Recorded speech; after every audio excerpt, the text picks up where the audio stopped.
Replicon Radio. Replicon Radio. Talking shit with the Juggalos on Replicon Radio. Give it a listen. Don't be a bitch. Replicon Radio. Yeah.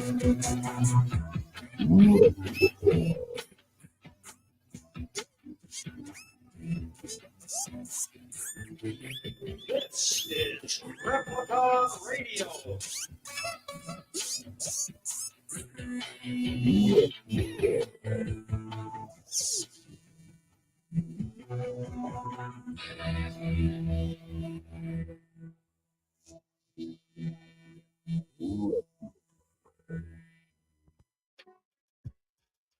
If you would like to be a proud sponsor on Replicon Radio, shoot us an email to repliconiswatching@gmail.com for more information. Yeah. All right, yo, happy Monday. I'm going to start the show off like this. Right off the bat. Because this shit fucking pissed me off. Like, I don't even know why. Wow. Okay. Watch the harsh swear words just in the first, like, I don't even know what's happening right now. I just said the P word. I think we're all right for another 30 seconds. Yeah, no, we're good because I'm not. Okay. So, Hi, Rabbit. we all Thank you know for the about ferrets. what up, Rabbit? How you doing? I'm working on getting into the comments here. Give me a minute and I'll be able to read. There we go. So listening to the radio today.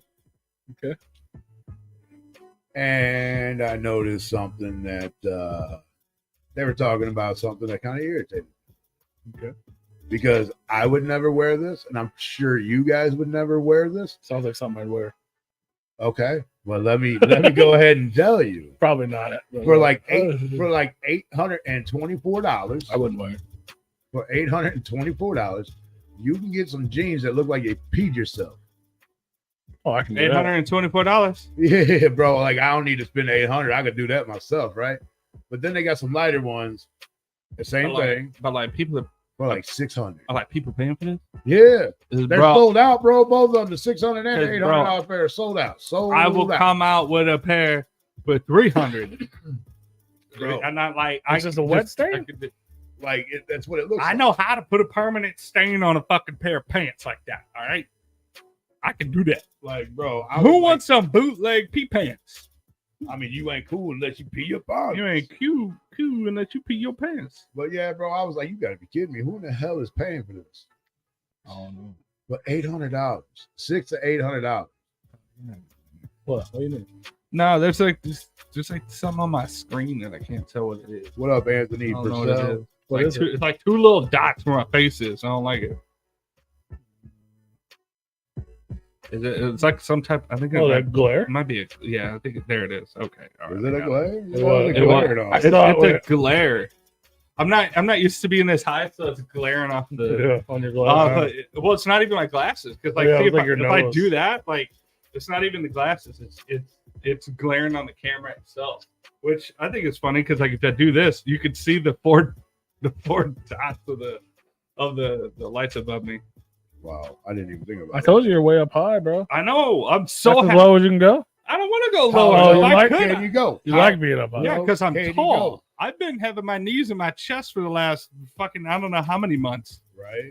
I was telling him, I was like, I'm so happy to not have my knees at 110-degree angle. We got new chairs, y'all. That's what we're We got talking new about. chairs. It's so high. We got us matching chairs. We're gonna have to scrub that name off the wall because it Don't looks grab that weird again. on like. Yeah, I've been meaning to do that. Yeah. Well, now that I'm higher, it's like it's hard for me to angle the camera Yeah, in a you're way. fucking everything up, man. I don't give a fuck.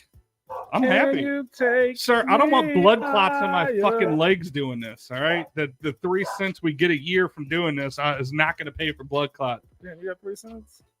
Fucked up. Well, Right. I ain't even got a dime from this mug yet. Well, You got 3 cents? I've been. Well, that's less than a dime. I don't to know. be fair, that's less than a dime. I mean, I ain't even got. So if you've got I ain't 8 even or got 9 cents. Hey, I ain't found even that got 3. half a penny. I found that 3 cents at the studio. What are you talking about? Oh, we'll try mine then. Oh, Anthony, we got the director coming on in about 45 minutes. Or 5 minutes. We're gonna answer those questions for you guys. I know a lot of people. 47. Everybody's like, 47 minutes. where can I watch it? How can I see it? I can't even see it. Why can't I Well, see it? well, Well, we're gonna well, find out. Well, that one guy Ooh. saw it apparently. That isn't even a part of any of this. I don't think he saw it. He hasn't. I He know. has not seen Sorry, it. I was just reading one of our comment threads on Haters. one of these posts Hey, bro, from a hater. It was right as we were going live. I was reading all these comments. It's great. Oh, it's fantastic.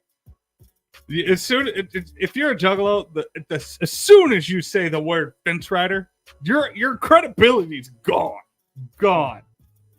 You have no credibility. I don't care what side you're on. It's not sides to me.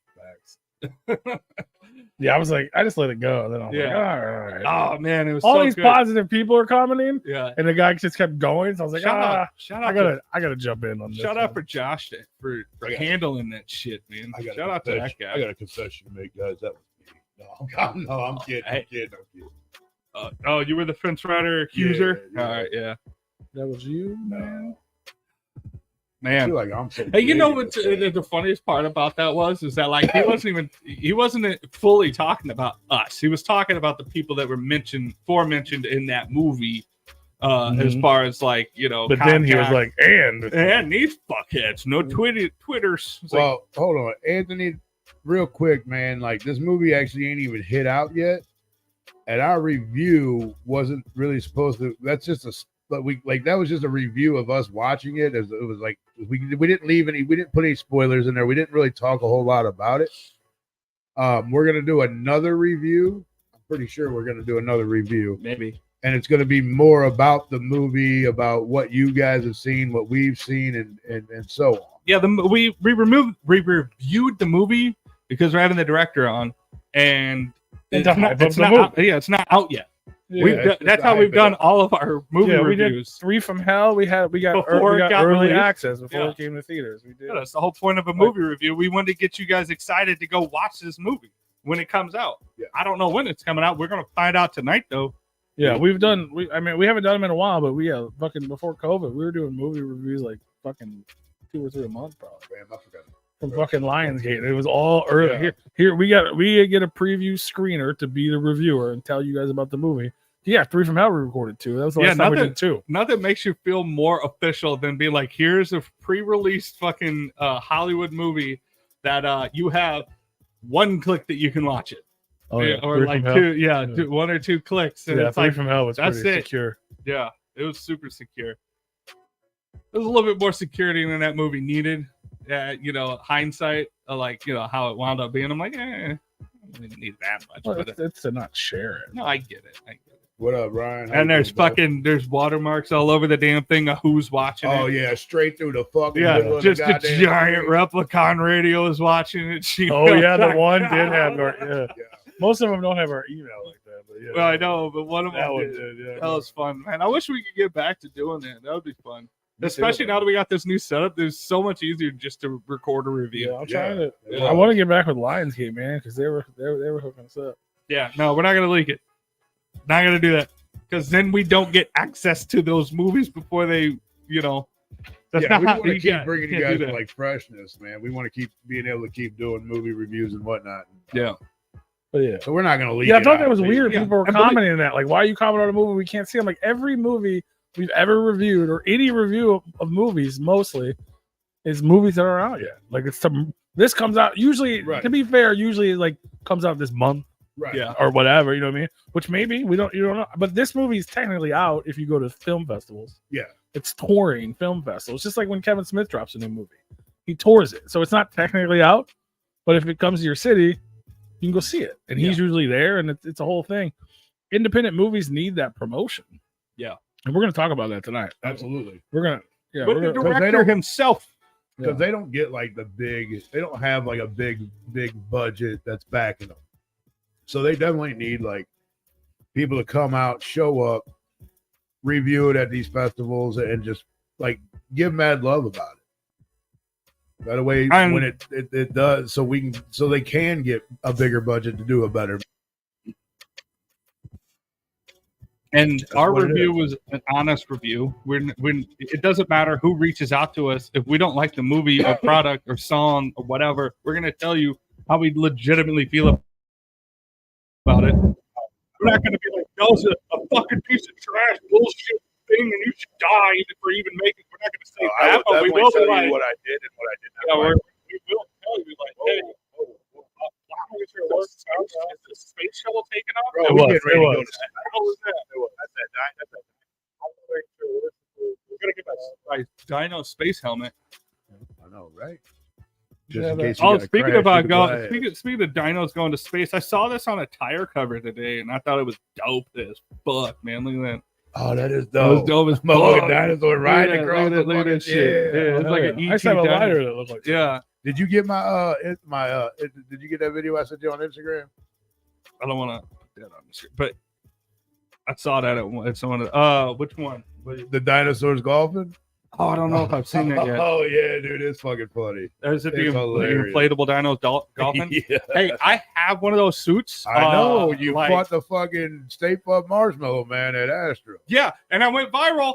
Didn't get credit, but I did. That was me. That was me. If you ever see an inflatable dino fighting the Stay Puft Marshmallow Man with some Ghostbusters That standing was around Body Man. at a con, that was me. I did that, and it was fun as shit. That was hilarious. Link. I wasn't even planning that. It just happened. I was walking through the fucking thing, and we did just like you. Andy, we're not gonna ignore you. I was talking about the normies. Oh. No, I don't think that's how film festivals work either. I think you know what you're going to see to it. It's not you're not just Yeah.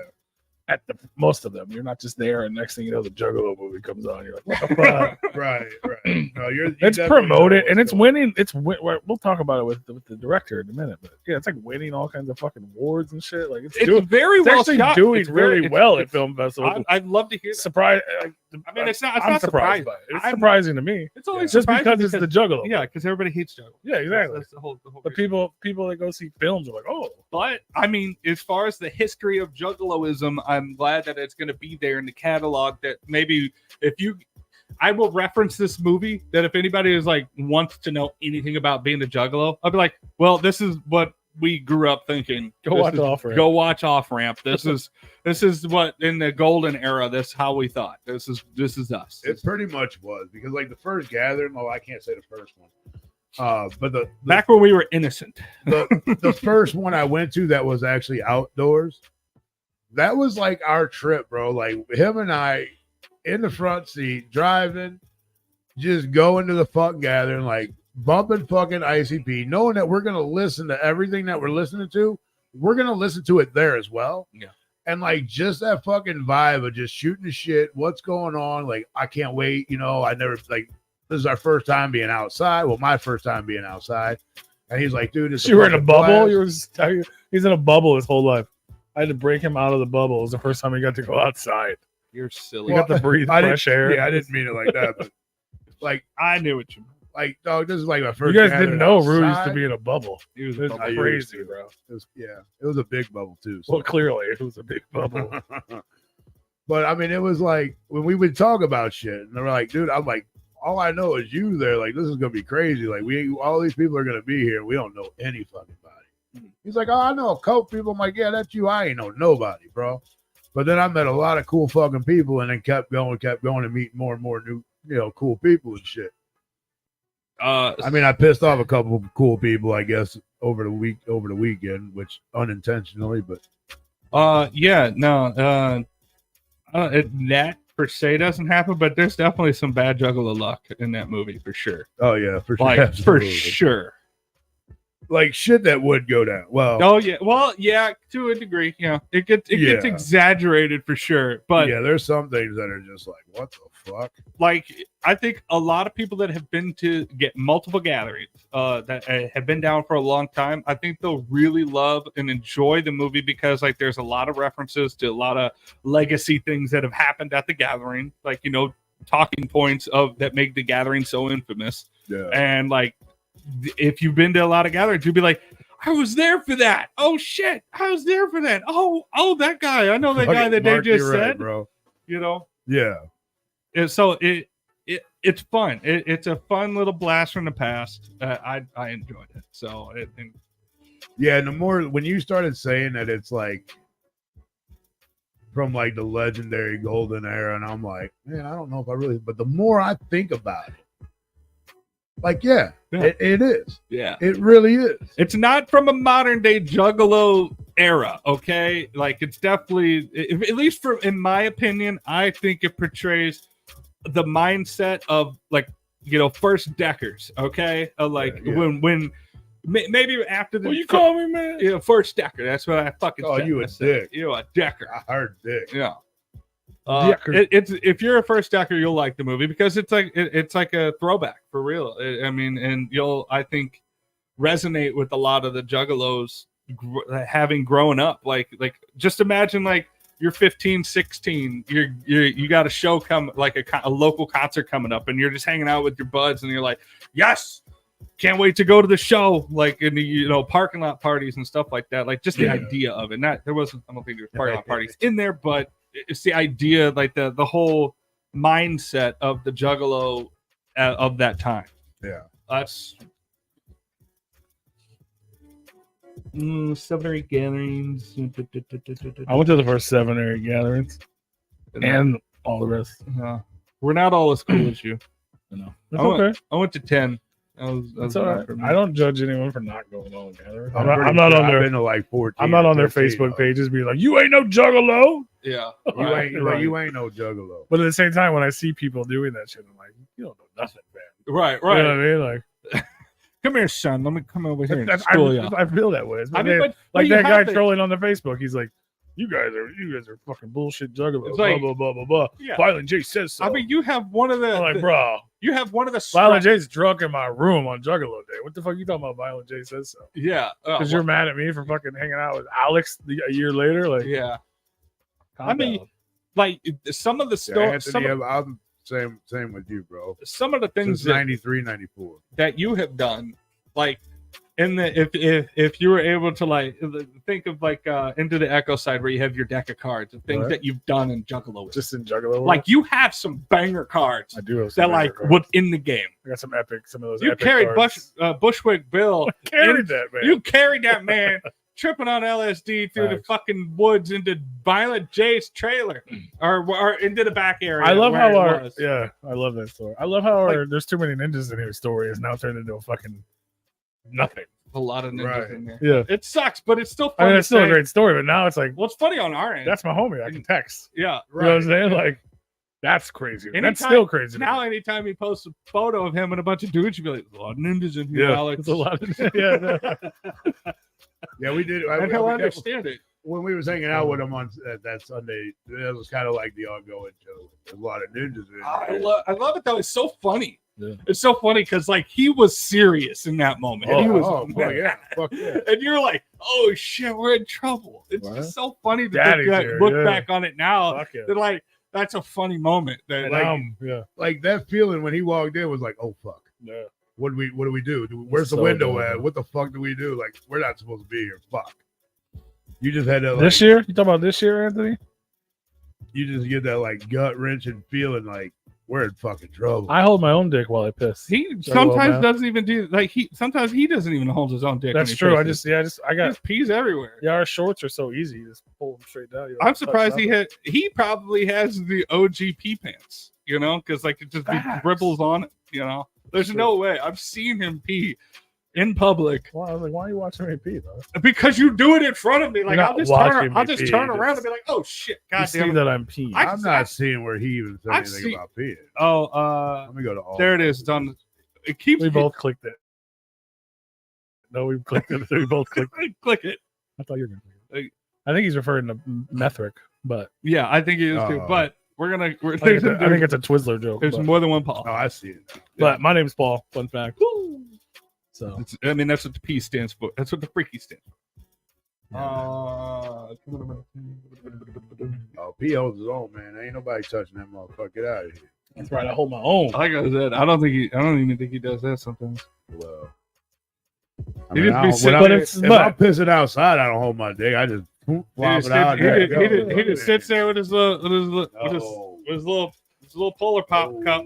Oh, how the guy get it up there? sometimes I pee in those and I It is- definitely it is. hold it. You just don't flop it up over the brim and just let it hang in the cup. I mean, a little bit. You gotta you gotta I was just you like, gotta make sure it mental stays picture. in there. You gotta bend it to the side and make sure it stays in the cup. I'm usually sitting down, like in the car or something. Yeah, you just flop it and it just hangs on in Yeah. the cup. On the brim. Yeah, but I've had it jump out. Yo, that's It's like a fish out of water. Motherfucker jump out the Like cup. this is a bad time to cough. Yeah. Yeah. Stay in the cup. this motherfucker getting a boner just driving down the road like, oh shit, it came out the cup. Ah, fucking got caught on the little prongs again. I Shit. don't know how we got- Puts in the little straw hole. All right. Have you guys seen the little video for the sixth, the teaser for the sixth? I did. Oh, I did. I saw it, and I saw that one person translated commented some on of the it. Yeah. The Like, whole, thank you thing's for- been commented. Thank you for well, I Well, now I didn't it's even- been removed. didn't even watch the original. Fun fact. I still, I mean, people still got it, but they removed ICP, Violent J. They all posted it. They all removed it. Oh. Oh no! Oh. But I found it. it's false. No, it's just a teaser. It doesn't really. But the homie Don Chaos has it up. I'm gonna play it real quick for you guys. Please do. You're not gonna get much out of it. Are we already on the 6th again? Yeah. God damn. Sorry for the. Yeah, I 'cause can't. I can't seem to make it bigger, but.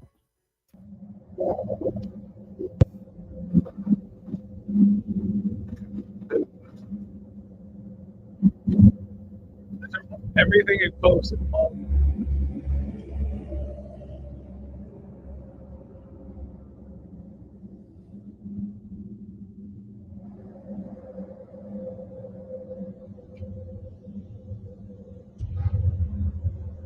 Great. Make us race.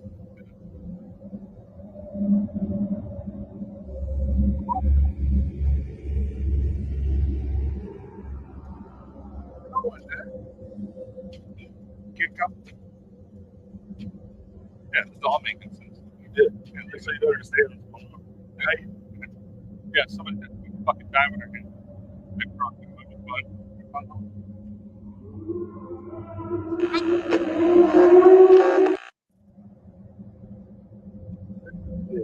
okay. Well, you know, I saw the They translated just got- version. yeah, I did. That's the first time I've seen that part, but I watched Yeah, that's the translated real version, video. Yeah. and I was like, "Oh, come on! They're doing a fucking religious album again." Son of a I mean, bitch. they said It literally says you don't announced- follow God. when they you don't announced get to meet the Wraith or whatever. when they announced that there was going to be a second and third deck, they said the 6 Jokers card is always going to be the Wraith or something like that. It's always going to be that. Whether it's the Wraith or it's going to be So what the if you end. make the it's heaven or previous- hell, what if you which is make why the- the fifth. That's why the third deck is only 5. That's why it's 665 because they don't want to see any Juggalos in hell or whatever. So there's no afterlife or Okay. on the last one. But what it says When is, I get to I'll hell. read it to you. On this, it's been translated. It's, Five. to sin without belief, those without faith, those. Uh-oh. Yeah. He's already lost his way, Rue. To sin, believe those without faith, those who choose not to endure will never meet the wraith. And another something that's never fought. It's weird because it's a bunch of different languages. Without hope for something else, they will meet. And then nobody can figure out the last word was. And then Violent J replied to someone's comment. They will meet the naught. NAUGHT. Okay, yeah, that I mean that's some type of entity. That is a name. Yeah. Yeah, but I'm saying people trying to translate it. It didn't translate. It was Well, yeah. it was the word the naught. Yeah. Well, it's like trying to translate a demon name or something. I think that's kind of what it is. He might not have spelled it right, but The knot. I like do, naughty. like Mark said, I do like it. It does give you like an old school vibe. So is this gonna be? Is this the hell? So is this like Hell's Pit? I don't know. They haven't. I mean, that's So I mean, That's it. It's That talking about video- not having faith in that video we meeting just and watched doing is the this. only information that is Well, technical, and the fact that Mikey Clark is doing it. It's the only information we have about the 6. oh, well, Is there 2? They haven't actually said there's 2. what I took from what you just translated, that those without faith will meet the knot. Yeah. And the knot is like if what you're saying. I'm assuming it's the naughty, like naughty, it's bad, right? Well, knot is like I said, I think it's a demon name or something like that. But if that's what it is, you're without faith, and this is what you meet. And if it's a double thing where it's like heaven and hell, every deck, Yeah. then this would tell me that maybe this is the heaven or the hell part, and then he's gonna do. I don't know. I thought the way that you explained it with the 665, that heaven would come first and then hell's pit. So that's why they're not doing it. Anthony, you really think of another female card? Maybe. Well, last time they did it heaven then hell, so maybe they do hell then heaven. And that way heaven is the last 6th, Right. and there is no, because there will never be another 6th. Yeah, I believe that. No, because what was it? 665. 665. So there's only gonna be 5 more that drop next time. Yeah. But who knows? I thought it was weird that they even shared that, because from my understanding, they haven't even started recording it. They have plans to do it with Mike and sit down in the studio, but I don't think they've actually started. Like Joey's been on the road constantly. Well, yeah, he just got back from Canada or whatever. Yeah, his tour just ended. Another tour starts in 2 days. Not in Yeah. Australia or whatever. No, it's back here. He's trying to get the money for the fucking studio time. No, he really, no. Dude, he came out with charms and shit for the Shaggy show and Yeah. shit. Fuck yeah, he's trying to make his own buck. Oh no, and I get that. He tired of Daddy J's bullshit, so y'all better look the fuck out. All y'all that pay attention and listen and and follow Violent J like he's fucking Hitler or something. Y'all better just start paying attention, because Shaggy's doing shit on his own now. Yeah, he's got a show. He's in Springfield, I think, Friday. My feeling on And Shaggy JTW is back too. on Sorry. Shaggy and Jay both doing their own shit as much as possible, pumping all this shit out, is that somebody sat him down finally and goes, "Hey guys, I know you've been playing clowns for a while and all that stuff, and that's cool and all, but you guys seriously have to think about retirement, okay? Like, you need a 401k, you need some money to put in there to start investing. You guys are not getting any younger. Mr. J over here, he can't put the pill bottle down. money, though. You would I think." know everybody talks about them being broke, but I think they have No, more. they I think they talk have more about money being than broke. they've ever had. Yeah, they're not. Well, yeah, but that I think because they're making this push right now that, like, oh shit, all this money we made in our 20s, all this money we made in our 30s is fucking gone. And we made money in our 40s, sure. Now they're in their 50s, No, and I don't think. and it's like, okay, fuck, Mr. J can't go on. Well, he says he can't go on tour, but he's They're fucking getting ready to announce their tour. He's doing You know, tours he's all the fine. fucking time. He said he's fine. Yeah, but I Yeah, we've heard him say he's fine before and wasn't. Well, he got the surgery or whatever, and the doctor said he's fine. Like, that's what he said. That's what that's he's what been he doing. said. That's what he's been But doing. he I said haven't his law. talked to his doctor, but But I mean, he's also the one that said he wasn't okay. yeah, So then all of a sudden he was, and people were like, "What the fuck? I thought you weren't okay." And he's like, "No, I did the thing." He's like, "I can come back anytime." That's what Yeah. he said. yeah. Juggalo Mass 17. They're doing exactly what they've always been doing. So Yeah, but I think it's just they're making a push on the solo sides of it as much as possible right now, because and they're making the high ticket prices. One, they've seen a second resurgence in their fan base of, like, they finally discovered the fucking internet, thanks to the Right. pandemic. So they're like, oh shit, we could still make money off of this. right. So now they're really gouging that shit. They went viral a handful of times. So I think they're trying to capitalize as much as possible on this shit, because they realize their mortality. And as much as we like to believe, Juggalos don't actually live forever. And it's like, well, shit, we need to make a What? fucking retirement plan. The or wicked gods will never die. I mean, Violent J said it himself. something. I get it. He did. He But said he it. did said say it, that. Said it like a lot. Yeah, Like a lot. they'll never. But for me, from a You're right. They might have a face in October. I would believe that. That's a reasonable belief. Yeah, a face. They I might wouldn't say they're gonna. They have might a even product. announce at the gathering. They might even be able to announce who and what it is. Oh, at the wouldn't gathering. that be so cool? Because if I they- think it's all going to align. Because they recently just said that the farewell tour is, but a lot of it's booked. Some of it's booked already. Yeah. So they're getting ready to announce. Oh, they're still doing their farewell tour. Yeah, they're Okay. doing It's all. gonna be, yeah, I mean, They're it's doing gonna all go the on for a while. U.S., all Europe, all. It's going to be like a 3 or 4 or 5 year tour. Yeah. But then mean, when they they're already done said with that. that, they're just going to do the big events. Yeah. No everyday tour. So they're getting ready to announce that big tour. Why would you announce your farewell world tour? I couldn't tell you the last time ICP did a world tour, a long time ago.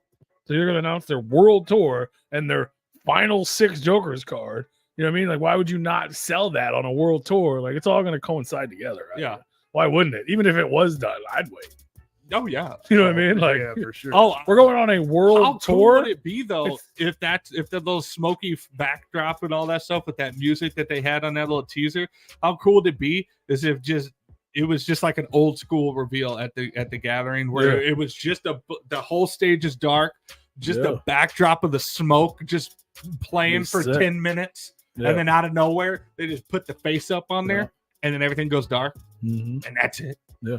And they don't say anything about it. They don't explain it. They just go. It's like after they couldn't do it after the set because No, they do it before the It'd be set. Before their set. And then they come out and then they do their thing or whatever, and then they Their go. set, they're dope. That would be because I think that would be a great move, because then that would give the people there like a little sense of like, oh Facts. shit, like they got that one that we used to get from the reveals from the Joker's cards and the Dark Lotus and all that stuff. They're like, oh shit, like it's Yeah, which is what that is. like an They're old school trying to have reveal. fun again. I think they should do that. That would be so cool. For sure. So, yeah, I'm gonna ask you, Okay. and you can chime in too if you want. But Anthony says it would cost them. It costs millions for them to go tour over. No. How much do you think it costs them? How much does it cost them? Yeah. Technically, nothing. Right, They're because gonna they're make getting paid. Yeah. And they have riders, so they got to get put up in a fucking hotel. They Yeah, get people whatever book the them. fuck- yes. They have a guarantee. Yes. So, I guess The only Anthony issue they have overseas is Fago. Yeah. And it's not throwing it; it's shipping it Yeah, because it's getting it people over think they're there. going to sell it. And they have to pay per bottle to take it over there. Which is a lot. So instead, they use fake. Can you? Yeah, they would have to. They use whatever sodas over there. They put fake labels on. Yeah. Or what they could do is they could just take all the bottles from one of their shows and then just refill them. Yeah, they're not going to do that. Why not? Well, I mean, We'll just get whatever vests or whatever. The fuck they have what and- I'm saying, like they would get the empty bottles, ship the empty bottles over there, and then fill them over there with whatever they have, rather than spending all the money printing out all these fucking labels and all that stuff. It would make more sense Yeah, to but printing a recycle. shitty piece of paper is. It would make more sense to ship a whole bunch of empty bottles, like truckloads of empty bottles, and then just filling them up over there. Or maybe they figured it out. They might have figured it out. Yeah, I mean it's been a long time. I don't know. Yeah, maybe. So Do you guys know trucking logistics yet? Shipping lanes and all that shit. because it wasn't about getting them there. It was about customs and shit. You know Well, what I mean? yeah, that's what I'm saying. Because you could throw a truckload of Fago on a truck, fucking a month in advance, Yeah. and pick it up when you get there. That's not a problem. It's just the fact that when you ship, a million cases of Fago, they're like, "Oh, this is for resale." They're like, "No, it's not." That's Like, what I'm saying. They the do. fuck you mean? No, it's not. That's what they say. They do the tour here, and then it's like, hey, Jay, like every third bottle, maybe don't crush it and throw it in the back. Throw it in the back. Throw it in the back on the stage. Yeah, but then what are they? What are they gonna fill it up with water in Europe? no, No, but we can bring it back home and get our 5 cents for Oh, the yeah, bottle. I can't believe they don't do that. Right? No, what I'm saying is that they ship the empty bottles over there, so they have the Fago bottles, and then whatever they get when they're over there, after it gets through customs, a bunch of empty bottles through customs. Yeah, but then you're still buying soda over there. Well, you're buying soda, but you buy the cheap soda over there. That's the equivalent to the whatever root beer. That's diet what root they beer. do when they don't have to ship empty Fago. Yeah. It's way easier for them to do. But that. what I was saying is that he was mentioning, they just put labels on whatever's over there. You don't think it's cheaper to print labels than it is to ship a truckload of empty bottles? I don't know. I've never tried either. You could probably put a printer in your backpack. That is true. Right. So you saved all your shipping costs right now. I mean, yeah, but then you got to buy the bottles over there. You got to buy. But you have to do that anyway because you got to get the soda. Well, you just go to fucking Vast and be like, "Hey, I got all these empty bottles. You guys fill them Yeah, up for me." maybe. Yeah. Maybe that makes more sense. You know- it keeps it carbonated too. I can tell you probably how they do it because it's no different than any like distillery around here. They probably go to a soda company over there and say, "Hey, can you make this for us? We'll pay you whatever X amount of dollars. Put these labels on it, and we'll buy every one that you make. We need this many." That That's makes probably sense. exactly what they do. That makes the most sense because you want a professional labels. Yeah. You know.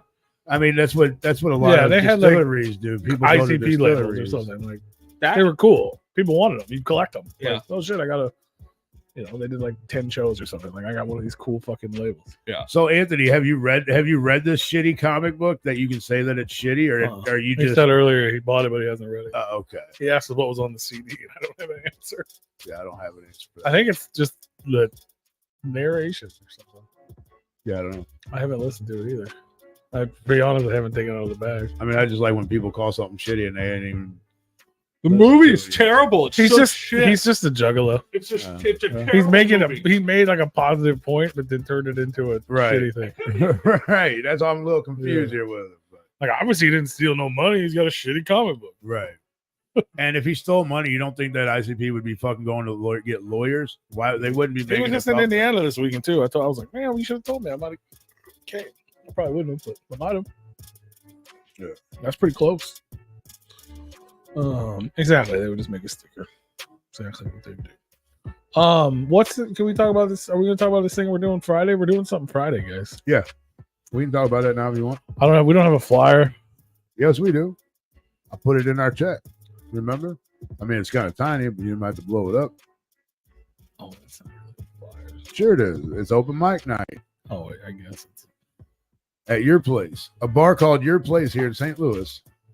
So if you guys are tuned in and from St. Louis or you would like to show out, we are doing this thing. It's an open mic. We're going to be doing like a live broadcast. It's local rappers, open mic for them.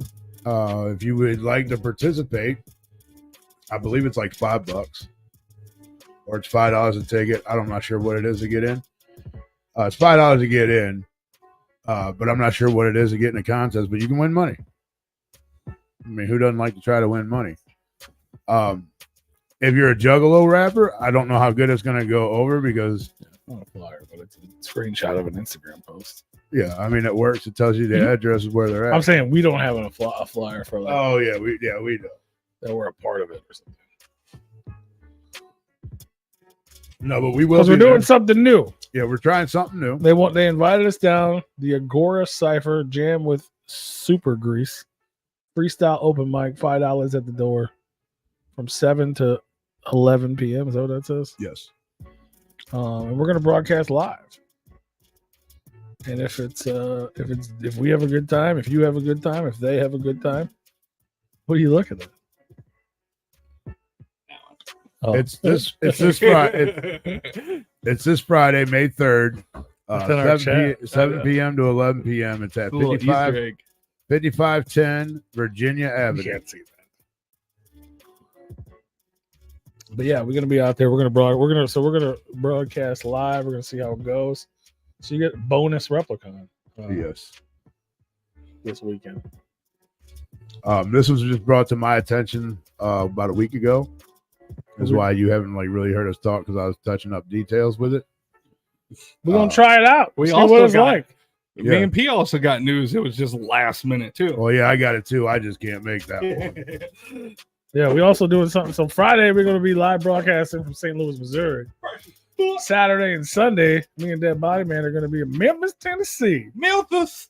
Last minute little trip. We got invited out there for media. We're gonna be hanging out with the motherfucking Fugees, motherfucking Jelly Roll, Jelly Roll. motherfucking Jesse Murph. I'm so hyped for Jesse Murph, bro.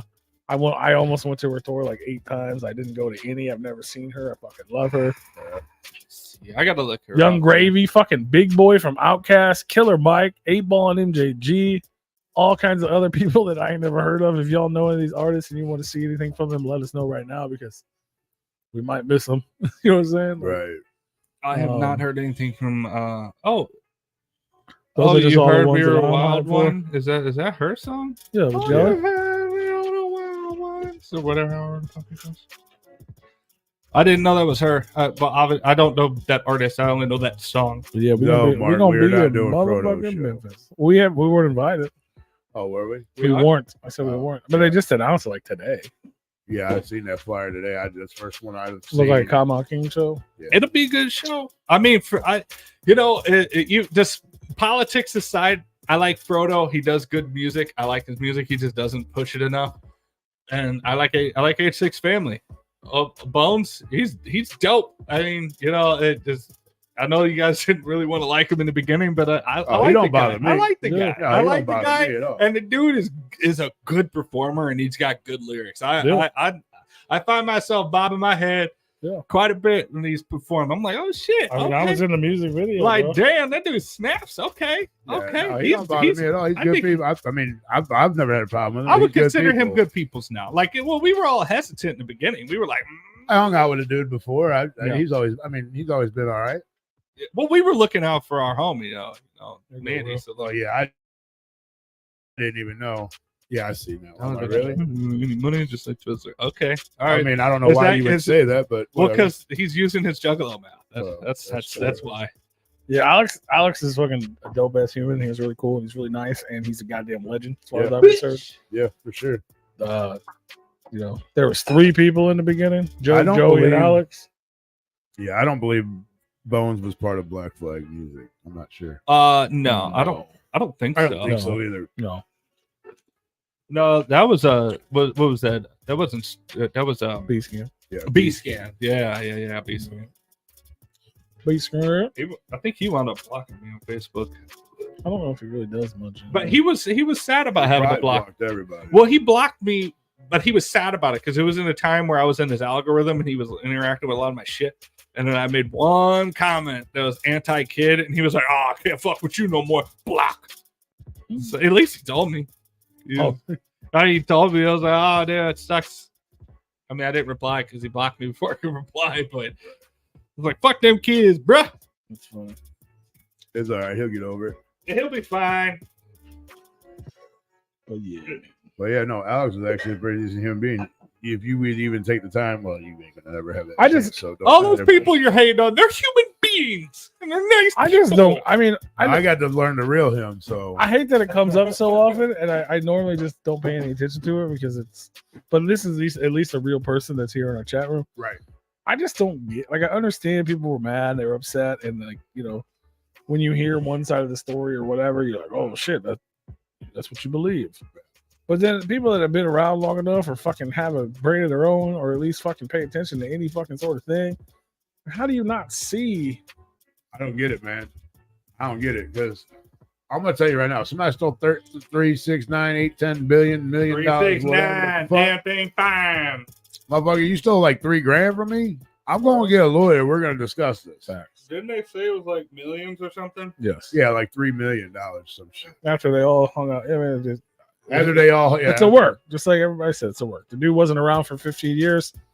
We can throw his name out there, and it'll be controversial. People will pay $66.50 to watch it on Patreon. If you want me to, Right. if It, you Right. want, it stored up a lot of shit. if you want me to just totally debunk that. I mean, this is coming from the same guy that claimed he didn't know who Scotty D from Fago Lovers was. Right. I mean, come on. He does That is works, dude. He does shit to stir up the pot so people talk about shit. Right.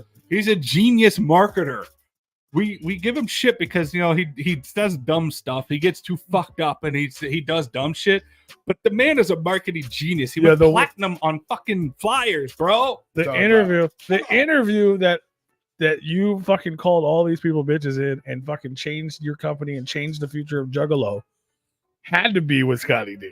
Yeah. That's who you He chose. knows who Scotty You D chose to break Juggalo Internet with Scotty D, Yeah. to tell Twisted to fuck off for the first time publicly with Scotty, to cancel Lotus with Scotty, and then 10 years later, you're like, I don't even know who that is. Never, Right. never heard of them. What's Right. Fago? What's Fago that? Lovers? I don't even know what Fago Like is, dog. it's a work, They stole money from me? guys. Right. Yeah, and like and nobody's talked to Alex at the point when he brought him back up, and then it's like, yeah, of course, like, oh yeah, no. I mean, fuck look at that this. guy. If this dude, But if we fuck with Alex, we're gonna get blacklisted. Oh, Yeah. By the way, I got an email today. We're not blacklisted. I'll see you guys together. oh, bitch. I'll tell you another thing. If somebody stole $3 million from me, and I find out I know you're in Detroit, my hometown, and I'm not too far away, I'm gonna come pay you a visit, bro. Juggalo Math, listen to one of our interviews or any of his. He did. He was with Lars too. Like that's not the story. He didn't Right. take off. He left on amicable terms. He made an agreement to do the 6 Jokers cards. That was the whole thing. And then he was done. And they completed it, and he still stuck around for a few more years afterward. But here we are, another jiggler that doesn't know because he didn't pay fuck attention or listen to any of the interviews. Him and Bill Dale had joint taxes filed for the next, what did he say, 5 to 7 years? Yes. They still filed taxes together at Psychopathic because it's such a big purchase. He was still part of it. He didn't want to work in the music industry. He started making board games and Maybe they arcade felt games betrayed by that, and they held that resentment, and then they finally just. It wasn't. I don't even think it was ever bad. Like I said, him and Rob were playing in games in 2017. I think they just made it up. Like legit, it was a work. Like Maybe he. This is gonna stir some shit. We're selling content for $67 a month right now. Yeah. That was their gimmick. At the Violent J is going to do any way. How that are he we can gonna make get a more fucking people to cent. fucking pay us money? Right. Oh, we're gonna talk crazy. Yeah, all right, bro. But you can only say fuck Twisted so many times. Right.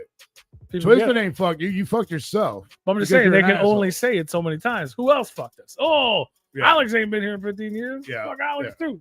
And you guys all It's a sit work, here. man. You all poor Violent J, poor ICP. He's a good dude. No, Violent J don't give a fuck about y'all except for your fucking pocketbook. That's all he gives a fuck about. And if you think I'm fucking lying, go look at the last previous shows I that he don't even sold know. $100 tickets to that were trash. Well, Okay. shows were still good. I don't even know if I would agree with that. Like I do, like that's I'm not gonna front. That's the first thing that comes to your mind. Is you're like, oh, he doesn't care. I think because No, Jay Because back it's in so in easy to old- talk in bad. the old Look. days cared. Because look, I feel like as much as it's easy for them to talk bad about Twisted and Alex and all that stuff, it's just as easy to blame the guy who's telling you to do it, right?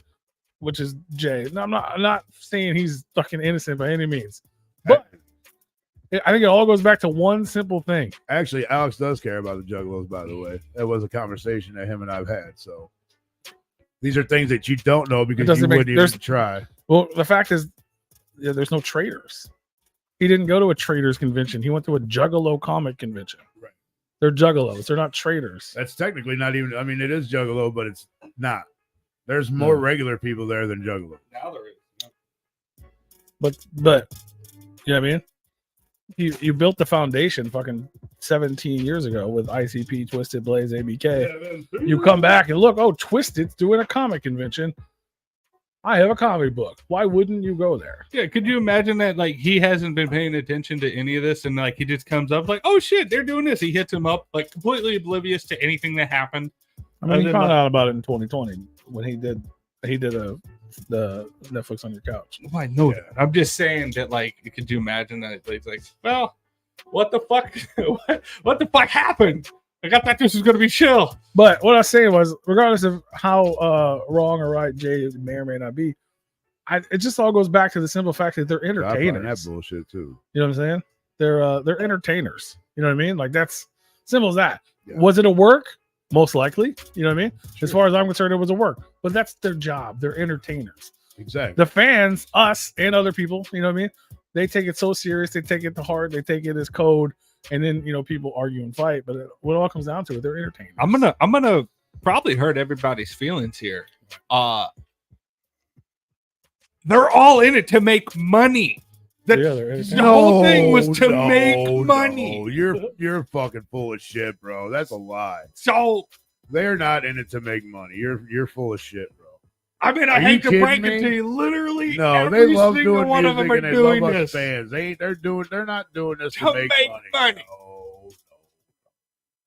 So That's fake news. you know everybody. when Fake you can news. drum up propaganda, you can drum up drama, you can do all this shit. You can get your name out there. You can get people talking about you, no matter whatever way you're doing it. They're doing it so they can make money. No. Yeah, sure, there is real beef between those grown men. Those Right. grown men hate each other, or whatever the fuck they want you to believe, or whatever the fuck is going on. I don't care. What the hell is going on? I mean, this is a business. It's here- a business. Here, Juggalo's a Juggalo. business. I am totally All right. against. Real quick, I am totally against them doing a rider set, Twisted doing a rider set or a Lotus set because everybody's not there. But guess what? Riders, I'm okay with now because it was brought to my attention that you can have different people in your fucking clique. People come and go. Gang members come and go. Whatever the fuck you want to call whatever riders come and go, bro. So you can have like, oh shit, Joe and Joey are taking a seat on the fucking couch right now while everybody else is running shit. Just so you know. The Lotus thing, I'm still not quite sure, but they have everybody in Lotus except for 2 members. So, I mean, that was also brought to my attention. I'm still against that too, but Lotus was it makes sense. Lotus was a little bit more of a different intimate entity. Like that one was like that. I mean, it was about them, like that. Those core members. Riders was a little bit more goofy, a little bit more hype, a little bit more it was less fun. serious. A little bit more Jamie's idea. Dark Lotus was like, those are the members. That's what this entity is about. Like it, I feel like so I agree with you. Like, not that I give a shit what they do. I don't care because They're doing it because actually people want that. Yeah. You know how many people were sitting there saying we should have, like, we want Riders back. We want Lotus back. That's why they started doing it, because you're not going to get it from Violent J and Shaggy because there's not enough of them to do so. I don't disagree with them doing it. I'm like, all right, cool. Go ahead, do that. Make a paper, boo boo, do that. You know, go do that. Mm-hmm. People want to see it. That's cool. For me, I mean, it doesn't have the flavor because they're doing it as a gimmick. I thought it was going to be real quick. Sorry, P. I'm blaming it on Dead Body, man. I'm sorry. Juggalo, man, we can talk about this all day, bro. But we got to move on to some positive things. All right, I didn't mean to cut you off. Oh no, I didn't even know what was happening. I'm watching the time. We'll start back there. That's why I was like, real quick. Yeah, we can talk about Juggalo controversy all day long. I'm all about it. You said 7. That's Said 7 659. right. But we'll be back. We'll talk more about it later. But right now we got a special guest. Hell yeah. We were talking about it earlier. People had questions. People want to know what's going on. We're gonna get into some positive vibes with the writer and director, one of the writers and the director of the brand new movie Off Ramp. Writer, not rider. Give it up for Nathan Tate. How you doing, man? Yeah. Hey, thanks for having me, guys. Really appreciate it.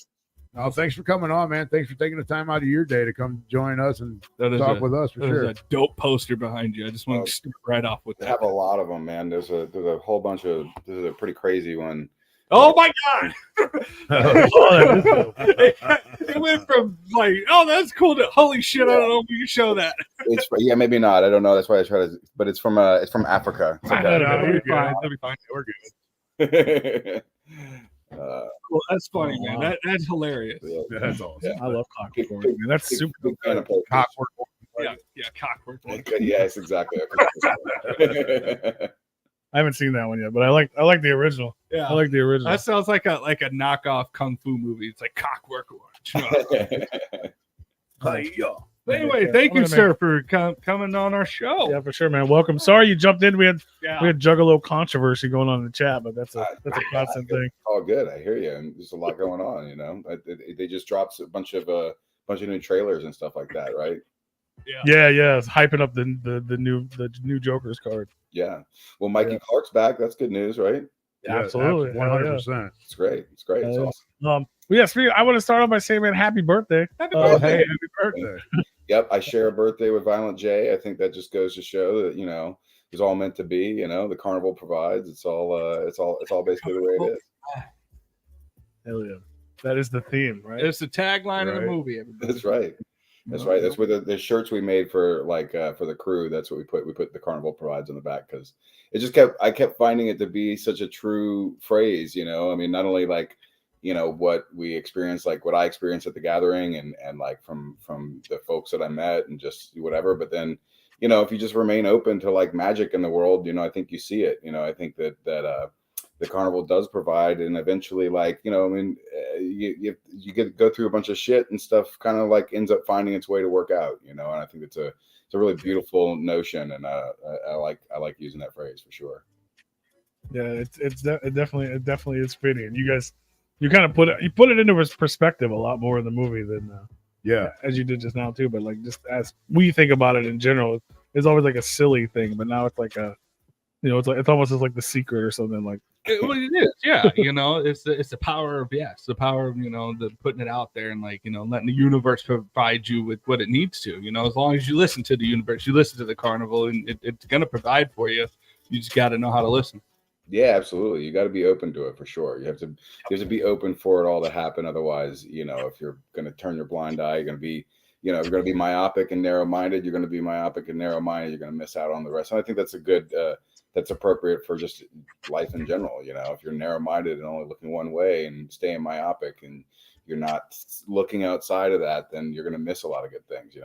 It's the power of positivity, man. Oh yeah, absolutely. It's real. That's real shit, man. I mean, being positive is real stuff. It really is. It's one of those things that you hear as like a young person, and you're like, well, that sounds like some garbage. And then as you get older and you start to like experience it, you're like, okay, Dad, I guess you were right.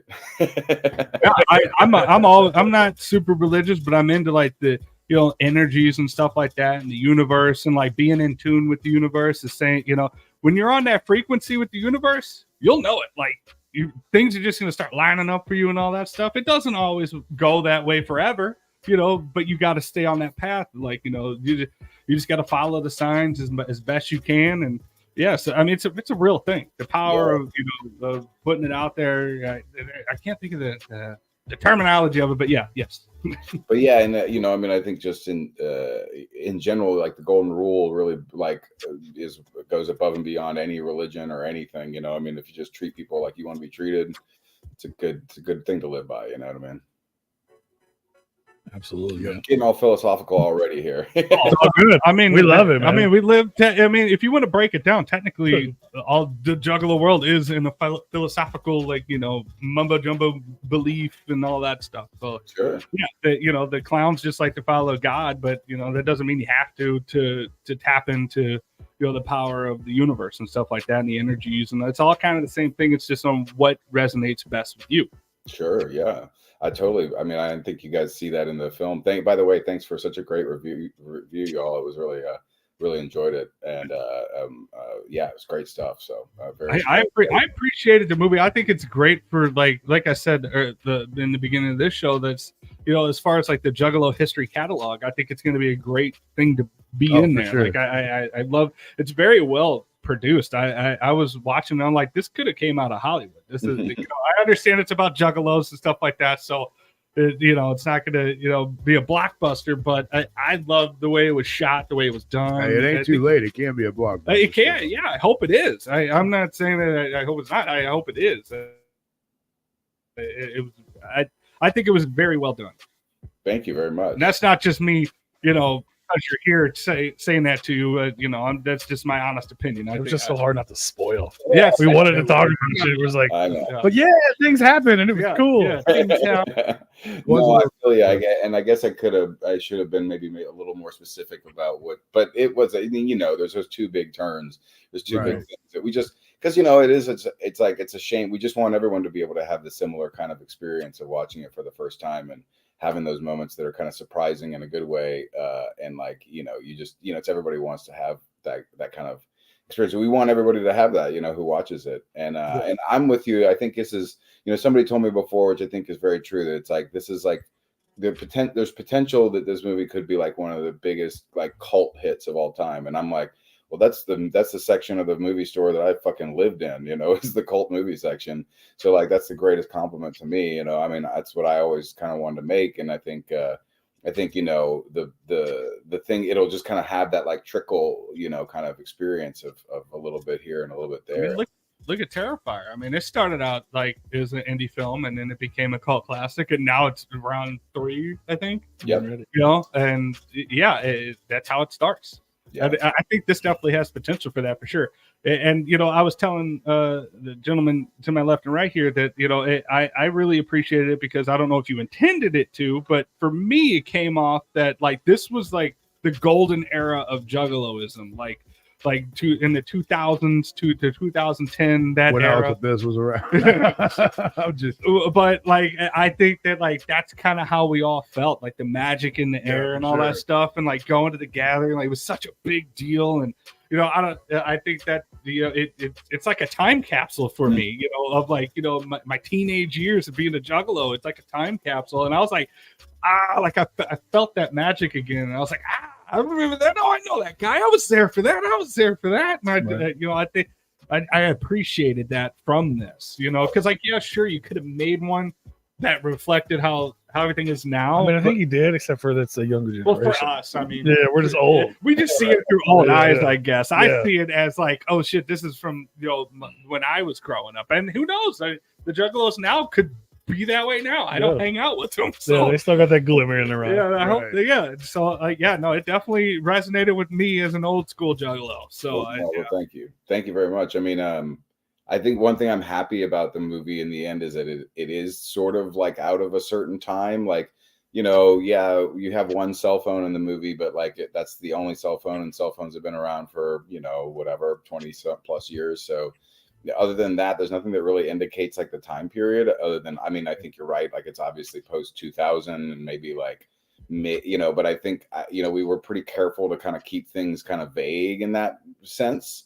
And I'm really happy that that happened, because I kind of think when I look back at it, I'm like, oh, look, it's like, we don't even really indicate what year, you know, there's like nothing that really tells you when it is. And like, and I think you're right. Exactly. Like, because like that kind of peak time of like, you know, when the Juggalos were kind of more like out and, you know, just in the zeitgeist a little bit more, people were just talking about it a little bit more. You know, and when everybody, you know, I heard you guys talking earlier about Lotus and stuff like that, like those eras and stuff like that, that just seems like the peak time. So I'm really glad that it fits in there. But I also think it's cool too, because, you know, there's still a lot of people out there that don't have any idea what like who Juggalos are. And that's one of the things that, like, as I've gone on this journey making this movie, you know, I'll like explain it to somebody. I'm like, they're like, oh, you made a movie, what's it about? And I'm like, it's about Juggalos. And they're like, what are Juggalos? And I'm like, okay, well, let me tell you about Juggalos. And like, let's talk, you know. So I think it's really cool that we also have this ability to kind of like share this knowledge with people and kind of like let people know a little bit about this subculture and almost, you know, it's like, it's interesting because the movie's like both for Juggalos and for normies. Like I want everybody to like kind of have to be able to connect to it in some way. Like, and it's funny too, because like I'm like always more nervous when Juggalos watch it because I'm like we're a little judgmental on things. No, it's not that you're judgmental. It's just that it's your culture. You know what I'm saying? And so like, of course you're going to be like a little bit more on edge about it. And I get it. Like most Juggalos, you know, have been maligned either by the media or by people or by like whatever, you know, there's always something. And, you know, so like that, I get it. Like I get that people being a little on guard about it. But then I think once they watch the film, they see, or we start talking about it, and I start kind of telling them what my intentions are, what my hopes are for the film. And I think people, you know, see like, hey, this dude's at least trying to do something good. I mean, well, you know, I don't know what I did, but I try to do something good. You know what I'm saying? I speak for just myself here, but well, no, it's a good thing. It's a good thing. I like I said, I appreciated how it was like a time capsule, and it really resonated with me how I used to be and all that stuff, like, you know, going to concerts as a teenager and stuff like that. And this would be a movie that I would reference if anybody wanted to know really what a Juggalo was. This portrays it, I think, perfectly. I think it, like, yeah, this is what it was. Watch this. You want to know what a Juggalo is? This is it. So I think it was perfectly done as far as portraying Juggalos being Juggalos. Obviously, there's some over the top stuff, but you ever walk through a gathering for 3 days? There's over the top. Oh yeah, you'll see most of that. You're gonna get it. You're gonna get tired of the whoops. You're gonna get tired of the slang. No, every Juggalo does. So watching like, babies so born. like, so I think it was so, yeah. I think it was very well done, and it portrayed us perfectly, in my opinion. I'm not gonna speak for anybody else, but I think it was perfectly portrayed. Well, thank you. I appreciate that. Yeah, I know I went to the gathering in 21, and I was there like because I went and I did like one of the meet and greets with ICP because I basically was just wanted to tell them that I was making a movie about juggalos, and it was like that Bigfoot like thing or whatever that was there, like the hunt for Bigfoot. Hunt for Bigfoot. Yeah. I got that like, you know, meet and greet thing so that I would meet, you know, and of course it was, you know, like 2 or 3 in the morning or something like that. It was in the middle of the night. That's a good. Yeah. And I go there, and of course, like the first thing I noticed, like we're all kind of waiting out there. It's like, you know, 2 o'clock in the morning, we're waiting on the thing, and I just hear all the megaphones and the "fuck yo sleep," and I was like, "Yep, this is we're here. We have arrived." Show me your butthole. Yeah, show me your butthole. Well, for some reason, I feel like "show me your butthole" is like less, but "fuck yo sleep" is like, man, that's an aggressive thing. Oh yeah. Oh, it's more aggressive. Especially if you're trying to go to sleep. It's more aggressive Right. at 5:30 in the Trying to morning when sleep. the sun's coming up and you've been asleep for 30 minutes and somebody comes and says, "Fuck you, sleep." You are gonna get aggressive. How about it? Yeah, fuck you. Yeah, I feel that, man. I was definitely like, I was like, whew. I stayed at a hotel. I you know, fake whatever. I had a girlfriend there that we had to stay. Oh, I understand that. I'm a hoteler. You know, I haven't been to. I've been to 10 gatherings. I haven't been in a couple of years. But when I would hotel it because you got to get away from that fucking heat, man. Yeah. You can't. Oh yeah, yeah. I can't survive this. Shit. I especially now. Shit, I'll die. There, you know, there are no buttholes shown in the movie. I'm sorry to disappoint you. Probably the deleted scenes or something. I mean, that's not true. That's not true. There is one butthole shown, and it's Butthole Ben. Butthole Butthole Ben is shown. That's what I was just about to say. Butthole Ben is in the movie. So you're right. You're right. One butthole is shown. He is one giant hairy butthole. Yeah. I do love that Butthole Ben has that. Like, I love to tell people that, especially like to tell, you know, non-juggies like that. It's like, oh, hey, Butthole Ben is actually in the movie, but like I won't tell you who he is. So you have to just Yeah. Look for the hairiest man to flash on the screen. No, and he's a good dude too, man. He's a Yeah, good. no, I met him. He was very kind. He was really cool. He was really cool. I was so lucky. Okay. First time I ever saw him, he gave me PTSD. We were at Astro, and it was like second or third day or whatever, and we were in the restaurant in the hotel getting breakfast or lunch, and I look over and I hear a commotion. All I see is just directly into this man's butthole, and it is so dark and hairy. And like all I see is just surrounded by waitresses going, "Sir, you got to get off the fucking table." Yeah. It's way different in that situation than the gathering. That was the first time I ever came across this guy. It's like a sarlacc pit, right? You know. Oh, it's so bad. It's so scary. That's funny. So yeah, we definitely want to talk about them. I want to learn a little more about you. So like, you know, a lot of people who do Juggalo stuff, it's like a Juggalo made a movie, but you're a filmmaker who made a movie about Juggalo. So like, how did you get started in like I know you. Like, I guess you went to school and you started as a gaffer or something like that. Like, how did you kind of get started? Yeah, absolutely. Thanks. I went to, you know, I always loved movies. So you could see I'm a big film nerd. You know, I went to grad school at Loyola Marymount to make movies. And then afterwards, I'm from New Orleans. That's where we made the movie. Was in New Orleans, and I was in LA at Loyola Marymount, and like I basically came back home for a high school reunion, and there was kind of a big you know burst of filmmaking in New Orleans. We had like a aggressive tax incentive, and so like New Orleans started, you know, having a lot of TV and film projects down here. And a friend of mine who I went to college with, he was working on a movie, and he was like, "You want to come out?" And I came out and I started working. So I got basically in the electric department. I started like doing lighting and shit like that. And then I moved up to be a gaffer. Meanwhile, as I was, you know, doing that, and that was kind of paying the bills, I still always wanted to like shoot and DP or, you know, be a cinematographer. And I would do that, and I would make music videos and whatnot. But like the kind of like I'd always had this desire to make a film and tell my own kind of story of my own. But you know, it's like it takes a little while for that to happen. And but it was kind of like always in my head, right? It was like always there. I always wanted to do it, but you know, it's like being a gaffer is a pretty big job too, right? Like it's pretty demanding. Movies are really time consuming. You know, you're working at usually 12 hours a day, 5 days a week, you know, at minimum, sometimes more.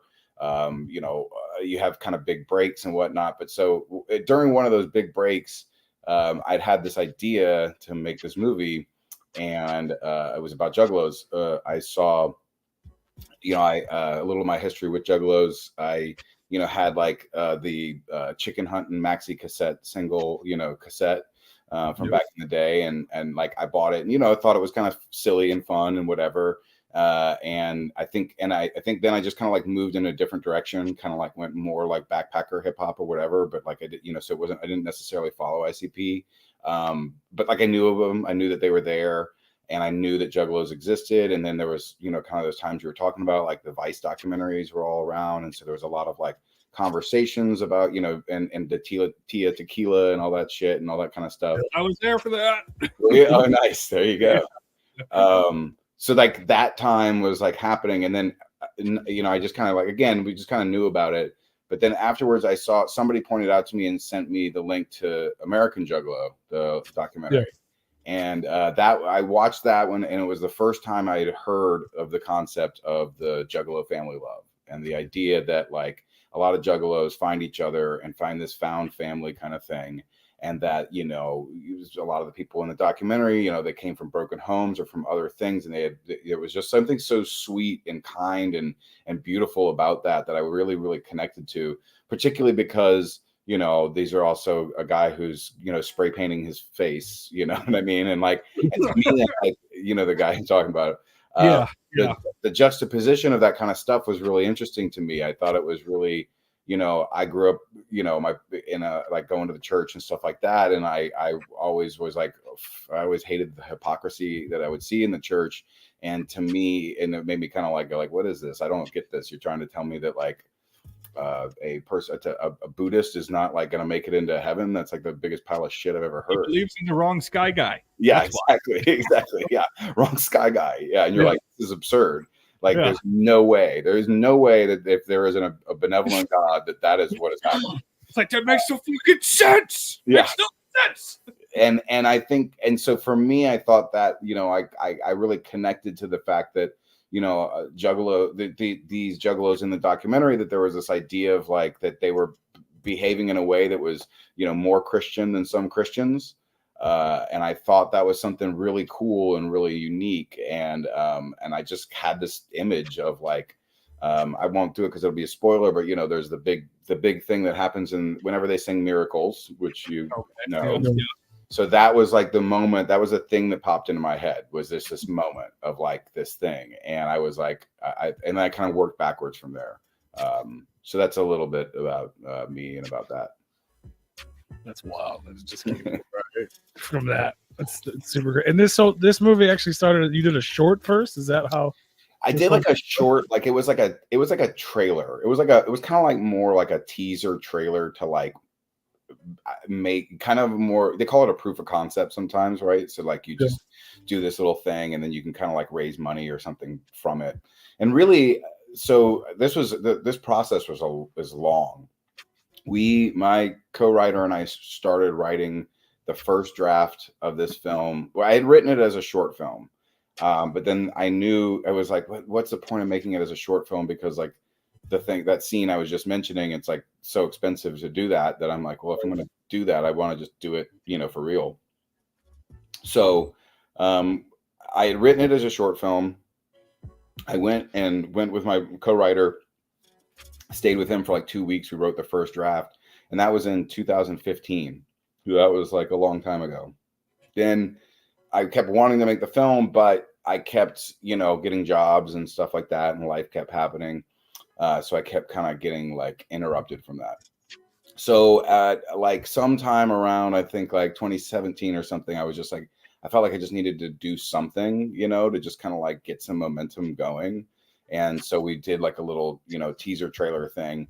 And it was interesting because I really learned a lot about the story from that at that moment, because as I was like editing it together, it like started to take on this other shape with like the voiceover and this sort of like slow-mo and the kind of like, this sort of I like to call it like the, Terrence Malick Juggalo movie, so it's like my Badlands with like Juggalos or whatever. So it kind of starts to like, although I don't think I achieved that. I'm not that good of a filmmaker, but the point is it just gets like, I think it was like, that was where I kind of found that sort of aesthetic. And so it's cool. I mean, it was definitely like, it definitely taught me a lot about the film and like how to do it. So, yeah, it was very informative, but it wasn't really like, the intent was never really to make that only as the short. It was really just kind of like a teaser trailer to kind of like hype it up. And then too, like when I did things like made the pitch deck and asked my family for money and shit like that, I had like this thing to show them that was like, it's going to be kind of like this, but better. I felt watching the movie, I got vibes from like, like almost like a Pulp Fiction type narration, almost. Like it like with the voiceovers and stuff like that, and like it was like a fourth wall type narration. And then I also got vibes that like, did you take any inspiration from Wade from Grand Theft Auto 5? Because I felt like I was watching a story mission from Right. Wade from Grand Theft Auto 5. Like I just felt like what was the guy's name? I don't want to fuck it up. I don't want to be Cyrus. Yeah, that guy. Cyrus. Like I felt like he was Wade from Grand Theft Auto 5. Just not as dopey. He was more innocent and more, more realistic, I will say, because like, Grand Theft Auto 5 was more of a parody. But I just felt like it was kind of a mashup between those while I was watching the movie in a good way. I was just like, No, I'll take it. I wasn't specifically, inspired by Grand Theft Auto 5, but I do like Grand Theft Auto and I've definitely played it. And it's like, I think, so much of it is like so many of these characters, a lot of these characters are like, when you write, especially we wrote it for so long, right? Like it was like, I mean, I know you had more research involved. I'm not saying that you just like saw it and read it off. I was like, fuck yeah, I'm gonna make a movie about this guy. I was just saying, I got like hints of it. Like, yeah. No, I mean, look, I think one Similarity, thing about making a film is like anything that like if someone connects something to it, like in that they consider it something that touches them, it's like I take it. Like a lot of people say that the film starts out like Harold and Kumar go to White Castle, and I said that in the the same review. thing, I was yeah. like, no, you're not the only one. You Yeah. know what I'm saying? Like, the story is kind of like it carries like that. It's that they get into the hijinks and yeah, stuff they like get into some hijinks on their way. So like if you like Harold and Kumar, by all means, like that's cool with me too. You know what I mean? I have my own movies that I'm referencing and things like that because I'm a fucking nerd, as you can see too. And like that's the kind of stuff that I get jazzed by, is like making like weird references to David Lynch or Stanley Kubrick or whatever pretentious things I can come up with. It's all and there was, by the way, too, there is a lot of research in it. I did see in your review, you guys were talking about how there's a lot of these stories and a lot of these things are like real, and some of these people. Yeah. And like almost all of them, I think Yeah. I think we collectively know every story and every person that's referenced in this movie. that's awesome, right? Yeah. I mean, to me, that's so cool because I'm like, I wanted it to be genuine to Juggalos. You know what I mean? Like, I didn't want Juggalos to look at it and be like, oh, and like kind of roll their eyes and not really, you know what I mean? Because it just wouldn't feel as cool. At no point did I feel like it was being disingenuous. I think I said that word right. Yeah. Like I never felt that point at any point during the movie. That's great. That's great to hear. I mean, because it really was not my intent. And it is, like I said, I go to the gathering. We wrote the script, and I end up going to the gathering, and I met Scotty D through some movie people, and he helped me with the script a little bit. And then I was going to meet him at the gathering, and so I met him at the gathering, and then he introduced me to Jimmy Soda, Mankini, Psycho Scott, Beardo, all those guys. And Jimmy was just so like, giving with his time. He was just like, because Jimmy loves movies, as you know. Jimmy's amazing. He's an awesome dude. I mean, he's just such a fucking sweetheart. Jimmy the hair guy. He's Jimmy the hair guy now. I know. I give him soda to me. I love to give him shit about that because when he first did that, I was like, that is the dumbest thing I've ever heard, that you spent this much money on someone's hair. But now I'm like, well, I guess I have to eat my words, because it clearly was a good investment for you. Great investment, yeah. Really. I mean, like probably the best like hair investment that I think there's out there. Yeah, for sure. Yeah, we love you, Jimmy. Hell yeah. Yes, Love we it. love Jimmy Soda. He's the best. So anyway, Jimmy introduced me to so many people.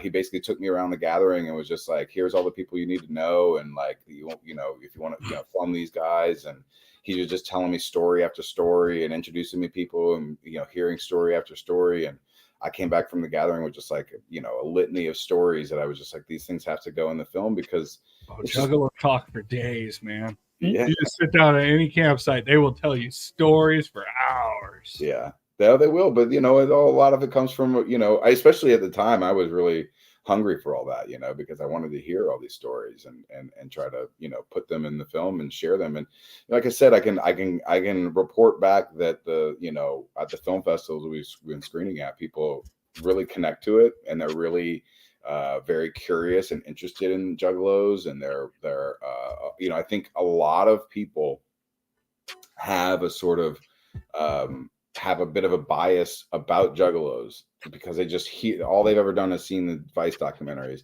All they've ever seen is like that. They don't really know. They may not know any Juggalos, and then they watch my film and they're kind of like, oh, maybe even I was a little prejudiced about this. Maybe even if they're a liberal, accepting type of person, maybe they've even been a little prejudiced about people. And as much as we can like help people see other things and see how to treat people and see the idea that we should all treat each other as much like humans as we can, then more power to us. You know what I mean?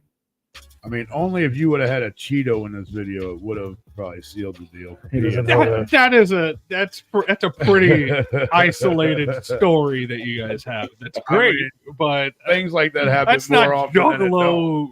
Juggalo. You can go to any That's pretty. Juggalo. I mean, so one of the biggest I only stories know it from this. gatherings past of ours is what he's referring to. Is we literally a really long discussing story short. We watched a large young woman basically get fingered by a Cheeto Puff, and at the end of it, it turned into a Cheeto Crunchy. That was very sucky. Oh, it was nasty. It had hair on it, and it I had threw a up. hair that was like He threw up after he put it in his mouth. 2-inch fucking hair, and this dude ate it, and I was about, we lost it. But something similar happens in the movie, so it's fun. This is true. There's a few. There's some. I mean, even if we can't have every Juggalo story, I think we get the spirit of it, right? It's definitely so. But yeah, something you're talking about with the whole like not being a, it doesn't make Juggalos look bad. You watched the review, so like the only like anything bad that I had to say about the movie was in the beginning. As I'm a Juggalo, but I also live normal life too. I can do both. The dialogue was like overwhelming to me in the beginning, like over the top. Yeah. But as we discussed it, I was like, oh, maybe that was on purpose because now they're charming. Like it didn't.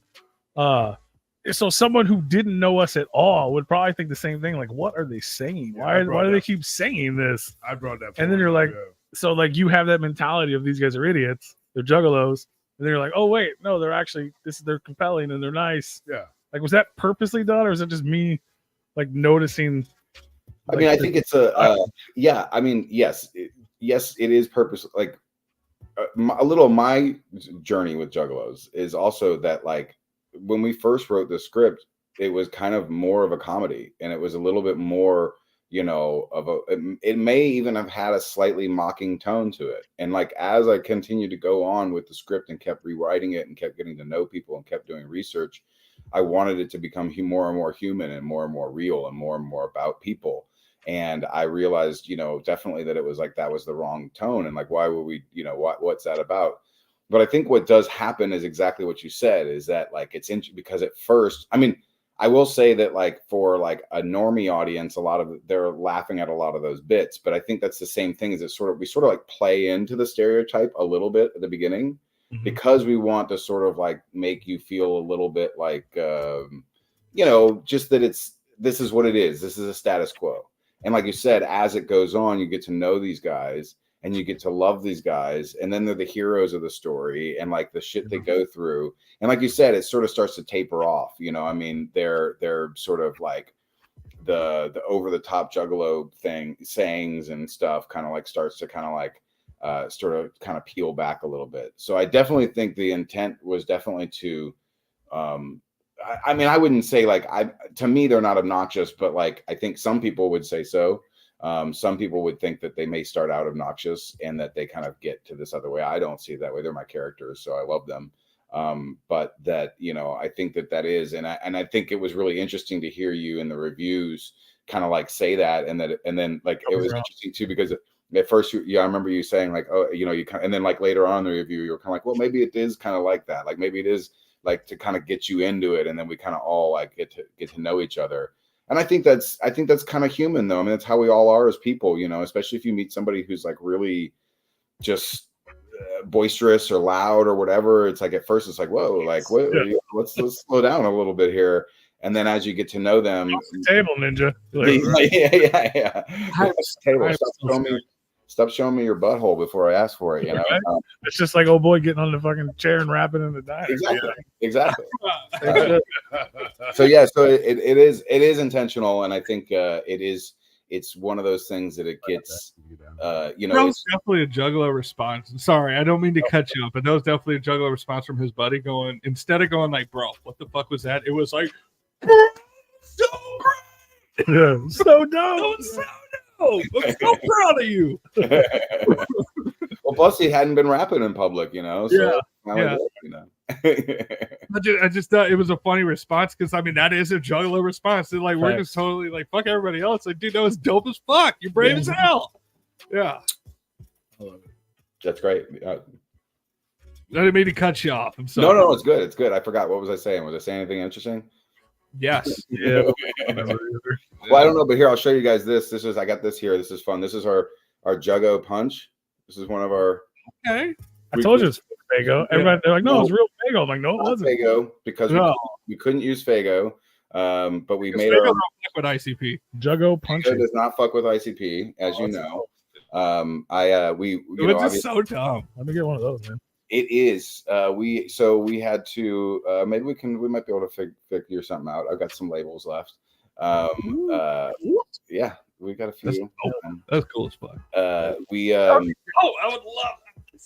So we did. Obviously, I met two people because I'd seen. Sorry, I'm back up a bit. I saw Family, the movie that's like sort of Juggalo adjacent.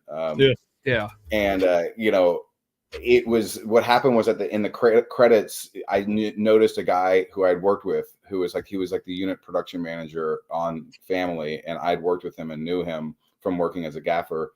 And so I sent him an email or a text and was like, hey, Kenneth, like hook me up with your Juggalo connects, because I'm trying to make this Juggalo movie. And he hooked me up with Scotty D, and he gave me Bill Dale's email as well, ICP's manager.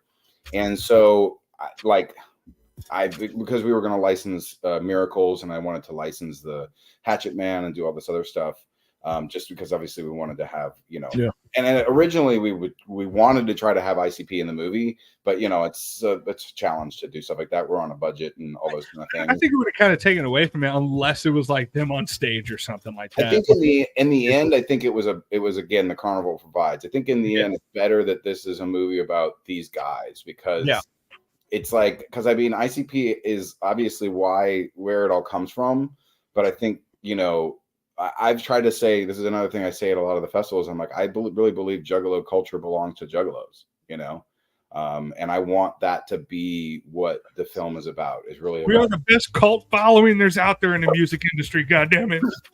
Amen, dude. Hope Deadheads be damned. Who else is there? There's Deadheads, and there's Kiss Army, and Kiss Army is like. There's Swifters and Swifties, yeah. Goddamn Swifties. I don't think we could fuck with them though. They'll fuck us up, man. Yeah, there's some pretty powerful people there. Not only you got Swifties, you got the soccer moms that drive the Swifties to the fight. Exactly. So when I talked to Bill, that was one of the things I talked to him about. I was like, hey, you got to give me your Fago connect so I can try to get Fago in the movie. And Bill was like, Fago does not fuck with such thing. I just started laughing. He was like, they do not want to have anything to do with this. And I was like, that seems so crazy. And he was like, I know. He was like, it seems crazy to me too, because, he told me that they talked about doing like a collab, a Juggalo soda kind of thing. And I'm like, it seems like a win-win, but apparently Fago, has their image and they want to preserve their image. So It's not family friendly, even though we're literally chanting family in the Right. show. So it doesn't make fucking sense. well, and it's funny because people actually refer to Off Ramp as like wholesome, which is funny because I think it's probably is like the most wholesome movie with a adult man drinking breast milk in it. That's pretty wholesome. That's such an off the wall plot point in a movie. It's like I get because of who this said person was that you wanted to make him look as vile as possible. So like looking back at the end, I was like, okay, I'm really glad that he was drinking breast milk because of who he was, because I also was there for that. Yeah, it's fucking wild, man. I don't even know how you came up with that concept. It's some weird shit. I always like. We don't know that guy. We don't know that guy personally, but I saw him being chased by the fucking mob. Yeah. The Juggalo Justice guy. Yeah. Oh yeah. That was great. That was a good time. I was like, oh, there goes. Well, the and guy. and Scarecrow kind of represents like a lot of the like Scumbags. the not so savory juggalos, right? The ones who have, I think, the ones who don't really see the light of day. That don't really see that like the family. You know what I mean, right? That was my intent. As far as the milk itself, it was like, I always love in a movie. One thing I love is when the bad guys drink milk. I just think there's something about milk, and it's like the first food we have, and it's like it's so weirdly wholesome and clean, but at the same time, like this is so fucked. And like, I mean, Clockwork Orange, the Cordova Milk Bar. I mean, No Country for Old Men, drinking milk. I mean, it's just like a thing, and I do it in my movies a lot. I stole it from someone. I stole it from Stanley. And in my short films, I often have people like drinking milk who are bad guys because I don't know, something really twisted about it. So we took it to another level with Scarecrow. Fact. Bad guys drink milk. Yeah, I mean, good guys do too, I suppose. They need strong bones, right? That's what the government says. Yeah, that's what Big Milk tells us, right? That's what the big. So you got the licenses to do use Miracles from Bill, and you had a few Ouija songs in there too as well, right? Yeah. We have Spring Valley and Walking What the Fuck, and we met Ouija. So it's kind of one of those things like once you start, once you start to open Pandora's box, it starts to open for you again. The carnival provides kind of thing. You start looking around and you start asking around and you start to find things. And one of my producers knew a guy now. I think his name's Andrew Mayhew. Sorry. And he had made a couple music videos for Ouija. And then also like Ashley, who plays Eden in the movie, she knows Sean. Is it Sean Barrett, Uncle Jeff? Yep. Yeah. Yep. So she knows Sean as well. So she was kind of like in similar circles. And I knew because when I went to the gathering in 21, obviously I knew of ICP, but I didn't know about Ouija Mac at that point. And like, the Juggalos were like, this is the new guy. He's like, whatever. And I remember his set started and it was Spring Valley was the first song. And I was like, okay. I was like, I get this. I get why the kids like this. I was like, this is some cool shit, and the kind of like just the whole aesthetic, he just really seemed to get the vibe and the aesthetic in a really cool way. So anyway, long story short, we kind of connected with Kevin Buckley, his manager, and they were really awesome, really helpful, and really cool, and very excited about making the movie. So yeah, it was great. I mean, I think once you get, it's like that thing, like once you kind of like get let in a little bit, once people kind of like know that you're not full of shit and you're not like trying to exploit them, and you're really trying to tell something genuine and cool, I think, people start vibing with it. And that's the thing about Ouija. And I hope he sees it. I'm excited for him too, Yeah, it was cool. It was cool to see because, like a lot of times you'll see, most people wouldn't get permission for like a Juggalo making a Juggalo movie isn't going to get rights to use that music. You know what I mean?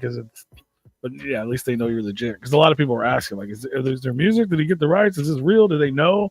Yeah. So like everybody knows this movie exists. You didn't need permission, but technically you had permission to yeah. I mean, I would need permission to release it like widely released, right? Which is what we're hoping for, obviously, and what we're doing. So I would have, I do need to license the music for them. So we ended up, like I said, we licensed we licensed the 2 Ouija Max songs, the Miracles. There's a number of like heavy metal songs in there that were like one of them is there's a group from down here from it was one for a group down here called Acid Bath. It's from Homa, the nearby area, and they kind of invented like sludge metal, which is in like swamp metal.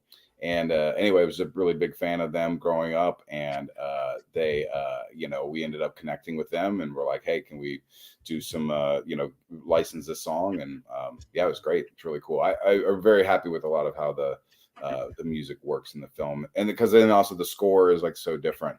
It's very like sort of it's not what you would typically hear from like Juggalos. It's much more like atmospheric score. Yeah. But it looks good. So the biggest question we've got, and I'm sure you've gotten it as well, is when and where can people see this film? So we the next film festival we're playing at is Chattanooga Film Festival. This is in June, and this will actually be our virtual premiere. So there'll be a virtual like online screening that will be available. So you have to like get the tickets for the screening, but it's out there. Then in the fall we do have a distribution deal with a small US distributor. So it will come out on premium VOD. So it will be on it'll be like on iTunes and Roku and Amazon for like purchase or rent at first. And then after that, it will end up on a streamer at some point. We don't know which streamer. Tubi is one that's pretty popular, and does a pretty good job for independent filmmakers. But it will be out in that way. And there will be a physical release. There will be DVDs, which is really exciting for me. I have a huge DVD collection, and I know a lot of Juggalos are also fans of physical media as well. So we're very excited about that part of it. I hope that they do everything I want them to do for the DVD. That would be the dream. So would that be meaning that you sell it at like the Gathering or something at the Psychopathic tent? Well, that will be to be determined. What we would probably, yes, there's something along those lines. We also, by the way, we'll also be doing a small theatrical one as well, but that'll be like, we will basically be doing it and putting up the money for it. So but one reason why we like held on to the theatrical rights is because I wanted to have the possibility of like to go to, outside of Hallowicked, or Hallowicked weekend or something or whatever. I wanted the ability to possibly, to be able to go and screen it at, some places and have like, potentially, around Juggalo events and stuff like that. And it is, look, nobody wants this movie out faster than I do. I mean, it has been, we started filming this in January of 22, and again I've been and so it's like it's been a struggle for us to get to this point, and we want so much for it to be out there for everyone to be able to share. Just know that that's like our and my like absolute like desire to get it out there, and we're doing everything we can. But we are going to have those things. We will have physical media, we will have a streaming thing, and we will have screenings. And I think that is like one of the chances that we have to do something really pretty cool with those screenings. So, y'all might tell me, because y'all are all in, where are you guys? Are you guys St. Louis? Yeah. And you could be like, hey, there's a cool theater in St. Louis. Like, come up and let's do a one night thing. And, we talk about it and we figure it out. And that's like, you know what I mean? That kind of thing can happen because we will own the rights. So, because the other thing is that there are lots of Juggalos in the movie. There's a lot of footage from The Gathering. There's lots of stuff like that, and we want everyone to come see it and see their friends, and see themselves if you're in it. Yeah, we were talking about it earlier because people were asking, and I was, we're talking about just how hard it is sometimes to release independent movies, and obviously you want to get the recognition, and even like Kevin Smith, who was huge. That's how he puts his movies out. He does tours on his own. Now, obviously, he knows he's going to sell out, but You know what I mean? He comes to the music venue and plays the movie and does Q&As. Like, No, you still can't go see it anywhere else. It's only when he's here, because that's just, you can't just put your movie in a movie theater. no, it's true. And I actually did a movie with Kevin. Did the Jay and Silent Bob reboot. Awesome dude, really such a gentleman, really kind guy. And it's funny because it is, Kevin is exactly right. Here's a perfect example of someone who, to everyone's like point of view, it seems like you've got somebody who's really super successful, right? Like he's got a handful of really great movies that are out there that all your friends have seen, but he still struggles to like pay the rent, basically. I mean, he's still the reason he does those Fathom events is because that's how he can really maximize the money in order to keep making this art, because the corporate like systems just don't really work. You know what I mean? Like it's just not the same thing. And Kevin is, I admire him very much for not only for his writing ability, but his perseverance and his independent attitude, which is also part of the Juggalo spirit too. I mean, I see, when I went to the gathering, the other thing I was so impressed with was everybody had their own painting and their own thing, and everyone was doing their own DIY art. And there's that like kind of like that spirit of like independent creation. And ICP also like has always like, promoted that and supported that, which I think is really super cool that they do that too. So I, that thing of being independent and being an independent artist is like, it's just like the world is just making it harder on us. And I don't mean just me as filmmakers. I'm just saying any of us that are like independent artists that are trying to make stuff when it comes to music. The fact that music is so like worthless now, and you used to be able to make money making music, and like now you can barely, the biggest musicians in the world barely, they have that, you know what I mean? It's like, it's not a viable job. So, and the same thing kind of goes for filmmakers. It seems like it's big. I mean, yes, the amount of money it costs to make Off Ramp is expensive, but like it was still very cheap when it comes to the like any other movies. And it is still really hard to get that kind of money together. And it's still, you know what I mean? Like it's not. So the more and more we can do it. So you're exactly right. We want to do more of those like kind of screenings and showing things. Plus, it's just like I think it's a good thing to show people, and I think people want to come and see it in a theater. It's one thing I've seen too is like this movie like really slays in a theater, which is really awesome, because people like just kind of the group of people together like watching it. You get lots of laughs, lots of cheers, lots of gasps, lots of crowd reaction. So it's pretty fun. Yeah, I think that was the first thing you said to me when I first reached out. You're like, you need to see it in a theater, but I guess you can watch it. It's like, well, I was just trying to encourage you to see it in a theater if at all possible. Sure. No, I definitely would say, once it is available for people to see more conveniently, it's definitely one of those movies you want to see more than once. Like just us talking about the movie, like when we did the review, made me want to watch it again, because I was learning new things from their perspective. Okay. I was like, oh shit, I need to watch it again, because now I see different things. Like, yeah, no, that's great. That's great to hear. One of my favorite things that happens in a screening is when somebody's laughing too hard at one joke that they miss a second joke, because then I'm like, that's good, because that means when they watch it a second time, they'll get the second joke and they wouldn't get the first one. You know what I mean? So that's a real joy that when that happens. And then someone asked us earlier, and I just kind of wanted to ask, like, so with everybody wanting to see the movie, they don't really know so obviously you're on the festival circuit.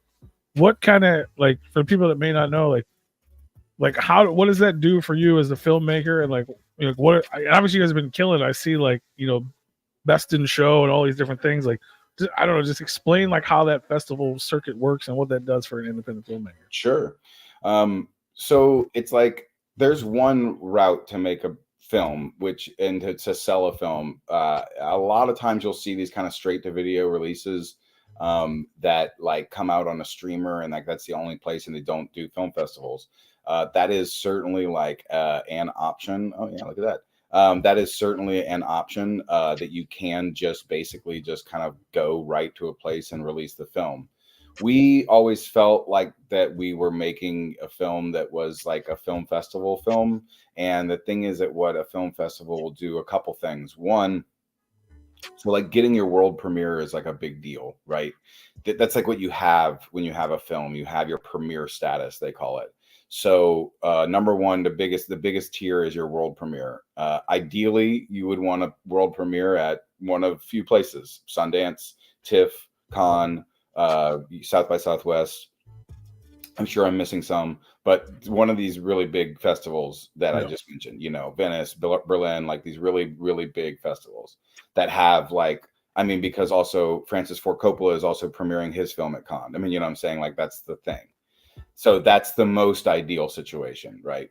But that doesn't always happen. And those are really difficult film festivals to get into. And they have a lot of like bigger movies that are kind of going. And also too, they want big stars in their, like Cannes wants big stars at the festival because that gets people to go, because people are going to go because they're going to go see Francis Ford Coppola or whatever.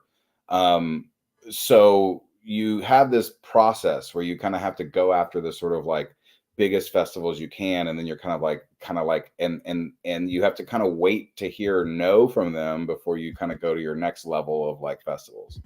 So we were on our next level of festivals, and we ended up getting like a couple of really great ones. We world premiered at a place called Splat, which is in Warsaw, Poland, which was pretty wild because I was like, how is this movie going to translate both literally and figuratively to a Polish audience? But the thing is, they loved it. I mean, they absolutely loved it. Like, we had two like Polish kids who dress up as as the characters in our movie. And I asked Scotty D, I was like, hey, do you know any Polish juggalos? And he was like, as a matter of fact, I do. And he sent me the name and contacts of two Polish juggalos, Jacek and Darek, who I contacted. They don't live in Warsaw, but I was like, if you guys can come out to the thing, I'll get you tickets and whatever. And so they were like honored guests at the screening. And they loved it too. They were like, they weren't sure what to think of it. They were very cautious about the film. But then once they watched it, they were like, oh, this is really great. So we won Best Film at Splat, and then we played at New Orleans Film Festival, and then we played at Sherman Oaks Film Festival. That was all in 23. And then in 24 this year, we played at Boston Underground Film Festival, and then Panic Fest in Kansas City. And then just last weekend, I was in Calgary for the Calgary Underground Film Festival. So there's a couple things that happen. One is like, you end up getting reviews. Like in Boston, we got a lot of reviews out of that festival. There was a lot of press at that festival. And that's really great for an independent filmmaker, because oftentimes you have to pay a marketing or a PR person to basically get these kind of reviews for you. And we ended up with 3 Rotten Tomatoes certified reviewers reviewing our film from screening at Boston. So like that was huge. Also, sorry, I'll back up a little bit too, is that having these other things like allowed us, because my sales agent like took the film to their buyers, and having a win from Splat and a win from New Orleans Film Festival and that kind of stuff, like then made the buyers be like, okay, that's more reason to buy it. And then so it's twofold. One, it can literally increase the value of your film. 2, it's also starts building the hype train. I mean, just people talking about it, the festivals really are like what are getting people to talk about it more and more. And then just like when you Google it, just to be able to Google it, now there's a bunch of reviews, you know what I mean? It's when I start in January of this year, we didn't have like any reviews basically at the beginning of this year. Now we have like tons, and like just that little bit of press and stuff just starts to make it much more. It just makes it more. It spreads the word. So I found, and not to mention, by the way, too, it is also the most fun thing to be able to do as a filmmaker. And it's just really satisfying to the soul to be able to go to a screening and watch people watch your film. This is what we do this for. It's like it's just to be able to show it to people. So yeah, probably similar like we were talking about with the touring, except you're doing it for these big film festivals. Mm-hmm. If you came and did it here, or did a screening here, I definitely would go. Yeah, for sure. I think that'd be dope. I did something like that recently with Lloyd Kaufman. I'd go for the experience. I think that's awesome. That's kind of what we're thinking is trying to do more like sort of small thing. So we'll see how it all kind of shakes out. But that's sort of kind of what we're thinking, because we think, and the other thing too is like, what makes money in movie theaters now is like people doing like re-releases, right? You know, like kids love to go see Alien in the movie theater, which I mean, I don't blame them. You know, it's awesome. Yeah, absolutely. Yeah. And you said you guys have been killing it. So like, and with the festivals and with the recognition, so essentially you're trying to get people to buy. That's how you get distribution because you can't do it yourself, correct? Yeah, I mean, there are ways you can do it yourself. There's this website called Quiver, I think, is one of them that does that's like a simple like a kind of like self-distribution way, and then there's another one called like Film Hub that allows you to sort of do it yourself. But you know, you're kind of hoping to have a little bit more reach. Sure. I mean, most ideal situation obviously would be like A24 wants it, right? And then you're like, okay, if that happens, then you're like, great, then A24 is going to use all of its ability to get the film and the word of the film out there. You know, that didn't happen, but that's okay. We're still going to keep pressing on, and we've got to, you know, it's going to be a cult movie no matter what. So I think that's kind of like, you know, the thing. But yes, it does help you get like a little bit better distribution.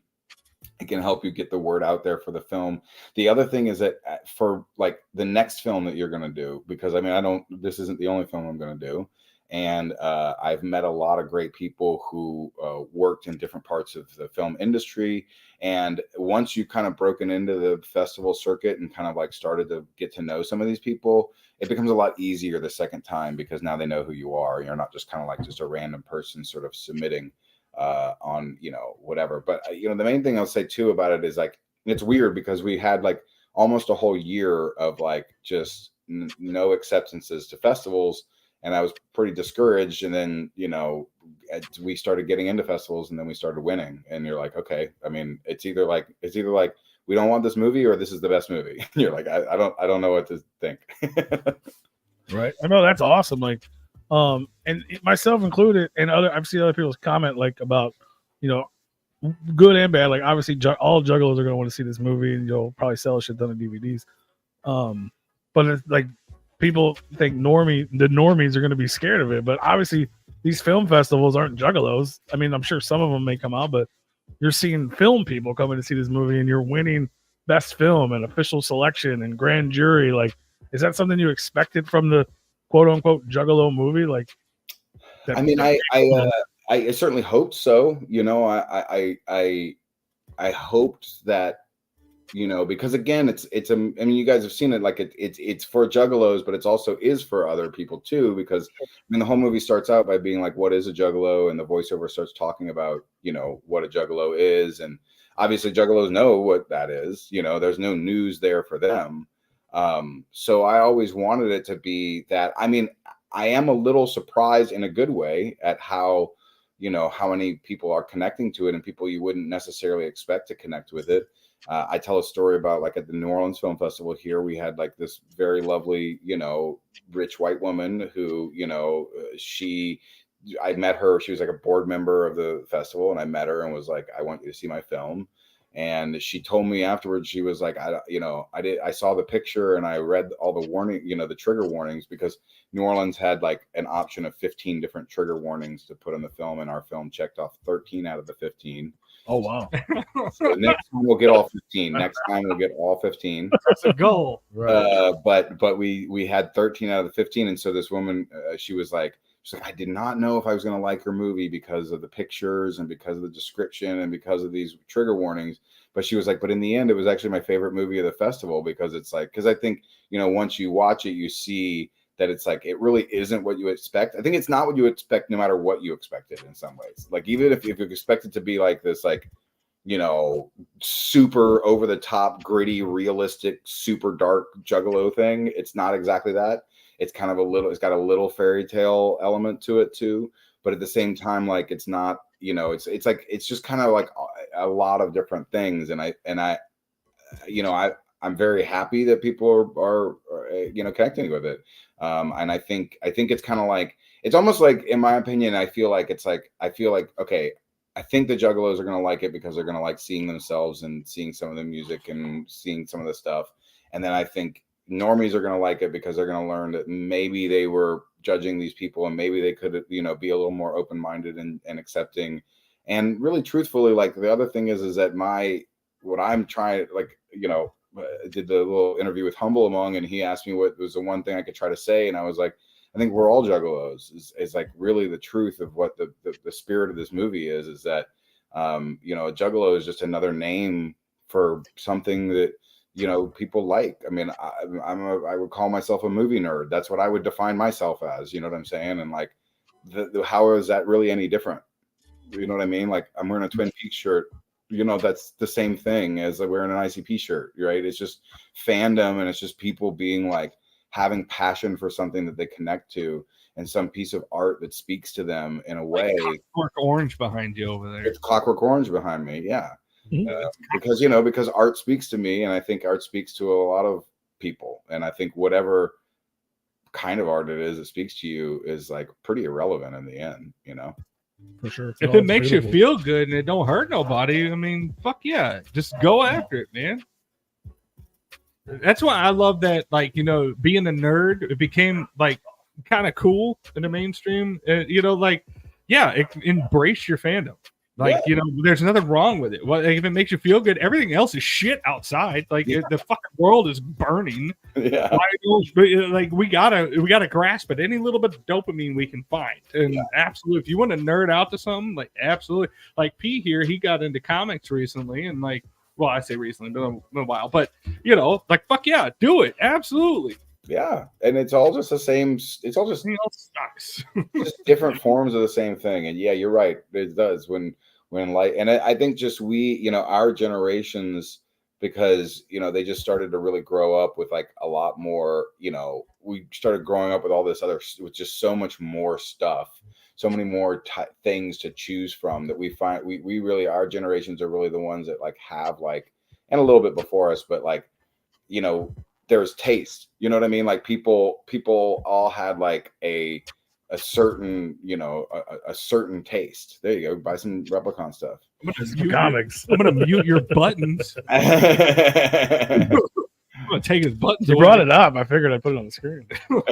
Absolutely. Come on, man. It's all, just go. He's got variant covers of like what who's the guy that does your Pooh comics? Marat. Yeah, Marat. He's got different Joker's card variants of he's got the Pooh comics. That's awesome. Yeah. That's awesome. So those are y'all. Oh, okay. That's y'all stuff then. Yep. Like you wrote the comics and stuff too? I just variant covers. No, we just enticed the Our covers. exclusive variant covers. Oh, cool. Nice. It doesn't. All of it's cool. I mean, that's what I'm saying. It's all cool to be able to make your own things and put your own stuff out there. And like, we as humans are like creative beings. Like, we're meant to create, and like, this is what we're supposed to do. You know, the answer to your question is yes. We'd definitely be open to doing a midnight viewing at a theater for the core fan base. Absolutely. Very open. But yeah, you know, I think we're just creative beings, and we all need to create stuff. And I think, you know, I say this a lot too, is I think that like art is like one of the only like weapons that we really have as like people to, you know, discuss the things we think are unjust, or we think that could be better, or try to like, you know, make you know, because like what, voting doesn't do anything. Like you're not going to make a difference in this world, like by going and pressing a button between, you know, two things that are, you know, just basically the same. You know, you're not going to make any real like headway in this world doing like, you know, you can be kind to your fellow person, and you can make art. Those are about the things that we can do to really like make a difference in the world. So my attitude is make art, you know. It's a good expression of like how you're feeling and all that stuff. It definitely, you know, there's been a lot of people that are a lot of people in power and governments that have been threatened by artwork. As you know, feudal as it seems, it's like, yeah, no, they look at World War II. They burned a lot of fucking artwork.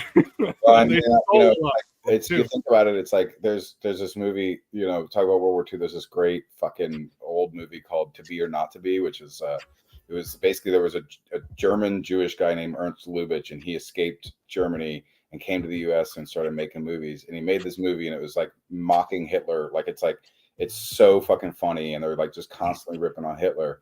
And it made Hitler so fucking mad, because here was this German Jew, just Berlin Jew, who came out of his city and is going to the U.S. and is like making this massive, like everybody like sees this film and they're all like just making fun of Hitler. And he's like, you know what I mean? It got so under his skin. And so you're you know, so like, can you imagine that you could like get under Hitler's skin?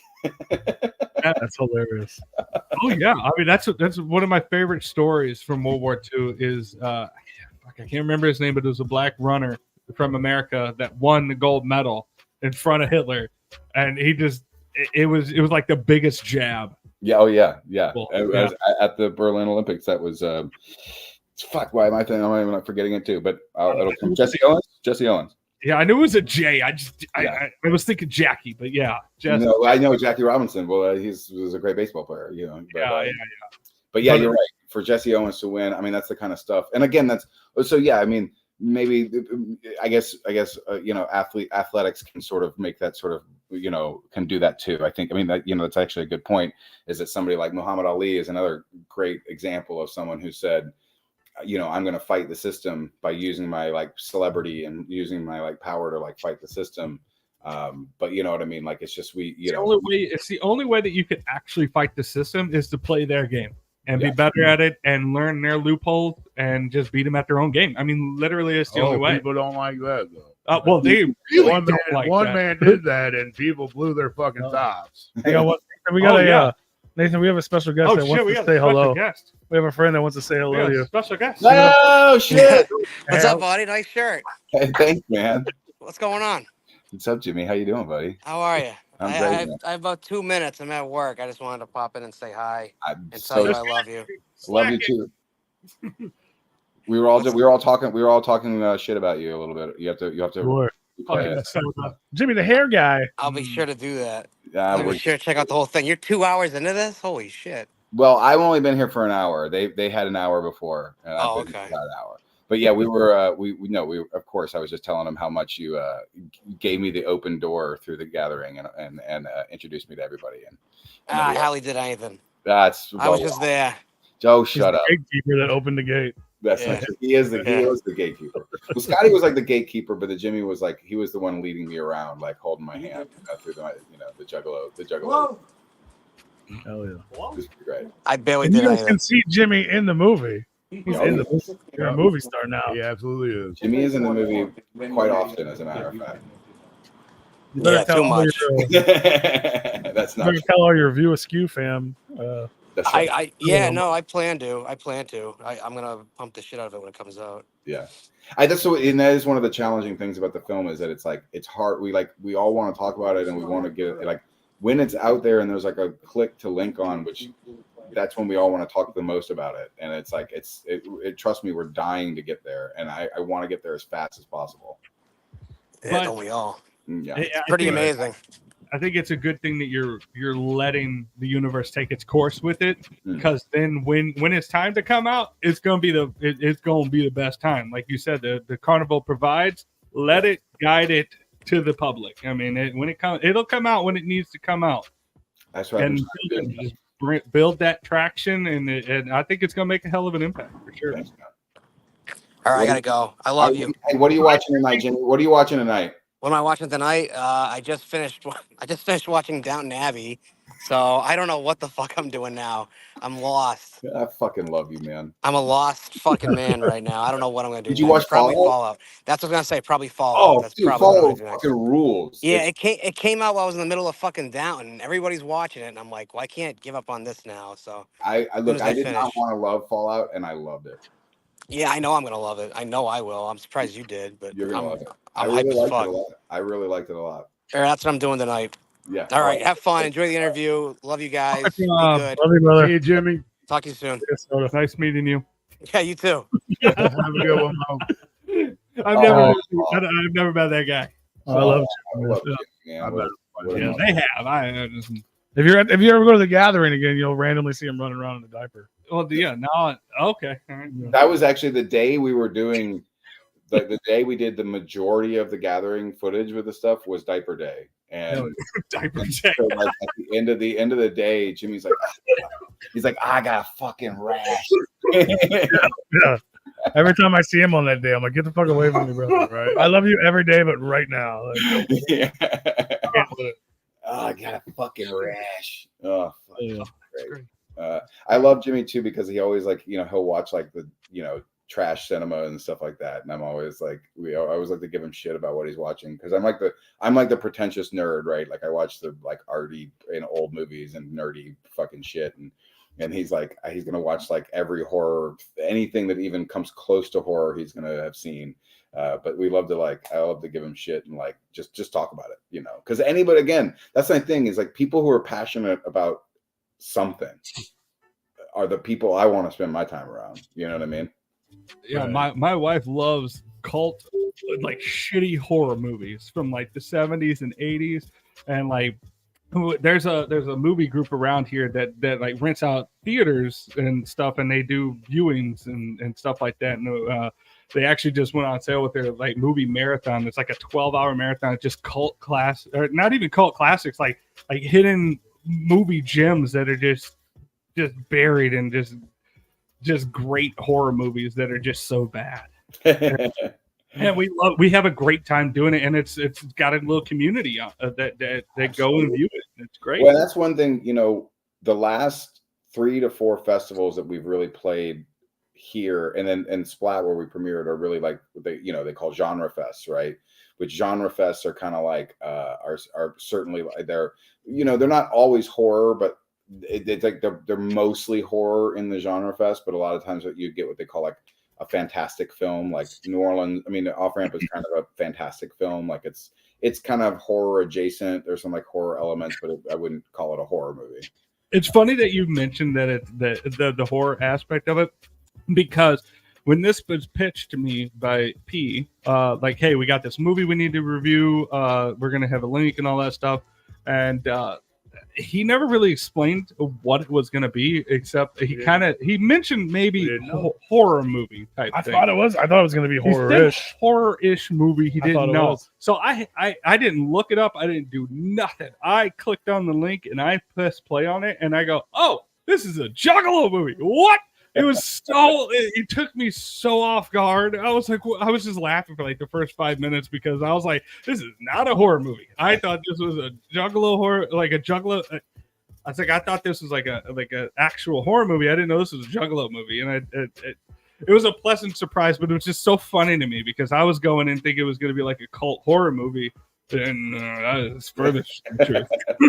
Well, but I think it fits in with the cult horror film audience, whether it is, I think that like that's the thing that we find at some of these, with like again we call genre film festivals, is that because I find that these people who the people who love those films, like you said, genre festivals are filled with some of the sweetest people I've ever met. You know what I mean? They're all really kind and they love this stuff and they're very excited about it. And so we ended up kind of like being in like this really, so I'm also really glad that you had such a cold watch, because it's very, very cool to be so cold, and especially as a Juggalo, to not know that it's a Juggalo movie is like, well, hell, that's awesome.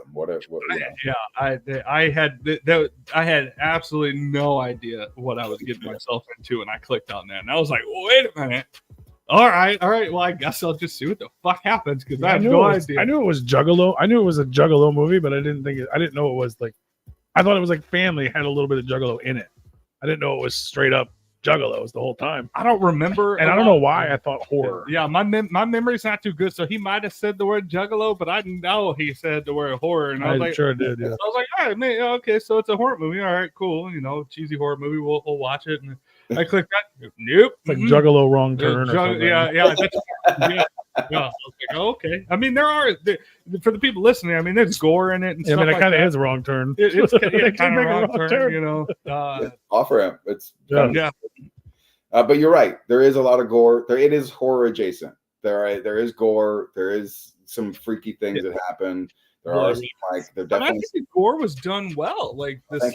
The special effects on it and all that stuff, I think it was done well, because on indie films, that's obviously where the budget shows its face, is where that's one thing I had the advantage of, again, being a gaffer in New Orleans for a number of years. I had built up a good relationship with a lot of people in town, So like we had a really great, physical effects guy who came and did a lot of, he used to do like NCIS, and he's done a number of Blumhouse movies. His name's Carlos. He's really awesome.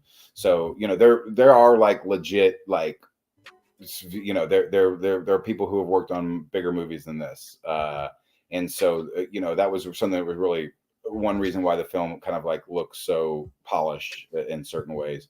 Although there's other parts that I don't think look that polished, but you know what I mean. It has that. It still feels like a movie. It's not too over the top of production. I think is right in the sweet spot, because like you can have the best production, but there could be overproduction where it's like it doesn't need that much polish. Well, it's a Juggalo movie. Like we want to have some grit. You know what I mean? It's got to have some grunge to it for sure. Of course. It wouldn't be cool if it wasn't. You know what I mean? Like it wouldn't be realistic. If you get too Hollywood, Juggalos ain't gonna be there. It's also it's not the shit that I'm into anyway. I mean, I don't want something that's too like, too polished or too much of anything. So. And watching it for me, it did not feel like an independent film. It did not feel like an indie film at all. Like it was like the only indie part about it was that it was about Juggalos. It was like everything else. It was just like, I feel like this movie came off a set. Like this is really well done. Thank you very much. Yeah, I mean, again, I had a lot of help and a lot of favors that I definitely pulled to make it happen, but I think it comes through, and I think you can see it.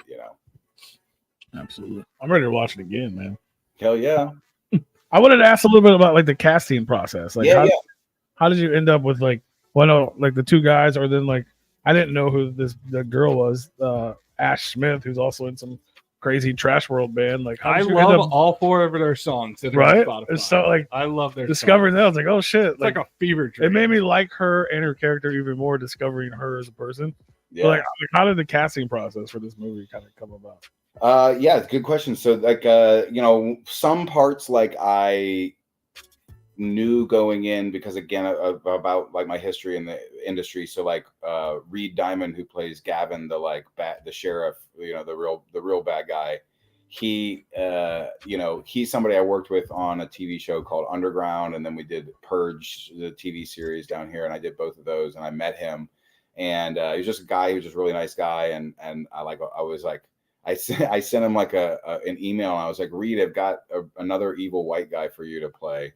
And and he was like, and he read the script. He's really complimentary of the script. He really liked it a lot. And he said, he said in an interview we did with him, he goes, in the Diamond household, we make our money playing evil white men. He's like, I played a Nazi, I played a slave owner, I played a Marvel supervillain, but Gavin is the most evil out of all of them. And I was like, yes. So Reed, that was kind of like that. So for twisted for sure. Yeah, Gavin is not a good guy. No. For Ashley, who plays Eden, I had a friend who is an actor in LA, and he actually is here. He lived in LA, he was kind of back and forth or whatever. And we were talking about the script at one time, and he was like, I had this girl in my acting class who you're gonna love. He's like, she was a Juggalo growing up, and she like is like whatever. And so he connected us. I sent her the script. She really liked it a lot, and she read the part, and it was just like, I was like, you're fucking it. You're definitely it. She was like, her older sister was really more of a Juggalo. I think she was kind of like, she kind of went to a couple shows, and back when they had like regional gatherings and stuff like that before, whenever that was, I know she had gone to a regional gathering somewhere in like East Texas. She's like a pretty big model. If you look her up, she's like was in like, she did like Forever 21 and like Playboy and like whatever, and she was in like a Weekend or something. So like she has a successful career as a model anyway, and she wanted to be an actor, and had like was taking the acting classes where my buddy met her. And we just like, it was one of those things that whenever she read the part, I was just like, there's nobody else for this role. It's like her, and she rules. She's so cool. And she's so like, she contributed so much to the script and the story. And like, as You know, it was like she just got it so much and just really, really added to everything. A couple of the other parts, like Miles, who plays Randy Cox, the cop who gets dosed with the acid. He's a friend of mine, and I like still like act as a cinematographer, and I shoot his movies for him, and he's like the chair of the film department here at Loyola New Orleans, and he's just a friend of mine who I worked with a couple times, and it was like, you know, he's a great actor, and I was like, oh, let's put him in there. And then like Jared, who plays Scarecrow, that was more from like I had seen him around town because he's local to New Orleans. I had seen him on a couple of things, but then when he just sent in a tape, it was just like the freakiest fucking thing ever. We were like, we just basically cast him on the spot. We were like, nope, it's done. He's Scarecrow. There's no question. Yeah, it's definitely creepy. Yeah, and he just like he really connected to like the line in it whenever Scarecrow goes, "Oh, you're so fucking hardcore, Scarecrow," because it's like that thing of like we all know those dudes who like talk themselves up and like think that they're so cool that they speak in the third person. Anyway, that was kind of him. But then our leads was interesting because we actually originally had two different people in mind for those parts, and it didn't work out with them, and it was and we kind of had to go back to the drawing board. But I think it's another one of those things that the carnival provides. We had to do that because in the end, when we went back, it like worked out perfectly. We had basically our casting agent here in New Orleans, who's like a friend of mine. He basically sent out a national search kind of thing. And Scott, who plays Silas, sent in his tape, and I like to tell the story. He did this actor thing where he reads on his tape and he goes, "I'm Scott Schofield and I am Silas." And I was like, oh, and I got goosebumps. I was like, he is Silas. And anyway, it worked on me. But it also he followed it up with a really great read. And then Johnny, who plays Trey, my co-writer Tim, he had a movie called Low Life. He and another friends, he co-wrote another movie called Low Life, which if you haven't seen, I recommend. It's gory, it's cool, it's funny, it's great. It's in Low Life, it had a really successful festival run in like 2017, and they got like IFC Midnight like distributed the film and whatever. So anyway, Johnny plays a big part in Low Life. He plays a guy who also recently gets out of prison, but that guy has a swastika tattooed across his whole face. And that becomes because he was basically trying to stay alive in prison, and like the only way he could stay alive in prison was to join the like Aryan Brotherhood and whatever, but he's not racist, so that's like the joke. But anyway, so Tim was like, Johnny would be great, and he mentioned Johnny multiple times, and finally I just listened, and really we did like a reading between we did like a chemistry read. Yeah. So we had like Johnny and Scott like read the parts together, and it was just like, this is it. There's no question. These guys are it. And I'll give them credit too, because when they showed up, they had done so much of their own sort of private work to kind of like get to know these characters. And then they got to be really good friends, because it was like basically like, it's kind of hard to like introduce two strangers and be like, okay, now go be best friends. Like you've known each other for 20 years, and give them credit for really like diving into the characters, diving into the script, and kind of coming up with this massive backstory for it. So who actually wrote the raps that Cyrus sang in a diner?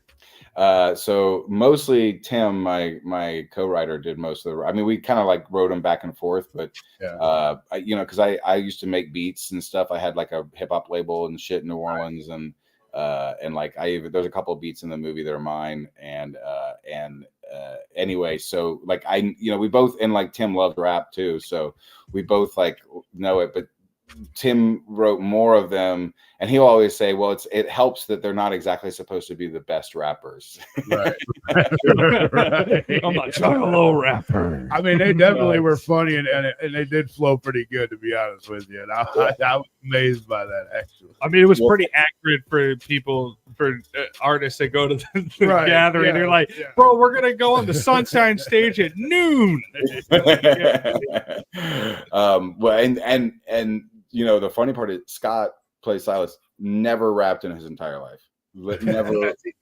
So he had to totally learn how to rap, and because he did a great job. And it's, again, he just cared. Like he loved the character and loved it so much that like he would just, you know, and that's what it took, right? The passion, because like that's what's more important is watching the character's passion so that he could like, you know, give it all.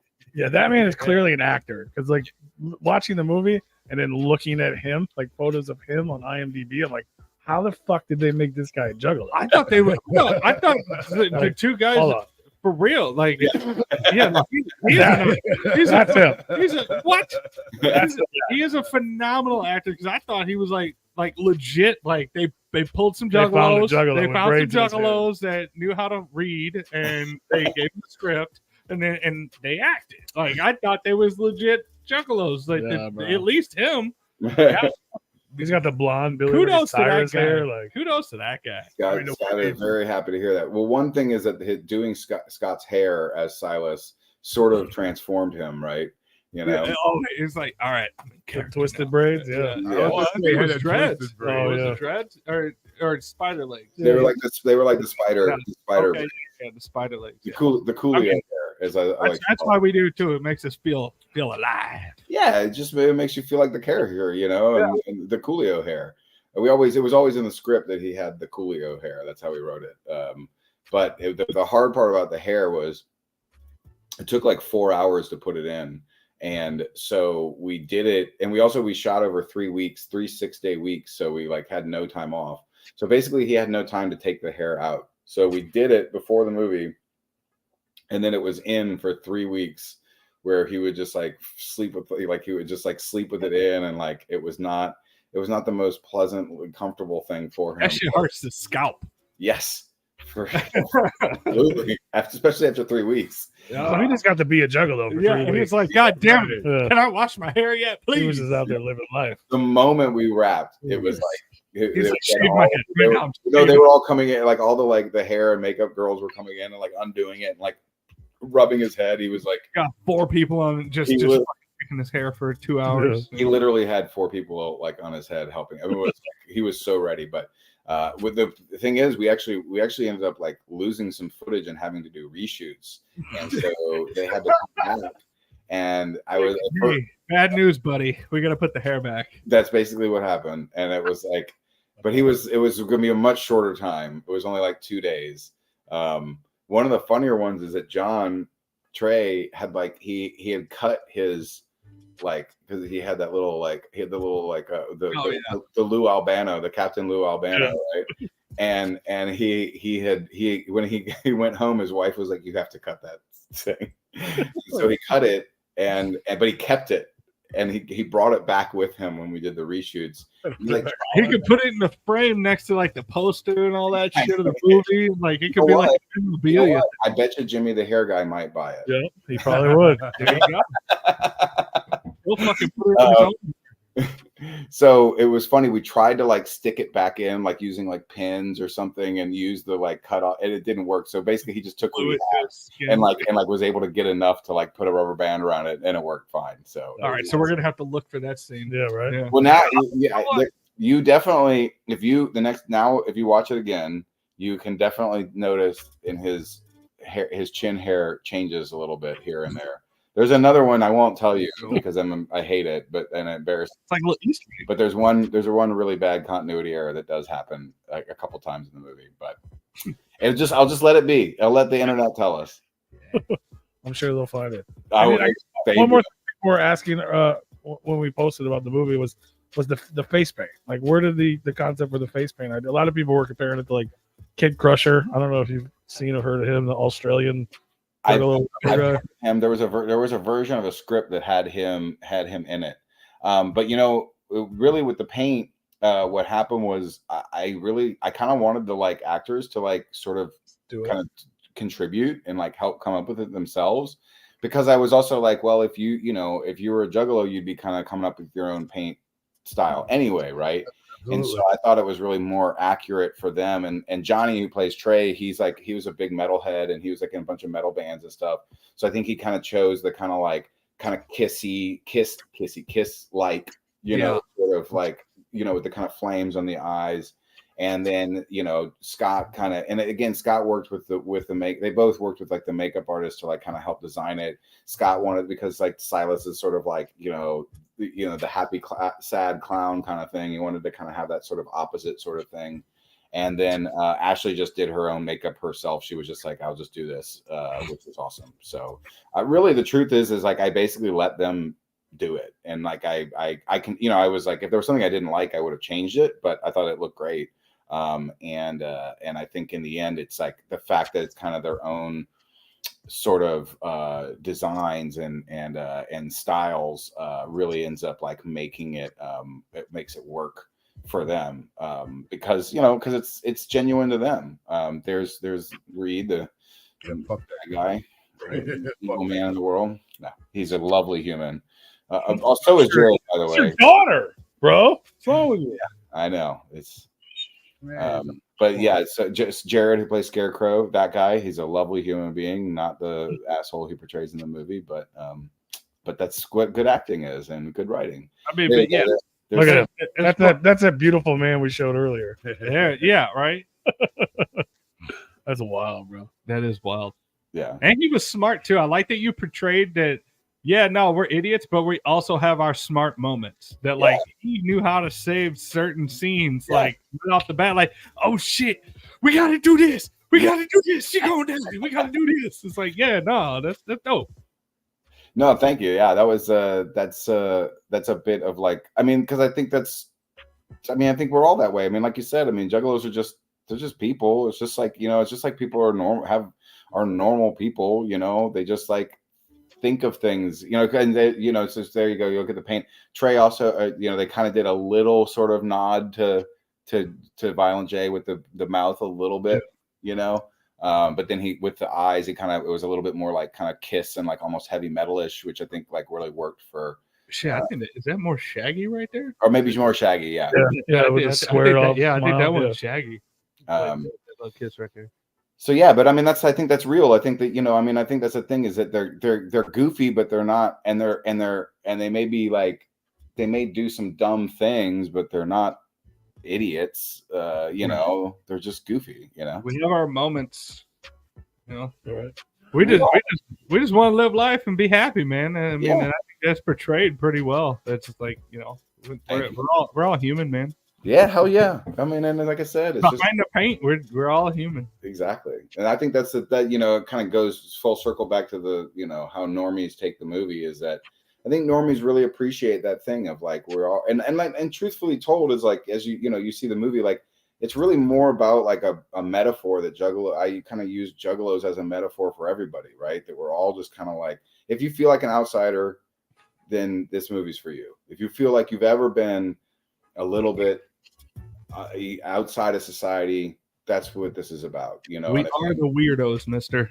Hell yeah, we are, and fuck yeah, we are the weirdos. What do you want? I don't want to be fucking normal. Like what? I wouldn't want to be anything else. Yeah, hell yeah. I mean, that's like all the best people are fucking weirdos. Mm-hmm. Yeah. One more thing I wanted to give props to is, I don't know if you had a costume department or who was in charge of that, but you showed us the fake Fago earlier, which, you know, the Juggalo juice, but then like everything in the movie, obviously, you know, you tried to get like license for Hatchman and stuff, but you had like, it was like almost an ICP shirt, almost like everything was just it was your own version of all, like, who came up with all, like, I noticed all that stuff because I knew it was like a little off, but it was still, he loves merch, but it was still dope. I was like, oh, it's still dope. Or, you know, like, how did you guys come up with all those different designs? No, great question. Yeah, I mean, there was a couple things. One, you know, like you said, I mean, the truth is, I mean, part of it was like, you know, there was certainly like a thought process behind some of it, and that like, okay, well, if we're done with the movie, I mean, I love merch and like I love shit and like I love to buy like exclusive cool stuff. And so for me, like, to give the characters, you know, specific shirts that are very like, you know, specific to them. And also, I mean, you mentioned Tarantino. I love Tarantino earlier, you know, like, to me, the Red Apple's fucking cigarettes are the coolest thing about that movie. You know what I mean? Like, well, not the coolest, but that's one of the cool. I love Red Apple cigarettes. I love the fucking Kahuna burger. Like, all that stuff is like, it makes it so much richer and so much more interesting than to have like Coca-Cola. Like, who gives a fuck about Coca-Cola?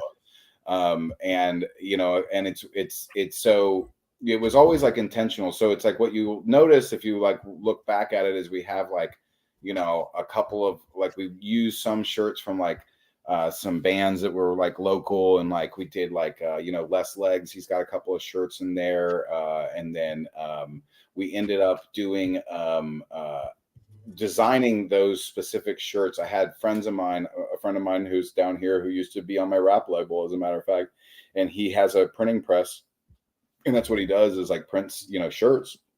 And we might need his contact info. Oh yeah, absolutely. I will happy Inkwell Press. He's great.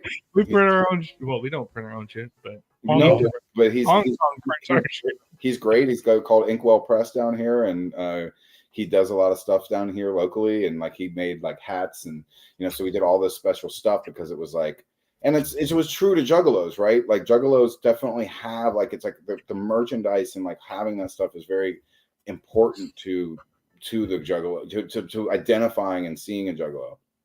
And so my buddy Gabe, who owns Inkwell Press, he designed both of their shirts, the main guys' shirts, and it was like one of the things that was like I want like a wicked clown, and he did the wicked clown, which is just awesome. I mean, it's just such an incredible fucking drawing.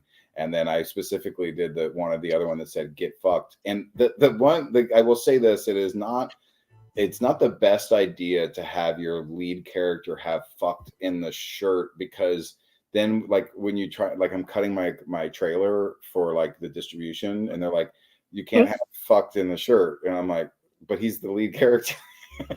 So it's like, oh my god, that was a little bit of but I still like it in the end. But we mainstream don't like those bad words. I know. So we did that, and that helped it. But basically it was my friend Gabe, and then my buddy Rowan, who I used to make music with, he's also a graphic designer. He's the one who designed the Juggo soda, and like we took this because it was like he did this thing, and I was just like, oh, that's so cool, like what a perfect like little like kind of a clown face thing, like it just got the spirit of like Juggalo clown kind of thing. And so we used this image, and then I made some like hats and like a few other things out of that. Reminds me of that paint on those little guys that you would get off those little vending machines, the little homies or whatever. Yeah, the homies. Yeah. It looks like one of those little homie face paints. That's right. Here, hold on one second. I'll show you one thing. Hold on. Okay. All right. He might have like a little homie Funko Pop or something. That'd be dope. Some other fun little stuff we have from the movie. This is one of the hats. That's awesome. That's dope. Yeah. The Juggo. Hell yeah, those are awesome. And then we did, and then this was like because I like right whenever I cast Scott as Silas, I went on Amazon and sent him a ballad song that was like that was the fake one, so he could start practicing with it. Hell yeah, whip it out. Hell yeah. Juggalo's about the hell out of Well, that yeah, bird, you gotta bro. get the little spin down with the butterfly knife. I know, and it was so hard. And he was just like trying it over and over, and he could. And then of course my nephew, who's like was like 19 and was helping us on the movie, he goes, "Oh, I could do that," and just like flip, you know what I mean? He's like a 19. It's so funny going back to like I was saying that this was back in my teenage years growing up that I used to have a butterfly knife, and I used to beat the shit out of my knuckles trying to get that. Man. Yeah, if you spun it just one little half revolution too much, you cut your knuckles. Yeah. Exactly. I mean, that's the thing. That's the spirit of that kind of, stuff. I mean, I think the thing is like, I think what, it's like, it's funny. You say that thing about like, the Juggalos, I mean, especially our characters. I think they're juvenile. I don't think they're stupid. I think they're juvenile. Like they like fart jokes, and they like, you know what I mean? Like, and Beavis and Butthead. Yeah. Just music fans. Exactly. And Beavis and Butthead are awesome. They're hilarious. Yeah. I fucking love Beavis and Butthead, I grew up on it. Yeah, exactly. It's our shit. So I think juvenile is a good way to put it. yeah, I like that better. Yeah, I agree. Yeah. For sure. Yeah, That but yeah, I definitely love all the explains all, I noticed, and even like the posters in the bedroom was like Juggalo, like everything in there was like that's almost. But I think it was cool. I was like, man. Thank you. I mean, listen, it was all intentional. It was definitely all intentional, and like we definitely wanted to do that because again, I wouldn't want Juggalos to look at it and be like, oh, and like this is so fake, and like this is not, I mean, even if there's some things that aren't exactly exactly, it's not all exactly true. It's like it's still the spirit of it is there, and I think that's what you can see, is that you can see that the spirit of it is there. And again, like I knew this wasn't my culture to like discuss 100%. I wanted to just like but I that's why I kept like listening and asking, and trying to meet other people and really understand where they were coming from. And again, people like Jimmy and Scotty and Mankini and Psycho Scott, like they were just all so just invaluable with like, and so giving with not their stories and I mean, like you said, if you know Jimmy Soda, I mean, to know him is to love him. He's like such an awesome dude. So. I just had an idea for like off ramp too. Uh-oh. Is that like you could go, because like this one took place in the golden era. You could have one in like the decade after that, and like they're trying to bring the magic back to the gathering. They're going on a road trip to bring the Harold and Kumar saves the gathering. Saves the gathering. They try to bring the magic back to their friend group. They're like come on, no, and then like they set fire. Everybody's moved on and got corporate jobs and it's like the last Christmas. Yeah. One last hurrah, but like you set the drug bridge on fire because it ruined everything, and then you bring all the homies back together for one last gathering. Smoke the magic blunt. You smoke the magic blunt. You stroke the furry wall. Great. You reference Replicon Radio. That's right. That's awesome. Cool. This has been great, guys. It's been awesome. Hell yeah, man! I'm excited for more people to see the movie. Oh hell yeah! Thanks. So you're saying June? You got the digital premiere. June we have. It's called Chattanooga Film Festival. I'll send you a link or whatever. And but Chattanooga Film Fest in June. I think. Hold on, I can tell you exactly. I think it's June 28th. Is when they. So for everybody that wants to see the movie, if you can't wait, you'll be able to purchase tickets and watch it digitally during this film festival. Exactly, the Chattanooga Film Fest, and you'll be able to June, I think 24th or 20. Anyway, that's about when it is. You can purchase tickets and watch it digitally at Chattanooga Film Fest. Then after that, it will be on streamers. There are a couple other film festivals that are like we're hearing from that we may end up playing at, because basically we'll play at film festivals right up until the point it releases, just because it's more hype and more help and whatever. Yeah. So if we get into any more of those festivals, I will keep posting it. Follow us, please, at Off Ramp Film on Instagram, at Off Ramp Film Instagram. I'm also Damn Nathan at Instagram. Find me there. I'm also Nathan Tape on Facebook. That's how we ended up connecting. And we also have a website, which is just www.offrampfilm.com. And we'll have a bunch of updates as it goes. And, it's so Chattanooga first. There's a couple other festivals that will probably come up. Hopefully, knock on wood, we'll have a few more. And thank you very much for that one. And then we will be on, your favorite premium VOD site in the fall. There you go. So look forward to that. Purchase it, buy it, and then obviously after that they'll have hopefully a physical release. So somebody's bought rights to that. Is that how that works? So basically, it's the distributor who has the rights to the DVDs, and they are doing it. It's just a part of like the kind of deal. There's also the option that we could have tried to like keep the rights to the DVDs and done and made our own. But that's a big investment to make on, stuff, you know what I mean? Like just like to make them before you sell them. So we're hoping my hope is that they just do a good job with what they make the DVDs for, how they make them. And I hope that they're good and nice and whatever. We'll see how it comes out. Do you have any, I know how that part works, but do you have so obviously they get to do it, but do you have any say in like anything bonus? Like if you want, include these bonus features or these deleted scenes or anything like that, or have you planned on doing? I would love to do all that. I don't think that's going to be I don't think it's going to be a part of it at first. I think that my hope and my thought about this is that it's basically will be like, it'll probably be a pretty straightforward disc at first. And then my hope is that after, it sells like gangbusters, that then they realize, oh, hey, maybe we can do maybe there's something more here. That's kind of what I am hoping for. Because again, I'm like a big collector of physical media myself, so having something that's, you know, kind of special is important to me. For sure. When I heard you mention, I watched one of your interviews that you did talking about all the gathering footage and how you decided to include that in the end because I think Jimmy told you people want to see the Juggalos.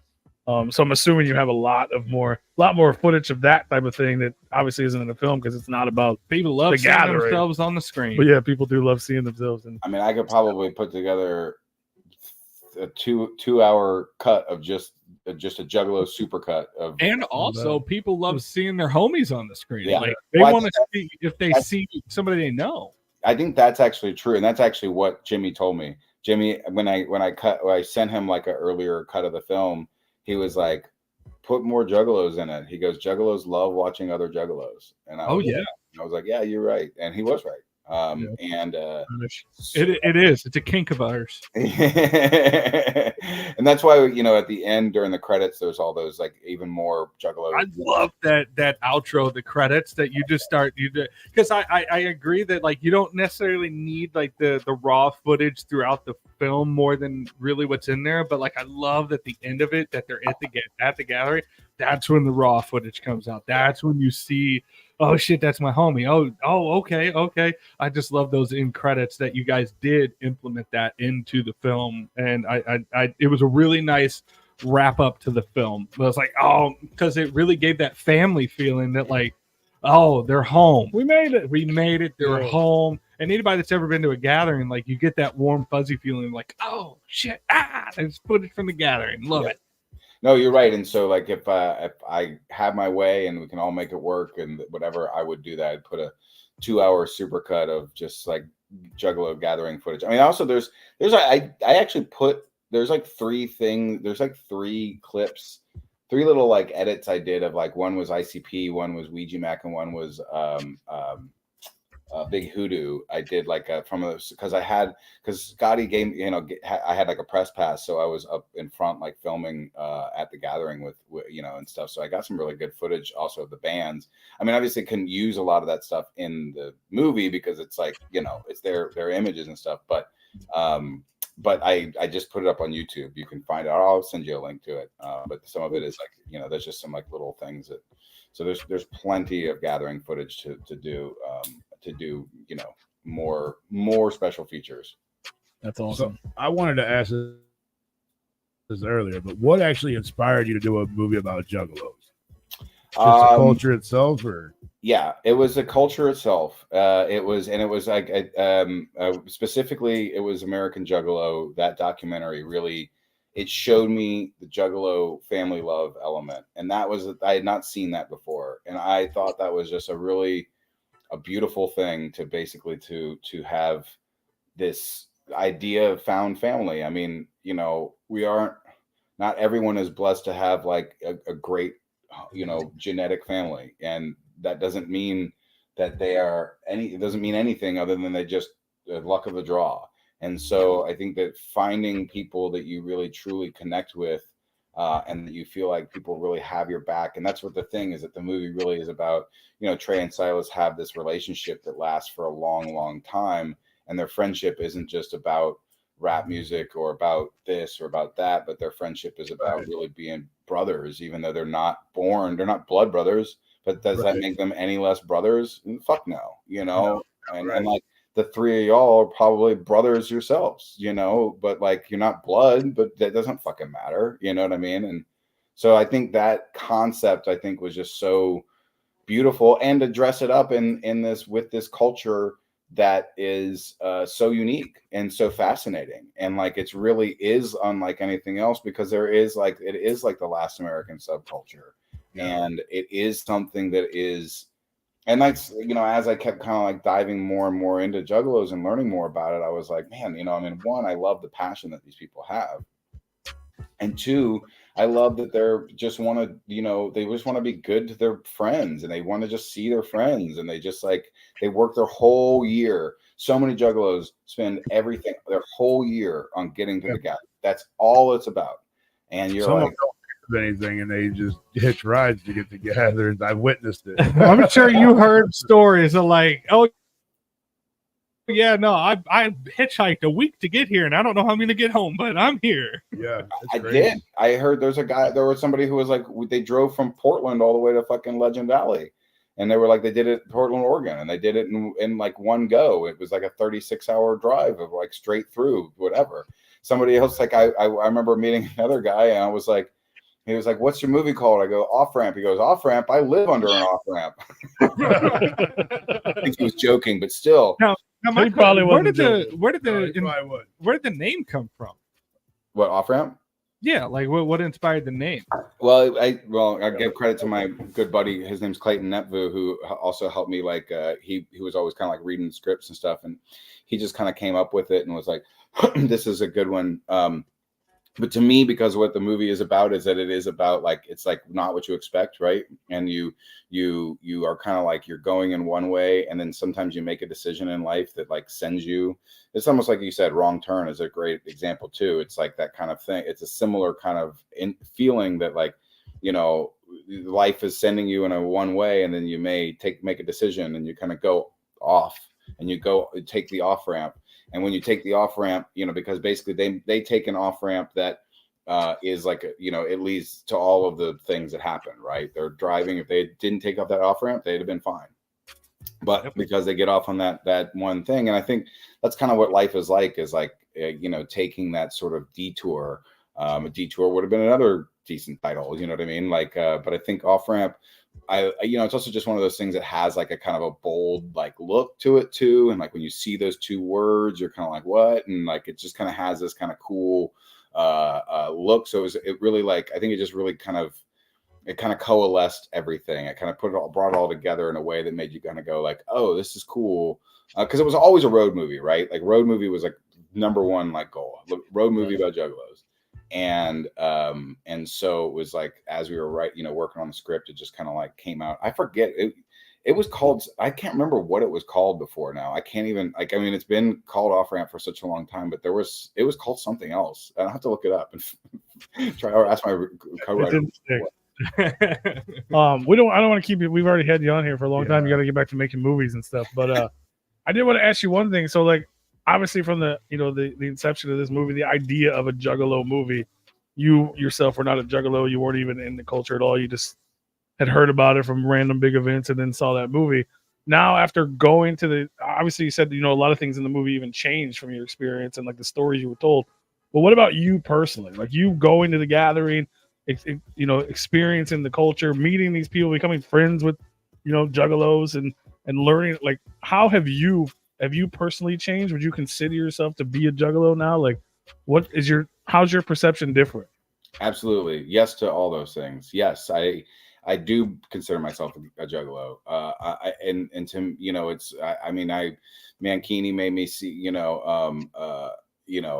was like, you have to go on stage during the fucking Fago Armageddon. You have to do it. He's like, you have to go. And I did. And I was, as I said, I was baptized in soda pop, Sorry if he touched you inappropriately. He likes to do that. Touch me inside. Not inside of my body. Is it just me? He reaches deep in there. He really gets deep in there. He really gets way in. But Skinny day. Yeah. So I it's one of those funny things that at first, like when I first was making the movie, people would always be like, "Oh, what are you doing this for? Are you a Juggalo?" And I'd be like, "Oh, no, I'm not a Juggalo. I'm just a guy." And like, what I mean? That was that kind of speaks to like the evolution, because at first I was like, no, I'm not a Juggalo. Like that's different. Like, yeah. Like, oh, who are they? And now I'm like, no, what the fuck are you talking about? Yes, I'm fucking glad to be a Juggalo. I'm fucking honored to be a Juggalo. I'm honored to be considered a Juggalo, because to me, what a Juggalo is someone who treats their neighbor like they want to be treated. To me, a Juggalo is someone who says, fuck all this other bullshit. Let's love each other like brothers, let's look at that, and I mean, that's not every Juggalo, but that's not every person either. And like, I think, I've just experienced a lot of really, I've experienced a lot of really great things. And it is a rite of passage. It's very true. It's very much was for me. And I was really like moved. I was very moved by the whole thing. I'll tell these two little bits. And is one, so when I originally went to the gathering, I went with my ex-girlfriend, and like I had two other tickets. They were originally going to bring two other people, a producer and an actor to the gathering, and it didn't work out. And so I had 2 extra tickets to the gathering that I had purchased or whatever. So we get to the gathering and we're there day 1, and we go around and we meet people and we talk to people and whatever. And, just kind of like getting to know people, meet Scotty and all these folks. And at the end of the day, we're leaving. And as we're leaving, there's this couple selling Jello shots outside in the parking lot. And I never drink Jello shots. I would never choose to drink a Jello shot. I'm a whiskey guy, but for whatever reason, I was like, let's go get some Jello shots from these. So we went and we got a couple of Jello shots from these folks. It was a guy and a girl, a couple, and they were all painted up and had like whatever, and they were selling stuff. And so I just started talking to them because again, I was like, I just wanted to talk to people. So like I would take any excuse to just be like, hey.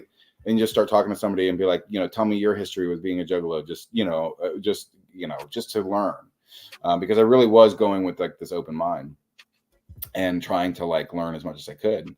And so this couple, the girl started talking to me about her life story, and it was just like, I mean, she was Eden, like it was like everything other than her brother wasn't drinking her breast milk, but it was like. But there is a lot of just similarities in like the way that she was like, I wish you knew their name, because I knew a few couples that would sell like chestfuls of Jello shots. Whoa, like that was like your thing. It was a big, like they would have flashing lights and shit on their stuff. And that her Juggalo name is Psychosis. So if you know Psychosis the Clown. I think she's from Ohio. I forget her real name. I have it somewhere, but she goes by Psychosis the Clown. Damn, I thought it was one of the homies. She's in the movie because there's a part where they say you hooked up with that juggalette, and he says Psychosis. That's her. So she was great, but basically her story was so like it just mirrored my character, and I was like, this is so beautiful. This is a person. This is a real person. You write this character and you like just type these words out and you kind of like make this character up in your head. And then to actually meet somebody and they reflect what you wrote was so beautiful and validating, because it was like, wow, well, this is that we're doing the right thing here, because this is a real, like, and it was also showed me it was on the right path, because it was like, it wasn't so far off. You know what I mean? That it was like, we were writing this like character that's like ridiculous and unbelievable. It was like, no, this is a real person. And so she told me, oh, we're selling these Jello shots so we can get in. We drove all night here and we're sitting out where I was like, wait, you don't have tickets? And they were like, no, we don't have tickets. I was like, hold on a second. And so I went and got the tickets I had, because I was like, I bought these and then I had them, and I was like, I didn't know what to do with them, and I'm like sitting with them, and I was like, this is exactly what this is why I have these. So I brought them and gave them to her, and she was just so touched, and like she and her boyfriend were, and I was like, I want to film with you tomorrow, so I'm going to come back and we're going to film. And it was like just one of those moments where everything, like it was that Carnival provides. It was like everything kind of came together for everybody, for both parties. Exactly. And and I was able to give something to her. I was able to provide something, that was so joyful for her. And she was to be able to provide that back. And it was such a beautiful exchange of, it wasn't like, it was just literally like, I had these, it was there. It was so awesome. So it's magic though. Like just that offering and like just the interaction, like that's the magic of like the gathering and the Dark Carnival and all that stuff like that. And Juggalos love free shit. We love free shit. We fucking love free That's shit. True too. Well, I mean, it was with her too. It was just like I said. It was like it was just the right. It was just exactly the right. It was like I said. I felt called to go buy a Jello shot for no fucking reason. I would never, never in my life have I been like, let's have a Jello shot. But it was again like their paint was really all taking questionable substances at the gathering. Right? Best place to do it. Yeah. Well, yeah, and I mean, I would eat mushrooms before I would, or I'd take some acid, but Jello shots are kind of like, oh, they're gross. Fun fact: the only place I've ever had a whiskey Jello shot was at the gathering. Very watery. That had to be pretty interesting, I bet. So I'll tell one other small story that relates exactly the same way, which is another one that was really touching. So I showed the film, we showed it at New Orleans Film Festival, and there was this young man who came up to me afterwards and was just he was like 18, and he was just like so touched by the movie. He was just like, wow, this is something. And he goes, And he said, you know, watching this movie made me want to be a nicer person. And I was like, that is the greatest compliment that I could ever get. It's beautiful. Right. And it is beautiful. And I said to him, which is the truth, I said, making this movie has made me a nicer person, because it really did, you know, having that spirit of trying to make sure that everybody's taken care of and make sure that people are all treated with respect, both fictional characters and real people. And I think that, you know, the difference between the, you know, fictional characters and real people is not much, you know what I mean? And that, like, you know, if you treat your characters with respect, and I think that's one thing, again, that I hope it comes through, and I think it does from every time that I've talked to, but it, you know, it comes through that, like, I want to treat these characters with respect because they are real people, because there's someone out there who feels just like them. And there's someone out there that's going to identify with them because that's close to their journey. Yeah, so it's that's kind of what it is. So the long way to answer, yes, I'm proudly a Juggalo now. And you know, making the experience of making the movie and of going down this path of like making a movie about acceptance and about people who may not fit into a societal mold has made me a better person. And to be honest with you, I don't know. I mean, I'm for sure you have an idea, but I don't think you really have an idea. That couple, you have no idea how much you made their day that day by giving them those tickets to them. That's a lifelong memory for them. Yeah. Like, I mean, that's just like unbelievable for them, and I can only imagine how they felt too. And I mean, I will never understand it, but I kind of do, because there's a lot of things that like even like with Paul and I, like we've had moments at gatherings that we thought would never happen, and these people really literally thought that they weren't never going to get in. Like they're like, oh shit, we're just selling Jello shots. Like what the hell are we really going to do if we don't get in? And here you come along and you just made their whole life right there. Well, it was an exchange, and it was like, and they made my day too, you know? And so to me, it was like, what can I, you know, what small thing can I do to repay them for what they've done, you know, for me? And it's like, you know, it's such a, I think that's when you really end up doing something right, when you both feel like you're the blessed person. Do you know what I'm saying? Right. Sure. And like they felt like, oh my God, I can't believe that this came. And I'm like, oh my God, I can't believe I met, you know what I mean? We both felt like, wow, this was so cool. And I think, and so that, you know, so I'm really happy. And I mean, again, that was the first night I was there. So that really just like opened my heart to the whole thing.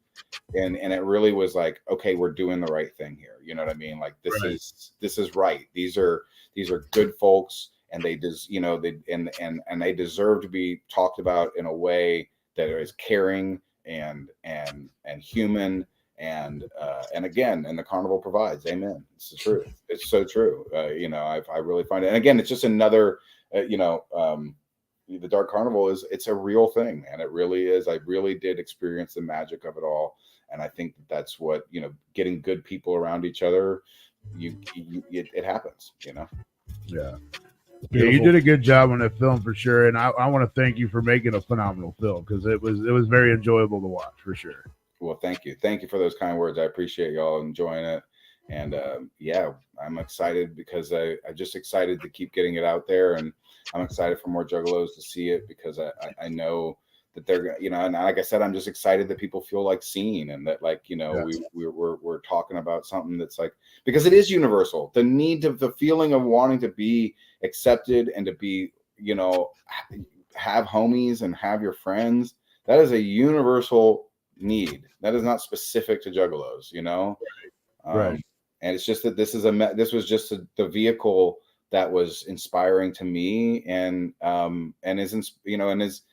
we've gotten a really positive response. I mean, people really, really like it, and they really find something. And somebody even told me after one festival, they were like, you just undid all the bad that any media has done to the Juggalos. I was like, I don't know that I've done that far. I could actually see it for sure. I'm happy you said that. It's kind of weird that you said that, because before you said it, I was getting ready to say it. I was like, I feel like people like you, and I don't know if you know who Tom Wood is, but people like you and Tom Wood I think you're gonna maybe save the magic of what being a juggalo is all about, because there's been so many, not even just bad press, but like politics within our own world with our quote unquote leaders that has ruined so much of the magic, that like so many people just bicker at each other now, juggalo on juggalo, Oh my god, they're all that stuff, keyboard gangsters, man. keyboard gangsters and all that stuff. But like people like you and people like Tom Wood putting on the float and all that stuff, like you're portraying like the magic for what it was. Tom is providing it back to what it is. Like we need more people like you. We need more people like Tom, and it's so exciting to think that, holy shit, is the fire going to get rekindled? Is the magic going to come back? I sure hope so. I fucking hope so, man, because it's so nice to feel that again, to feel that love again. Like, you know, because like we obviously, because like we see all the bullshit, we report on it, and like, you know, we see all the negative more than the common juggalo, and it's just so nice to feel that magic again. You know, we've been so desensitized to it because we've been around for 20 plus years, and you know, it's like I want it back. Holy shit, I want it back. Right. Because the world has gone to shit, and it's such a nice place to have an escape that, you know, now it's oh, you going to gathering? I'm gonna catch you at the gathering, I'm gonna beat your ass. It's like, come on, man. Why? Like, so thank you for bringing magic back, or at least it's showing us like, hey man, this is what it should be.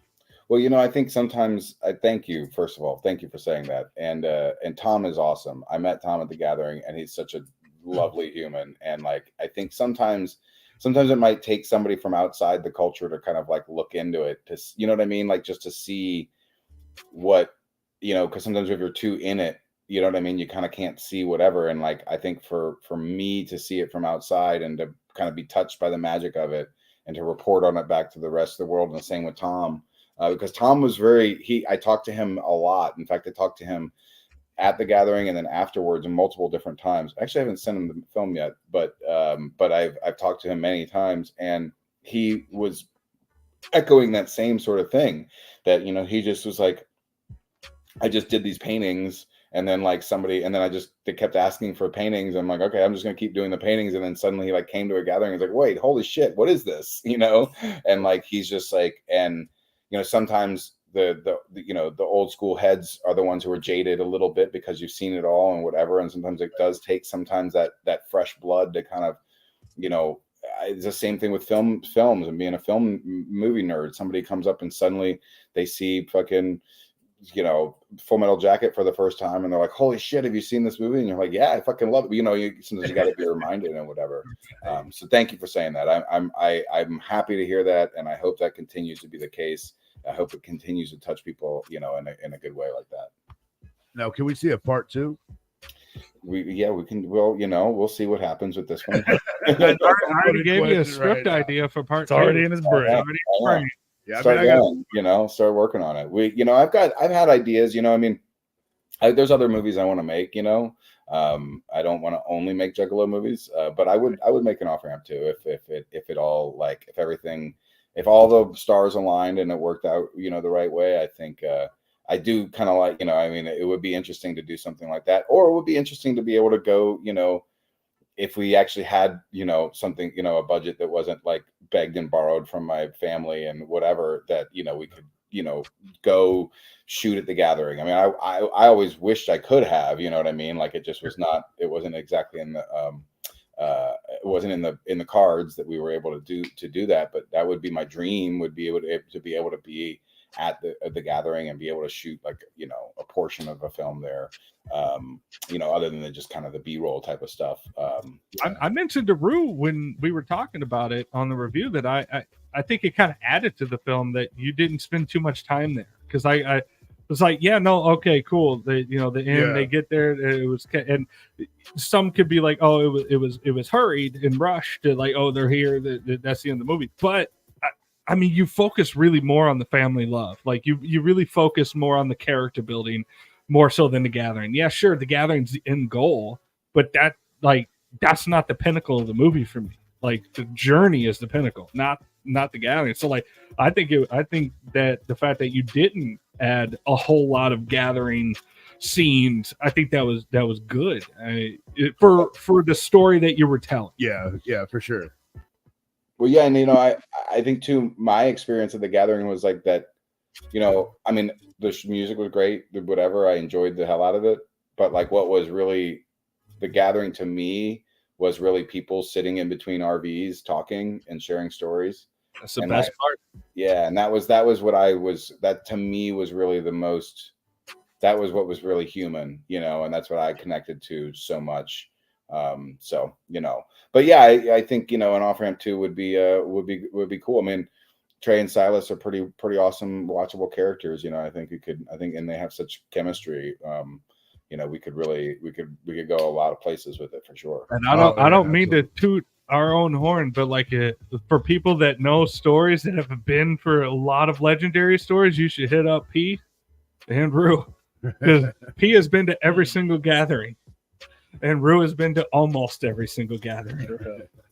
What's your favorite one, P? My favorite gathering? Oh wow, loaded question. I don't know. There's quite a few of them actually. Can I pick 3? Sure. Give me 3. The first one, because it was a new experience. The first outdoor one at Nelson Ledges, and then 17 with Wizard of the Hood. Nice. Those are my favorites. Yeah, that I cannot. And when I heard the stories about the first gathering being inside an arena, I was like, first 3, yeah. First 3, wow. There's also, they were telling me when I was in Canada, they were telling me about a Canadian attempt at a gathering that fell apart. Are you familiar with that one? Yeah. Yeah, and they did Canadian Juggalo weekend. That worked out. Yeah, that's what it turned into, right? Was Canadian Juggalo weekend. Yeah. But I guess they originally were gonna do try this whole. Anyway, somebody was telling me this story as I was just in Canada, and I was like, yeah, man, there's plenty of Canadian Juggalos. Oh yeah, we just had some Canadian Juggalos on for an interview last week. Hell yeah, awesome. Yeah, of course. Actually cool. Yeah, of course they're cool. They're fucking Canadians. They have universal health care. So friendly. Yeah, they drink Faygo and laced with maple syrup, and they love war crabs. Canadians are awesome. They did when we had our script. Both, I will say. Well, one, this is not that strange but they still had to find it. But when we played in Kansas City, they got a bunch of Faygo, and they gave Faygo out to everybody in the crowd. They had 100 Faygo. And that wasn't, but then in Canada, they actually went and found I think they got 6 or 7 Faygos that they were able to find at some specialty store, and they handed it out to the crowd. But the most impressive was in Poland, because somebody in Poland, in Warsaw, Poland, had a Faygo and cracked it open in the Q&A. And I was talking to the Polish people afterwards, and they were like that wasn't easy for them to get. They're because it's those stuff with that much preservatives in it is illegal in Poland. 1. Oh yeah. And then 2, it was so they that was their $40 eBay Faygo that they cracked open and they were probably sitting on for 10 years, and they're like, this is the time. I mean, but that's the coolest thing about this movie is that that's what I'm saying. They weren't juggalos. Those were just people. Those were just folks who were cool. I gotta try this juice. Well, they were excited about the thing. They were just excited about the culture, and I think that's the thing is I think people are pretty hungry for this feeling like a part of something. The world needs a new Juggalo Dark Carnival. We need a new fucking era of Juggalo. Everybody got a new job, Nathan. New job. You are our spokesperson. You get together with Tom and you go on a fucking rampage and you save the world from burning. I will say, I will try one. We're starting with the movie, and if we can just keep affecting people, every time. I want to see you at the float. God damn it! I do want to go to float. Fucking Keeney has been telling me forever. He's like, you got to come to the fucking float. I know, and I really do want to go. So we're gonna make it happen very soon. And the same thing with the gathering is we're going to see about this year. We're really going to try. And, but no matter what, I know I'm going to be there next year at the gathering for the 25th, because that's going to be huge. And I just think it'll be right. After the film's out too, it's I really want to be able to, go. Yeah. You better negotiate with them. Be like, yeah, no, we're going to show this movie at the gathering. because I got a movie tab. yeah, they do that. They do movies there sometimes and all that stuff. Just tell them like, hey, I don't want to have a 4 a.m. spot, all right? Because like people are tired. I will not be awake at 4 a.m. So I Exactly. Fuck your sleep. I mean, there'll be people awake, but shit, you won't be there. I'm old. I like to go to sleep early. Hey, I totally understand it. 9 p.m. is like bedtime. Yeah. Time to go to bed. Oh yeah. Except on Monday, it's like I have to I'm be up here. early in the morning, so I like to sleep. Yeah, I feel you. It's the same thing. You can't when you get older. You just can't sleep in. I don't know what happened. No, it doesn't work. I get up at 4 o'clock in the morning for work, and then like on the weekends, I try to sleep in. I'm up like 6, 7 o'clock. I'm like, so much for sleeping in. Shit, 5:30 rolls around. I'm just up no matter what. I'm like, fuck. That's life. Yeah. Show. Well, thank you, gentlemen. I really appreciate it. Thank you, man. Thanks Yeah, for hanging thank out with us, you. taking all this time. Oh, Yeah, yeah. sorry, we took up almost over 2 2 hours hours of of your your time. Hey, time. I'm not sorry we tricked you. Sorry. I'm happy to be here, y'all. Hell yeah. And by the way, too, when the movie's finally out, I'd love to do this again if y'all are interested. Oh, absolutely. Because then we could talk about like things that happen in the movie. You know what I mean? Oh, right, for that'll sure. be fun. Oh, I can't Yeah, wait. maybe we I can do can't wait. something. There's You know, some when you start speaking doing the points. tour or whatever, maybe we can find a spot to bring it to St. Louis. Hell yeah, absolutely. Let me know too. Then we'll stay in touch, and obviously, You can go to the trap. yeah, keep following us, and we'll keep staying in touch. And yeah, man, thank y'all so much. Yeah, send me one of those Juggo juices, man. yeah. I'm on one. I'm Well, on you one. got 3 of them. Just go ahead. And I see that. What we might have because we had to put them on our. So we have a local soda called Big Shot, which is like basically like the New Orleans Fago or whatever. Yeah, we got vests. That's what we got here. So I know I have like labels. So if I have some, I might send you some labels. Ooh, That'd be awesome. We'll make our own. I'd appreciate Hell yeah. it. But yeah, definitely let us know about when we'll share out the Chattanooga stuff and Yeah. whatever the digital whatever anything that's going on, any sort of press or tidbits you need us to get out there, we're here for that too. So Thank you very much, man. That's the kind of like grassroots stuff we need. You know what I mean? It's super important. So thank y'all, man. you guys follow them. Check out offrampfilm.com at offrampfilm on Instagram. And when you get a chance, go see the movie, man, for sure. And we'll let you guys know when and where you can. Thank you so much, man. Yeah, thank you. Thank you, We'll Nathan. blow. Appreciate it, bud. Whoop, whoop. Oh, hey. Oh my God, I feel bad for taking up the guys all that time. I don't. I mean, we were having a good I time. mean, we were having It was a fun good for time. sure. Having a good Absolutely. time, man. That's a cool, dude. I love that movie. It just for everything that it shows and portrays, and yeah, I'm happy that it's there. Like I said, I really hope that it's one of many building blocks that may bring the magic back to this community that we once loved so much. Right. I love it. I love the movie more now after talking to him and learning more about him. I do too. What a cool guy. It is a cool guy. Yeah, Yeah, thank that's you, dope. sir. I'm Thank gonna, you, I'm sir. gonna have to go back and watch it again for sure. Yeah. I've been wanting to. It's hard to watch anything. Well, Not just that, just in general. Like yeah. I mean, my time is time. like silly right now. I'm trying to watch I was- American Idol, bro. I guess can't everything's keep up just- with that. I was talking to Alex before I got out here, and I was like, yeah, no, we watch it. I just don't know for how long, because she wants to see it too. She hasn't seen it. I watched it separately, and I was like, yeah, no. You should have watched it with it. Well, I didn't have time. time. I literally, Time. I literally the night. I don't think he wasn't gonna watch it until I said, "Don't forget the movie." No. I wanted to watch it. I just didn't know Well, if we yeah. were gonna do it that. Like, I knew we had to do it that Monday, and I was like, "Fuck, Sunday night." Yeah.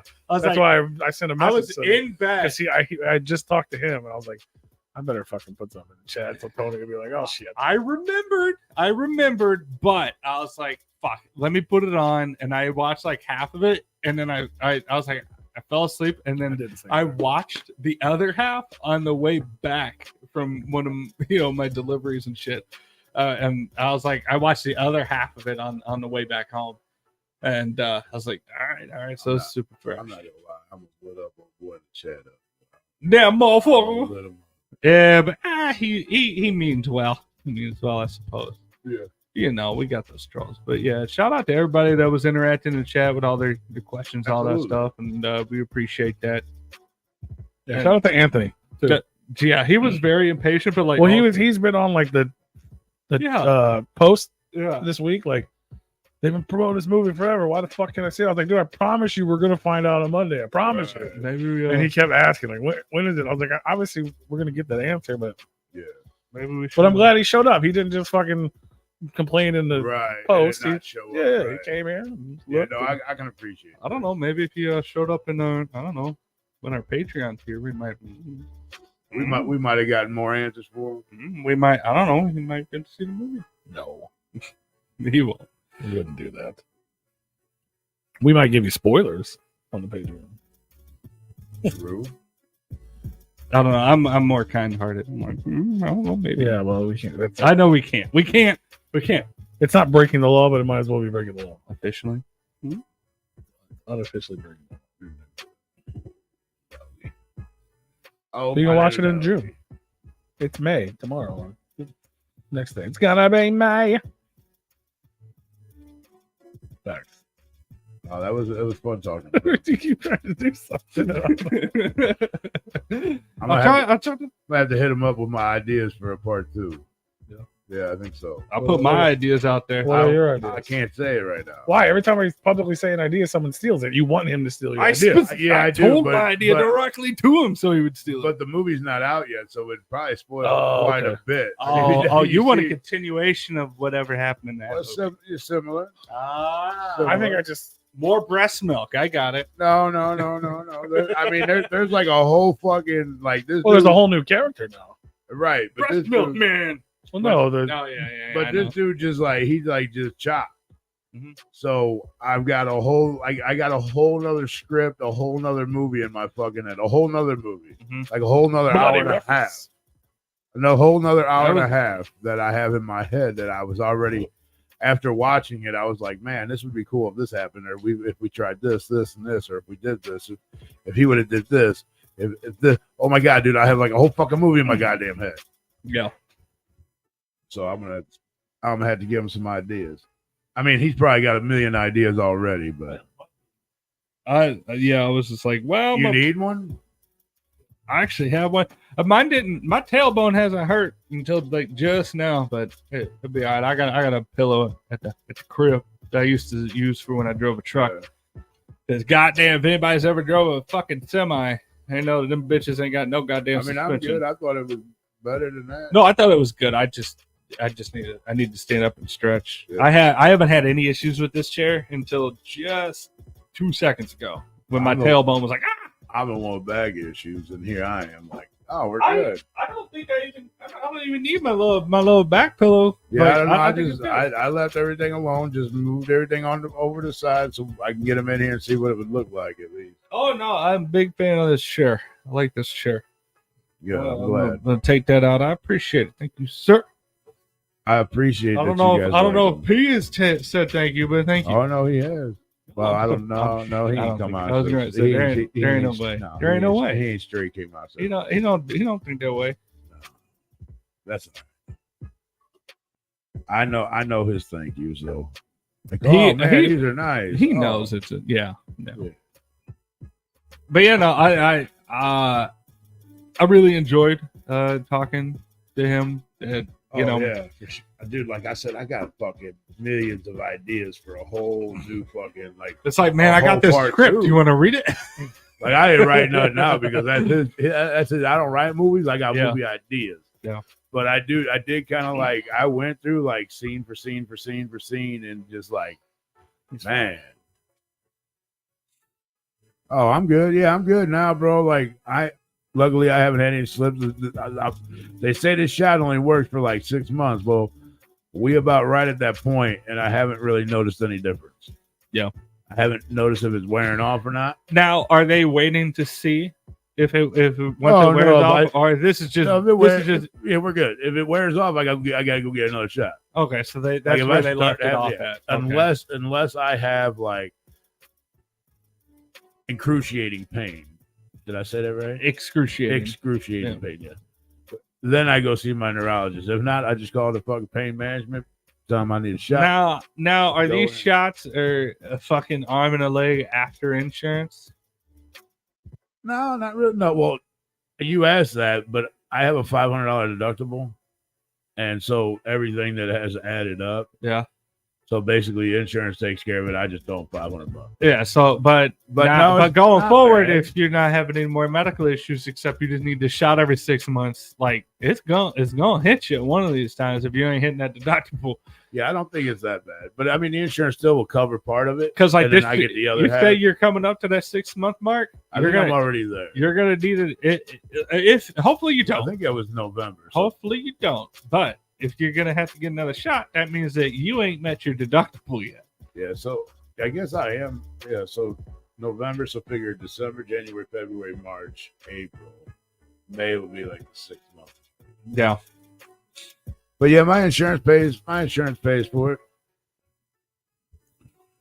Thank you. It's not new. It's Christmas old. I just never wear it. It's It's crisp. It's crisp. It's crisp.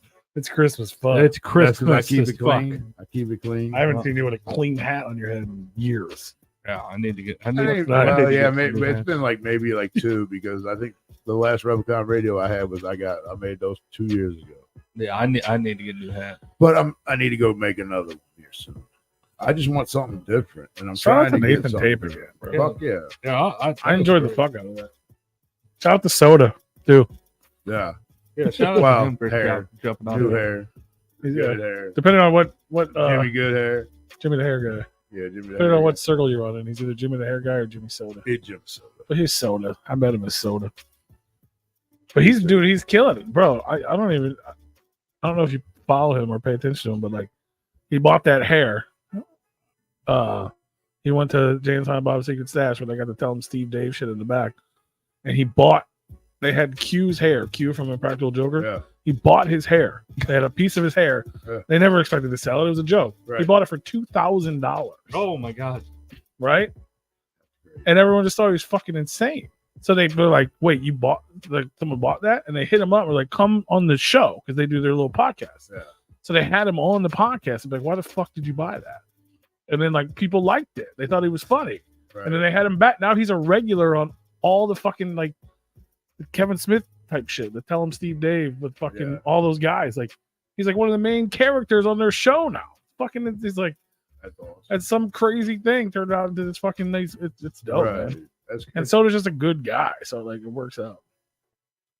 They got him. He's on there with like Walt Flanagan. They're taking him to get fucking shitty tattoos, and they're playing game shows, and they're doing all kinds of shit.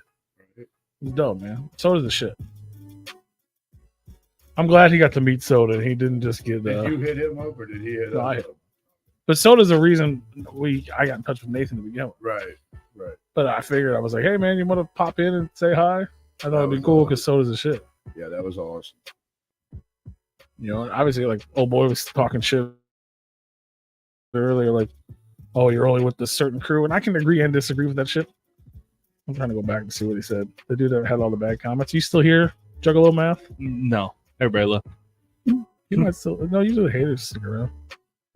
Which one were you going back to? The Magic Never Left?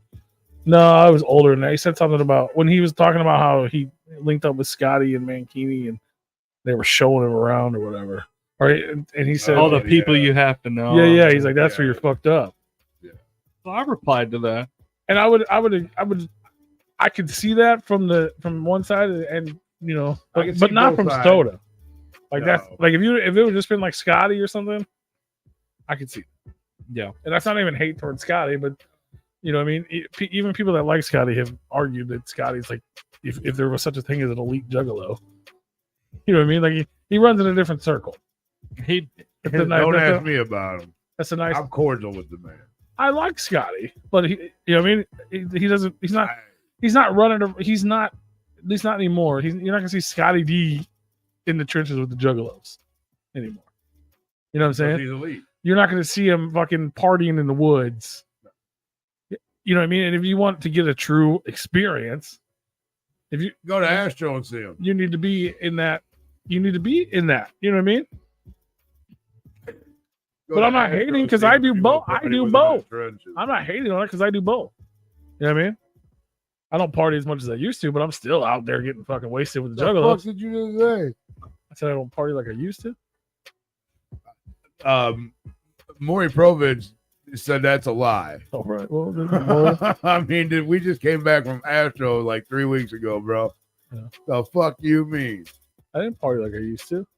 I threw up more than I used to. That had nothing to do with partying. I understand that. You threw up more than you usually I had do. 100% Lots of old people medicine made him. do But that. we definitely partied like we used. No, I mean, yeah, I mean, we're still, but it's not. I mean, I guess we are. I mean, we was up till fucking I'm not. 5. I mean, I'm still partying 5 all night a.m. and drinking. Just not as. I'm not passed out on the ground. At least, I guess the one night. I That almost probably, was. well, yeah, that probably would have happened if we were at the hotel in a Facts. convention, You're right. fucking But connected. even at the to gathering, one I'm partying until 5, 6 a.m. still. But I'm not. I'm also still. I guess I'm just a little more coherent because I'm like filming and taking another. You photos always and, been like that, and till things the way like home, that. Yeah. or to the way to the hotel. I guess I still party like I used to. Maury said that was a lie. But at the same time, I'm up. I'll get a press and I'll be up on the fucking on the other side of the barricade, or I'll be fucking in the back, yeah, you interview- want him. or we'll be in the back room at Astro interviewing Alex while the Juggalos, while the fucking fake Juggalos hate us. Right. You know what I mean? But at the same time, we'll also be drunk in the parking lot with everyone else. We can, you know what I mean? We live on both sides of the trailer park. What's up, trailer park? The trailer park in the halves. Me and Trailer Park are going to start a new podcast together. He's going to represent the Chapter 17 Juggalos, and I'm going to represent every other Juggalo. The Twizzlers. That's really what it was. He didn't want to say it, but I'll say it. Because I don't think I am a Twizzler. I'm all the. I'm not just a Twizzler. You were literally. It's funny because like you were a Twizzler, but also a 17er. Yeah. But You know what they used to call that? Juggalo. yeah, You ain't lying. you were 100%. Now there's seven. Now there's Chapter 17ers. There's Yeah. 17%ers, and there's Twizzlers. And juggalos. And then there's No, juggalos. Nope. No such thing anymore. Oh, there's no juggalo. no Juggalo. Well, they all claim it. It's like 3 sets representing the same clique, so they got to fight about it. So we have the stupid. the east and the north and the west and the south. I guess. It's like how Crips are, man. Like sometimes the sets fight each other. Sometimes they're fighting the Bloods. Well, you got to But, like- understand that. But like though. there's a whole bunch of Crips. There's Oh, is that different- what it's called? A chapter or low? There's different types of sets, Yeah. and then they're not the same. Well, that's what I'm saying. Like Crips are like Crips. They like There's they like Crips, fight and then other there's also Crips. Crips that aren't Crips that claim to be Crips. But like they Crips fight in the other pit, Crips. man. Like I'm Crips talking fight like, Crips. And there's also Bloods that claim to be Bloods, There's but like- they're not original Bloods, and that's where. And it's that's where they're crazy. beef. They're like Crips will fight other Crips, I but pay they'll attention team to a they'll lot team of gang related stuff. they'll team up with Bloods to fight other Crips. In certain areas. I don't know nothing about anything y'all are talking about. I don't know nothing about games. But I mean, that's basically what it breaks You down to. might be. I know that game. You might be Yeah. gang related. I mean, We're gonna see Killer Mike. this Honestly, weekend. for I know somebody that. that's not very versed in Juggalo, Down south.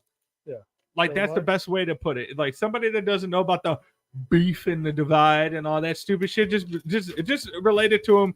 Like, yeah, you know about the gang Crips. Yeah, well, how Crips fight other Crips, but then they also fight Bloods, and then like they also they team up with Bloods to fight other Crips. That's basically what Juggalos are now. It's just a big old Crip gang that just everything they don't know what the fuck is happening. It's just fucking all over the place. Y'all need to get centralized. All right, we need some uniformity. This is stupid. This is dumb. Juggalos shouldn't be fighting other Juggalos.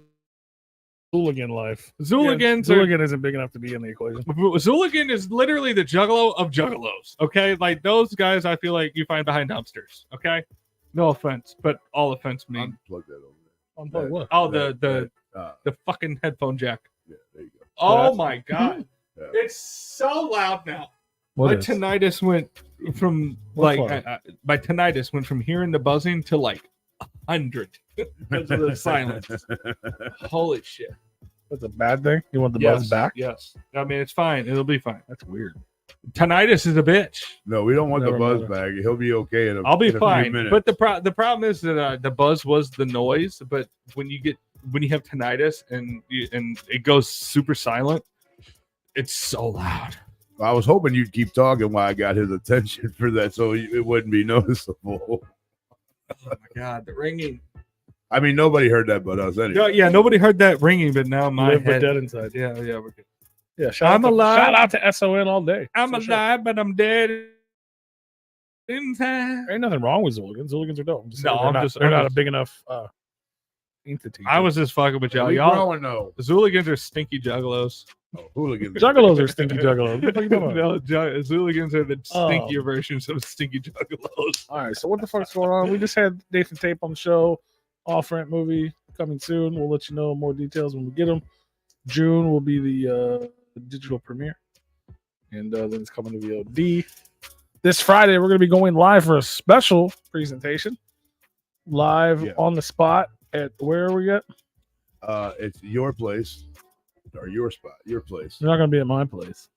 The place is called Your Place, and it is on Virginia Avenue, downtown St. Louis. Here, it is. The address is 5510 Virginia Avenue, and the place is called Your Place. All right, so it's a new spot here in St. Louis. We're going to be checking it out. Maybe they want us to start coming down there, doing broadcasts, doing shows, doing things. So this is going to be the first one.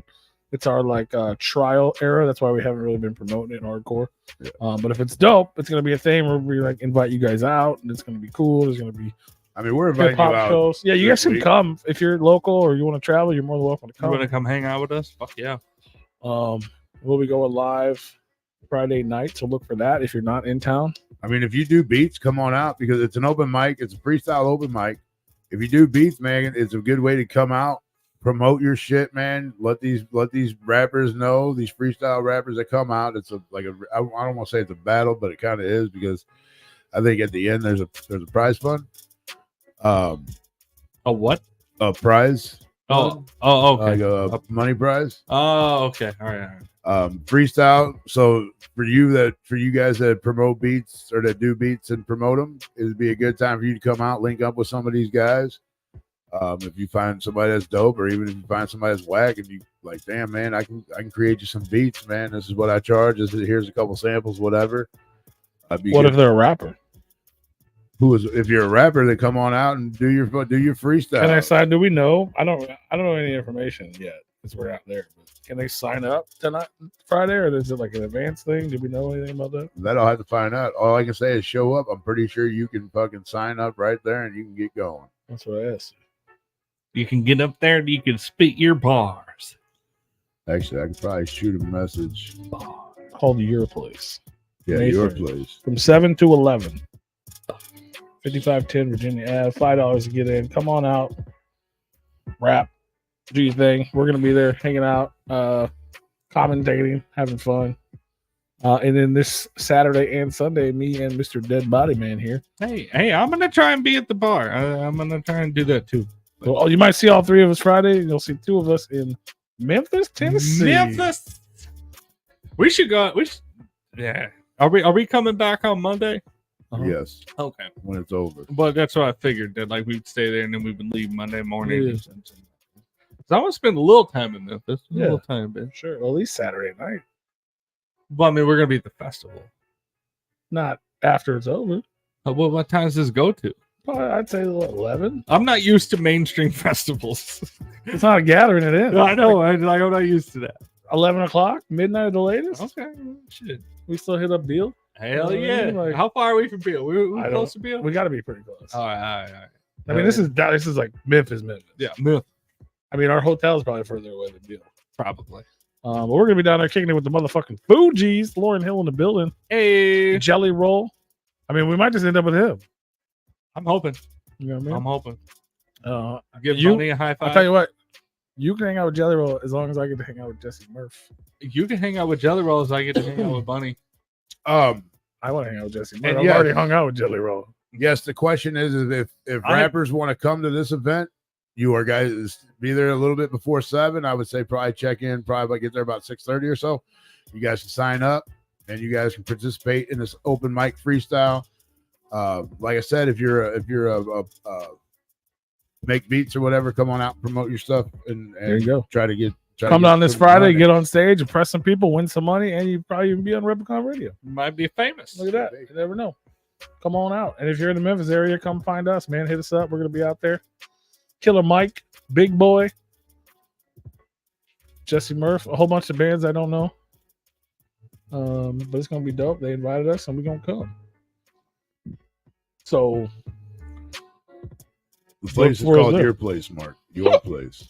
And then next Monday, we're going to be back. We're going to talk about all this stuff. And we're going to have the homie Insane E on the show. That's right. I did hit him up during the show to make sure that we're all set, good to go. And he's like, "Yep, he already hit me up. We're good to go." I'm like, "All right, perfect." Yeah, I've been on And I knew, and I knew you would.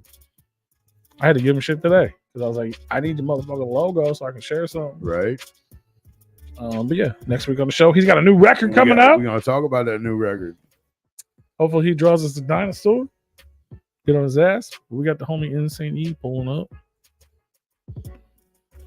Whoever reading this Revelation story, Ouija and Darby in June, pull up. There you go, Ouija and Darby hitting the road in June.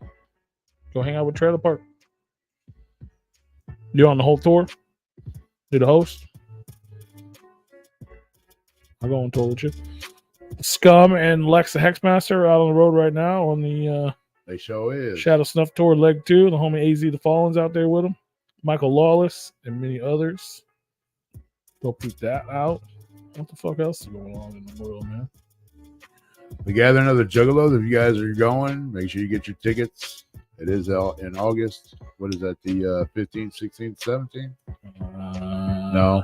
It's like the 16th, 17th, 18th. I think it was. 24th annual gathering of the Juggalos, the 14th through the 18th. 14, 15, Port, yeah. 16. Yeah. I'm going to be there. I'm going that week.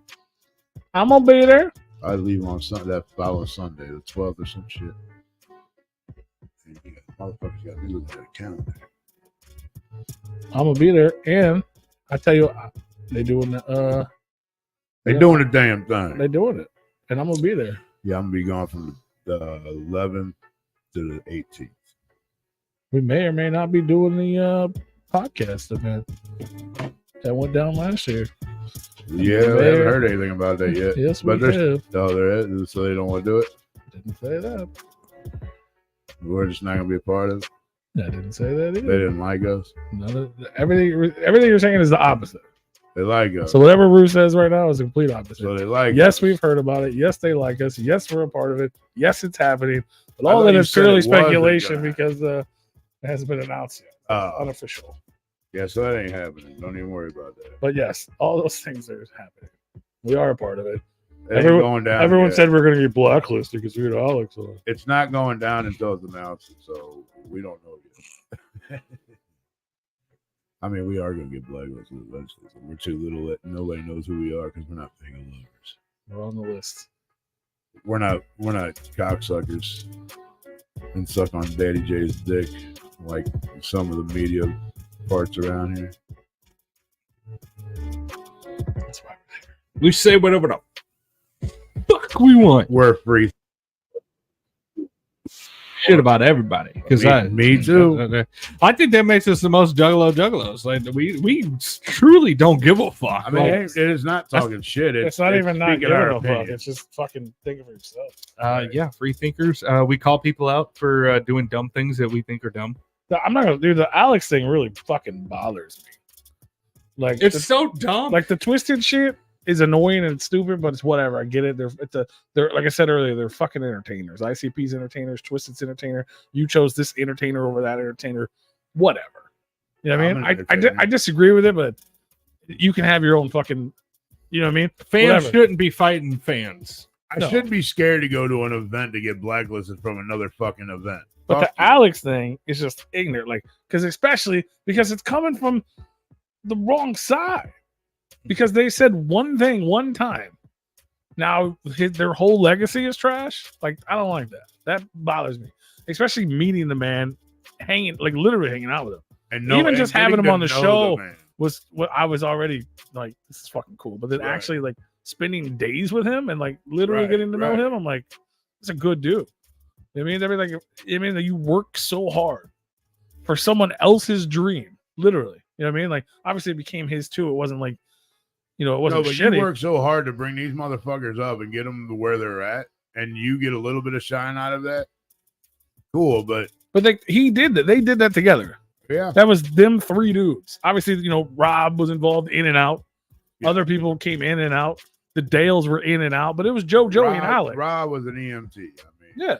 He was, For a you know what I mean? long Obviously, time there's other people during that that contributed and twisted as well. You know what I mean? Like, but they were also just artists. You know what I mean? Obviously, they helped them grow and yada yada yada. There's arguments there, but there's no argument against Alex. No. Like there was them three dudes. Everyone's opinion of Alex was he was the businessman.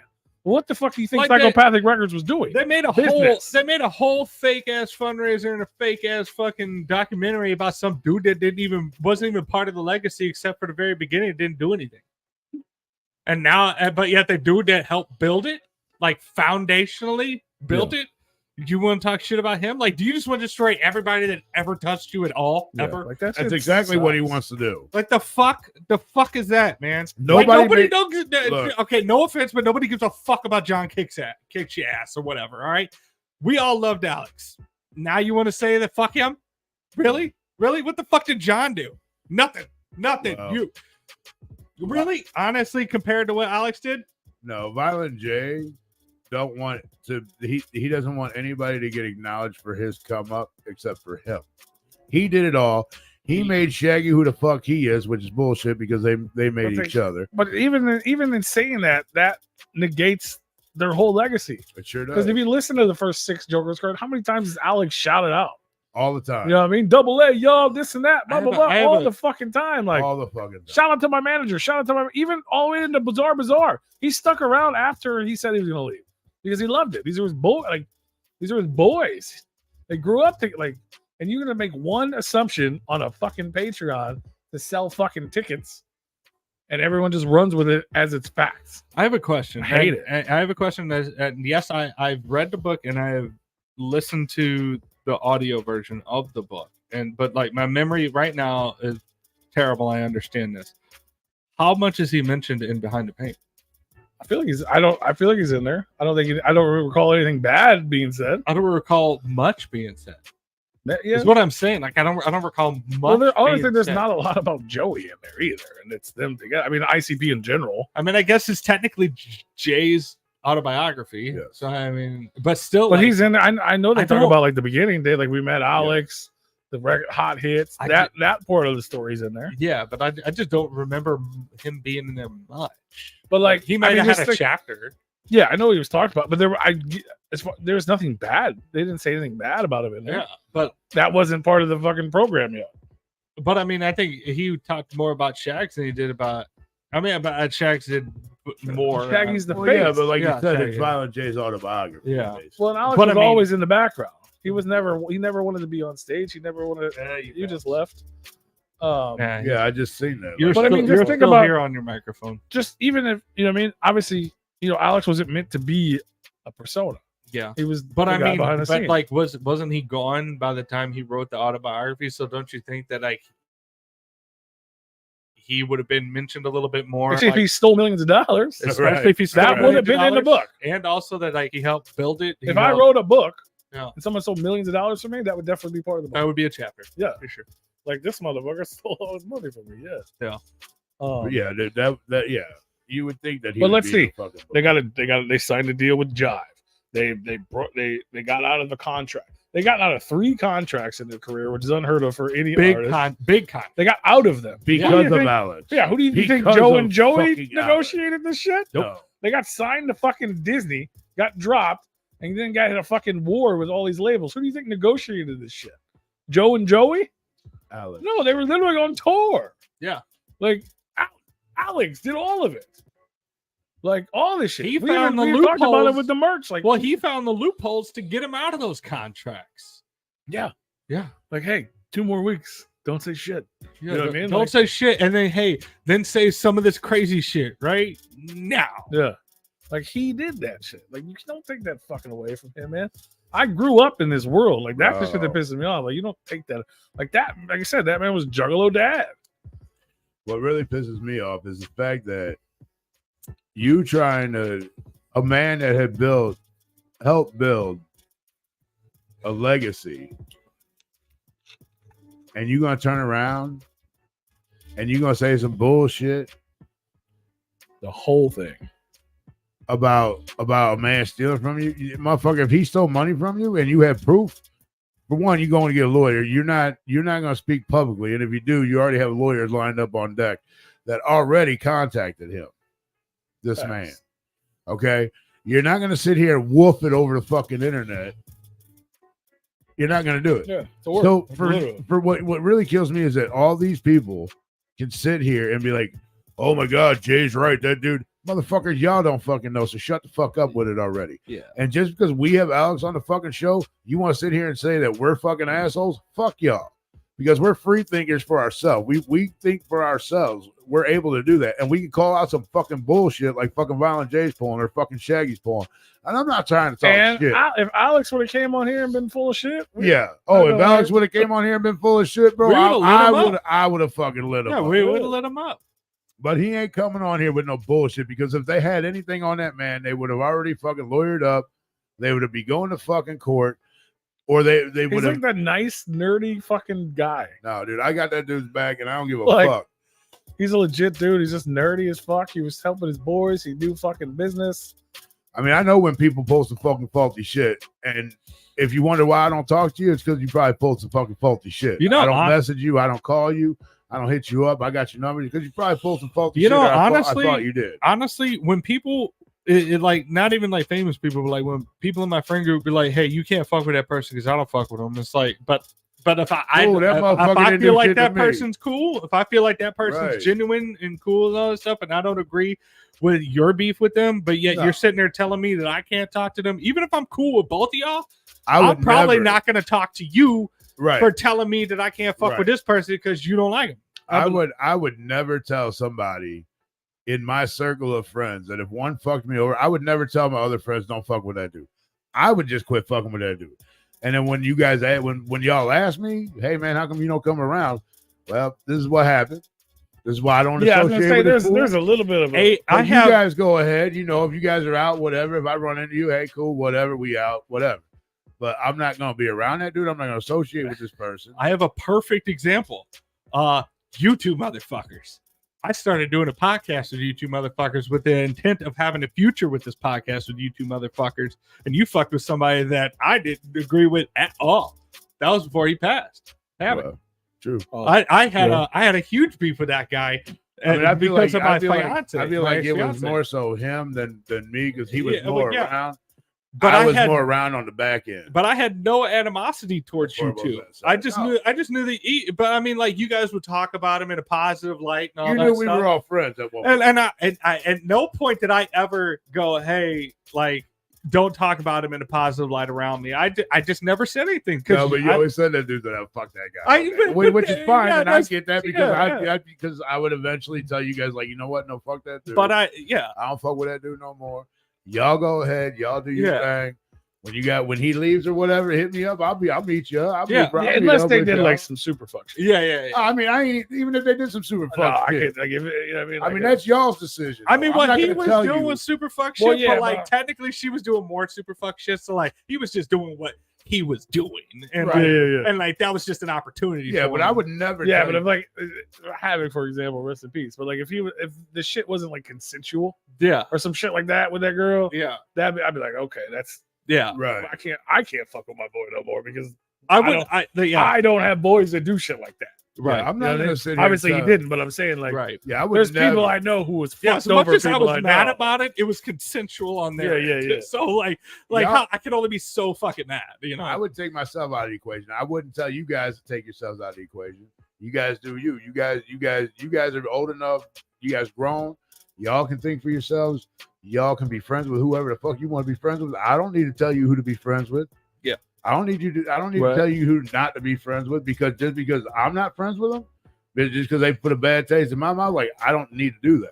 I mean, I will obviously take what you have to say and your experience with said person into thought. I will take that in consideration. Sure. Now, if Yeah, that makes you look at changes, people different. if that changes the way I feel about this person that I also know, then if I find it validating, like, okay, yeah, that's fucked up. You've been kind of questionable. I don't think I'm gonna fuck with you no more. I'll Yeah. do that, obviously, 100%. But that's your choice. That's my choice. You know, But and I like- wouldn't even say yeah. nothing until you guys are like, hey man, how come you don't ever come around? Well, because so and so. Right. But so now take that idea of whatever happened. You're like, well, I don't really know about this guy, but he seems okay.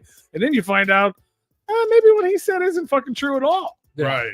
And then you're like, okay, fuck that guy that just said all this. Is it fuck that guy, or is it, well, maybe I still believe it, or you know what I mean? Like, you don't know. That's where the whole Alex thing is. Somebody said something bad about Alex, so everybody believed him because there was no one to argue the fact. Right.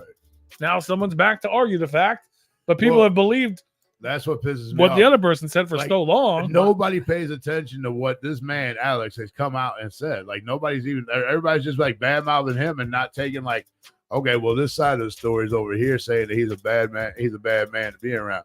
This man's over here saying like, bro, if I stole anything, why the fuck? Why are we whooping on the internet? Why are we going to court? Why are we doing this? Like, bro, we did taxes. Like, I believe the motherfucker. He came with the facts. He came with a very reasonable explanation of like that. Like a lot of people don't always like understand that. Like, yes, no, there are different fees and taxes and stuff that are on the back end that you don't understand. So there's a lot of shit. Yeah. Because Psychopathic Records is an actual business. Violent J that thought brings that he in was, billions of dollars.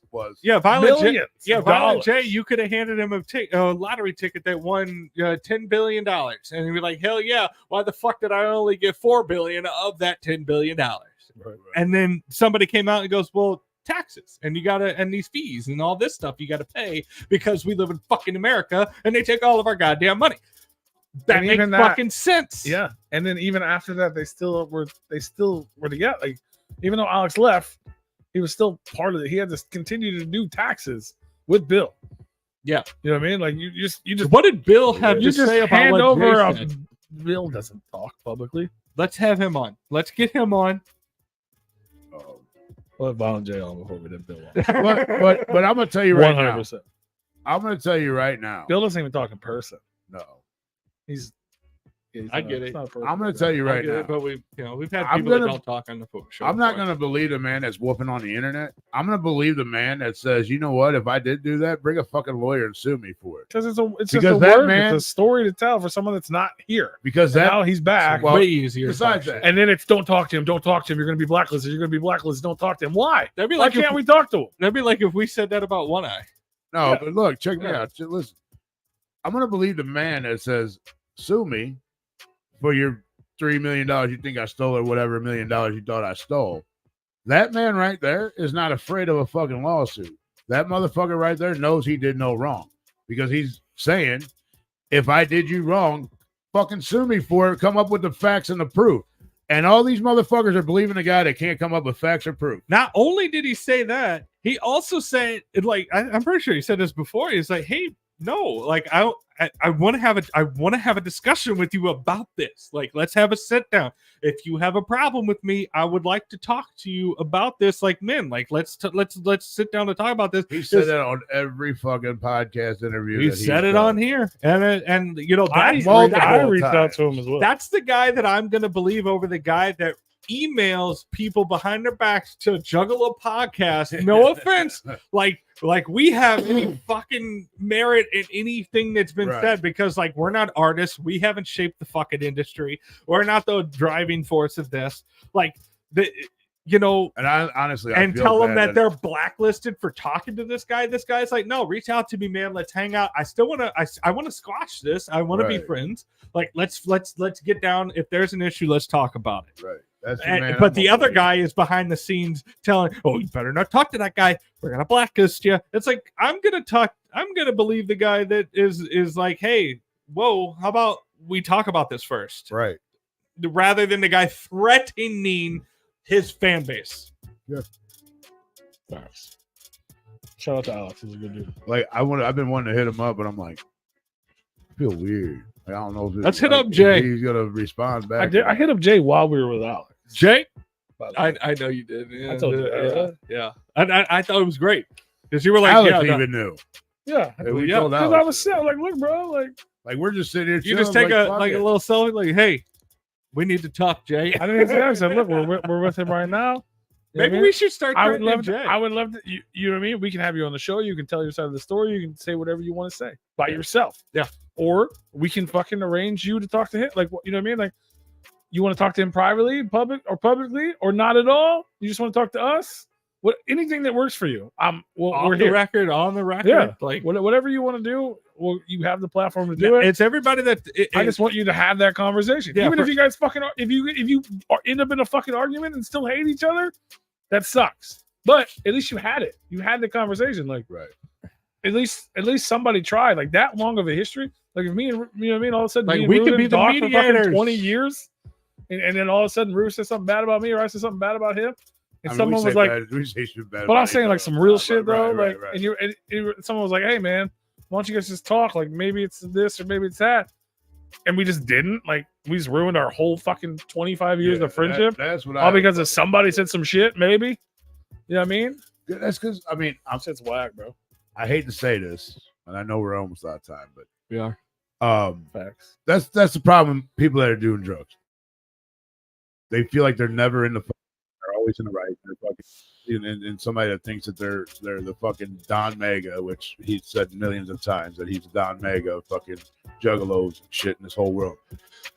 But this guy really believes that he can say whatever he wants and everybody's gonna listen. And that's bullshit that people fucking actually listen. Like, you guys got to be free thinkers. You guys got to think on your own. You got to know when somebody's bullshitting you. Because you know what? The biggest bullshitters are probably your closest fucking friends that you don't even have a fucking clue because you're just listening and just going along with it. It's a shame that like I could Like, your best homie could be probably fucking your girl and you don't even fucking know because you don't know how to free think for yourself and know when somebody's fucking with you or not. Jay's got two factors against him: long-term drug use and the fact that we've been pumping his head that he is the god of like hundreds of thousands of people for years, for decades. Or it just comes down to the simple fact that he's an entertainer. Well, he's an entertainer, Hey, and like Mark, he didn't- also Lakers lives in a got booted fantasy. out, He bro. also lives in a fantasy Yeah, but we're world. Like, not- have you heard that man talk? No, I agree. But also, we're not supposed to, as much as we do, as much as I love the Juggalo world, as much as it's a huge part of my life, we're not supposed to take his word for it. No. We're not. I mean, he raps about magical never things mind, and Mark. mythical things, and it's made up. Yeah. It's fucking make believe. So why would we expect him to not be doing make believe? Right. He's public. He's doing it publicly. It wasn't like a secret conversation He's a we heard. professional wrestler. Yeah, it's a work. Everything is a work. You know what I mean? Like, it's all Whether he believes it or not, it's a work. It's fucking Nirvana, bro. We're all entertainers. You know, here we are. We all live in Nirvana. That's what it is. It's just he's an entertainer. You're not supposed to take it as facts. Right. And Alex was a great fucking storyline because Alex wasn't around anymore. And he disappeared. And Yeah, this that's was what I'm saying, like- this is a He hadn't been around for 17 years. It was Let's a good play for why 17? your all-star fucking manager is no longer a part of it. Like, why would he quit? Why would he up and quit? Oh, because he stole millions of dollars and he ran off into the sunset. I'm gonna tell you right it's now. salacious. If somebody's stealing millions of dollars from you, they're not gonna quit. They're gonna keep fucking doing it. They're gonna stay there. Yeah, you fucking. They're gonna keep fucking doing Well, it. like old boy earlier, his fucking backhanded comment was like, if he stole millions of dollars, obviously he didn't steal millions of dollars. He wouldn't be fucking hustling his comic book. Like, Right. like, At Twisted's convention. No offense to Astronomicon. Astronomicon has been very successful for what it is. And I love that. I love that it's been successful and I hope it continues to be successful, but it's still a very small time con in the grand scheme of things. And that's where he wanted to drop it. And it's like, of course. It's I mean, Juggalo. Why wouldn't you? I think that's the best place he could have dropped it. I mean, to get the best traction. and He all was that at a stuff. comic convention in Indiana this weekend. Yeah. No one's talking about it. It's Because it's not a Juggalo. He's at a Comic Con not put on by it's Juggalo. huge for us because it's Juggalo world, and you know it's not to I can't think of the words, like to downgrade it or talk down about it. That like that's where he came out at, but like in the whole picture of things, if he's stealing millions of dollars, he would not need to come out at a Juggalo convention where he would get the best traction. He would just go to a mainstream convention, Spend or a shit whatever. ton of money. Yeah, spend a shit ton of money, go to a mainstream convention, be sitting next to Kevin Smith at a fucking booth, and have a line around the block for shit like that. Like it.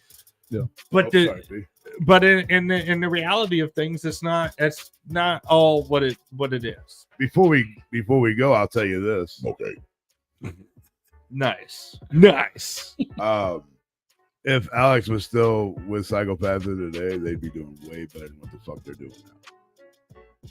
And that's a fact. Maybe. That's a fact. I mean, if Alex would have stayed, they'd be doing Who knows? way better than what they're doing. Who knows what would happen? Because Alex, I feel like, would have been like, Jay, you're fucking up, bro. Like, we don't need I this. mean, I mean, that's a loaded. I mean, it probably is. That's a but, huge hypothetical, but you it's gotta think. that's a huge fan. Like, But would there be a split? Would it? You know what I mean? Who knows if any of that but shit would even happen. That's- but even with that being said, would there be a Ouija back? everybody knows I'm that a Ouija. I'm a Ouija. Jay. I'm not saying good or bad. I'm saying what do we even? I was got thinking about there? making you listen to Ouija on the way down. At the end of the day, Oh, well, Violent that's J what we makes the decisions. We all know that. So if he doesn't like something, he's gonna turn it down, and it's not gonna happen. Yeah. Well, because now he doesn't have anybody to tell him no in his circle, in his inner circle. He really don't have. He needs a anybody no to man. tell him. I mean, I understand that Rob probably tells him no and stuff like that, but like, But Rob don't matter. That's his brother. but I mean, like Rob does more of the financial no's, like of like the gathering and stuff like that. Like he orchestrates things, and so like he'll be like, no, we can't do that in orchestra wise. But there's more to that than the whole. Yeah, empire apparently they've of, been trying to charge more for the gathering, and Rob won't let them. So thank you, Rob. Yeah. Well, because I you mean, don't have nobody And showing they want up. sponsors, been Rob won't let I them. can only imagine Rob what said he would quit the gathering if they got sponsors. Jay probably Good. He wants sees to keep it. Jay, underground. prob- Keep it underground. Jay probably Jay wants to go mainstream. Oh, they could have Sorry. Pepsi. They could have. Oh, they all could that have shit. whoever the fuck they want. Fuck yeah, they could. They literally can. Hey, we're gonna be in Memphis this weekend. We're gonna be in St. Louis this weekend. Hey, We're gonna be all over the place this weekend, and we're gonna be back next Monday with the homie Insane E. Make sure you hit him up on Facebook, Instagram. Tell him you'd like for him to draw a dinosaur. Dino, Like 17 years in the making. Dino. Go follow Nathan Tape. Ask him how much it's gonna be. That's the wrong thing. Oh, you can Go do to that Draft too. Top. Yeah, do that as well. I don't have my Draft Top. Go on to me. drafttop.com. Use promo code One of them DRAFTOP10. one of them popped up. I almost ordered them. You better use the code if you do. Do the DRAFTOP10. code. Do the code. Was it draft top 10? Yeah, you say It, 2%. it takes your cans. It takes the top off of it, and it turns it into like a draft cup. Go follow Off Rap Film. It Check changes out the flavor. offrampfilm.com. Let them know you Makes heard about it it on Replicon. better. For sure. We'll be back next week. We'll be live on Friday. And we'll be back next week with Insane E, but you get a double dose of us this Friday. And who knows what kind of content you're going to be getting out of Memphis to me. Yeah, who knows? I don't know. I don't know what we're going to I be gave doing. Dead Body Man the photo pass, so I Just tell me that good photo stuff. think I fucked up. She didn't want to do it. But I don't think that. I don't know if that's going to let me backstage. I think He I think took you the might backstage pass, and I get I to don't go think into so. the I pit. think you got the better one. I don't think press lets you backstage either, though. Well, we'll find out. When You we get have a there. media area that you guys will be going to. We're gonna figure it out because like we got two We'll find different out when we get passes, there. so we're, Yeah. we're confused. We're confused. Yeah, I on don't know gonna what's happen. what, and I didn't want to ask the guy was Oh, a God novice. damn it! We'll I might see need to y'all bring next time. my cushion next week. Bye, y'all. Bye.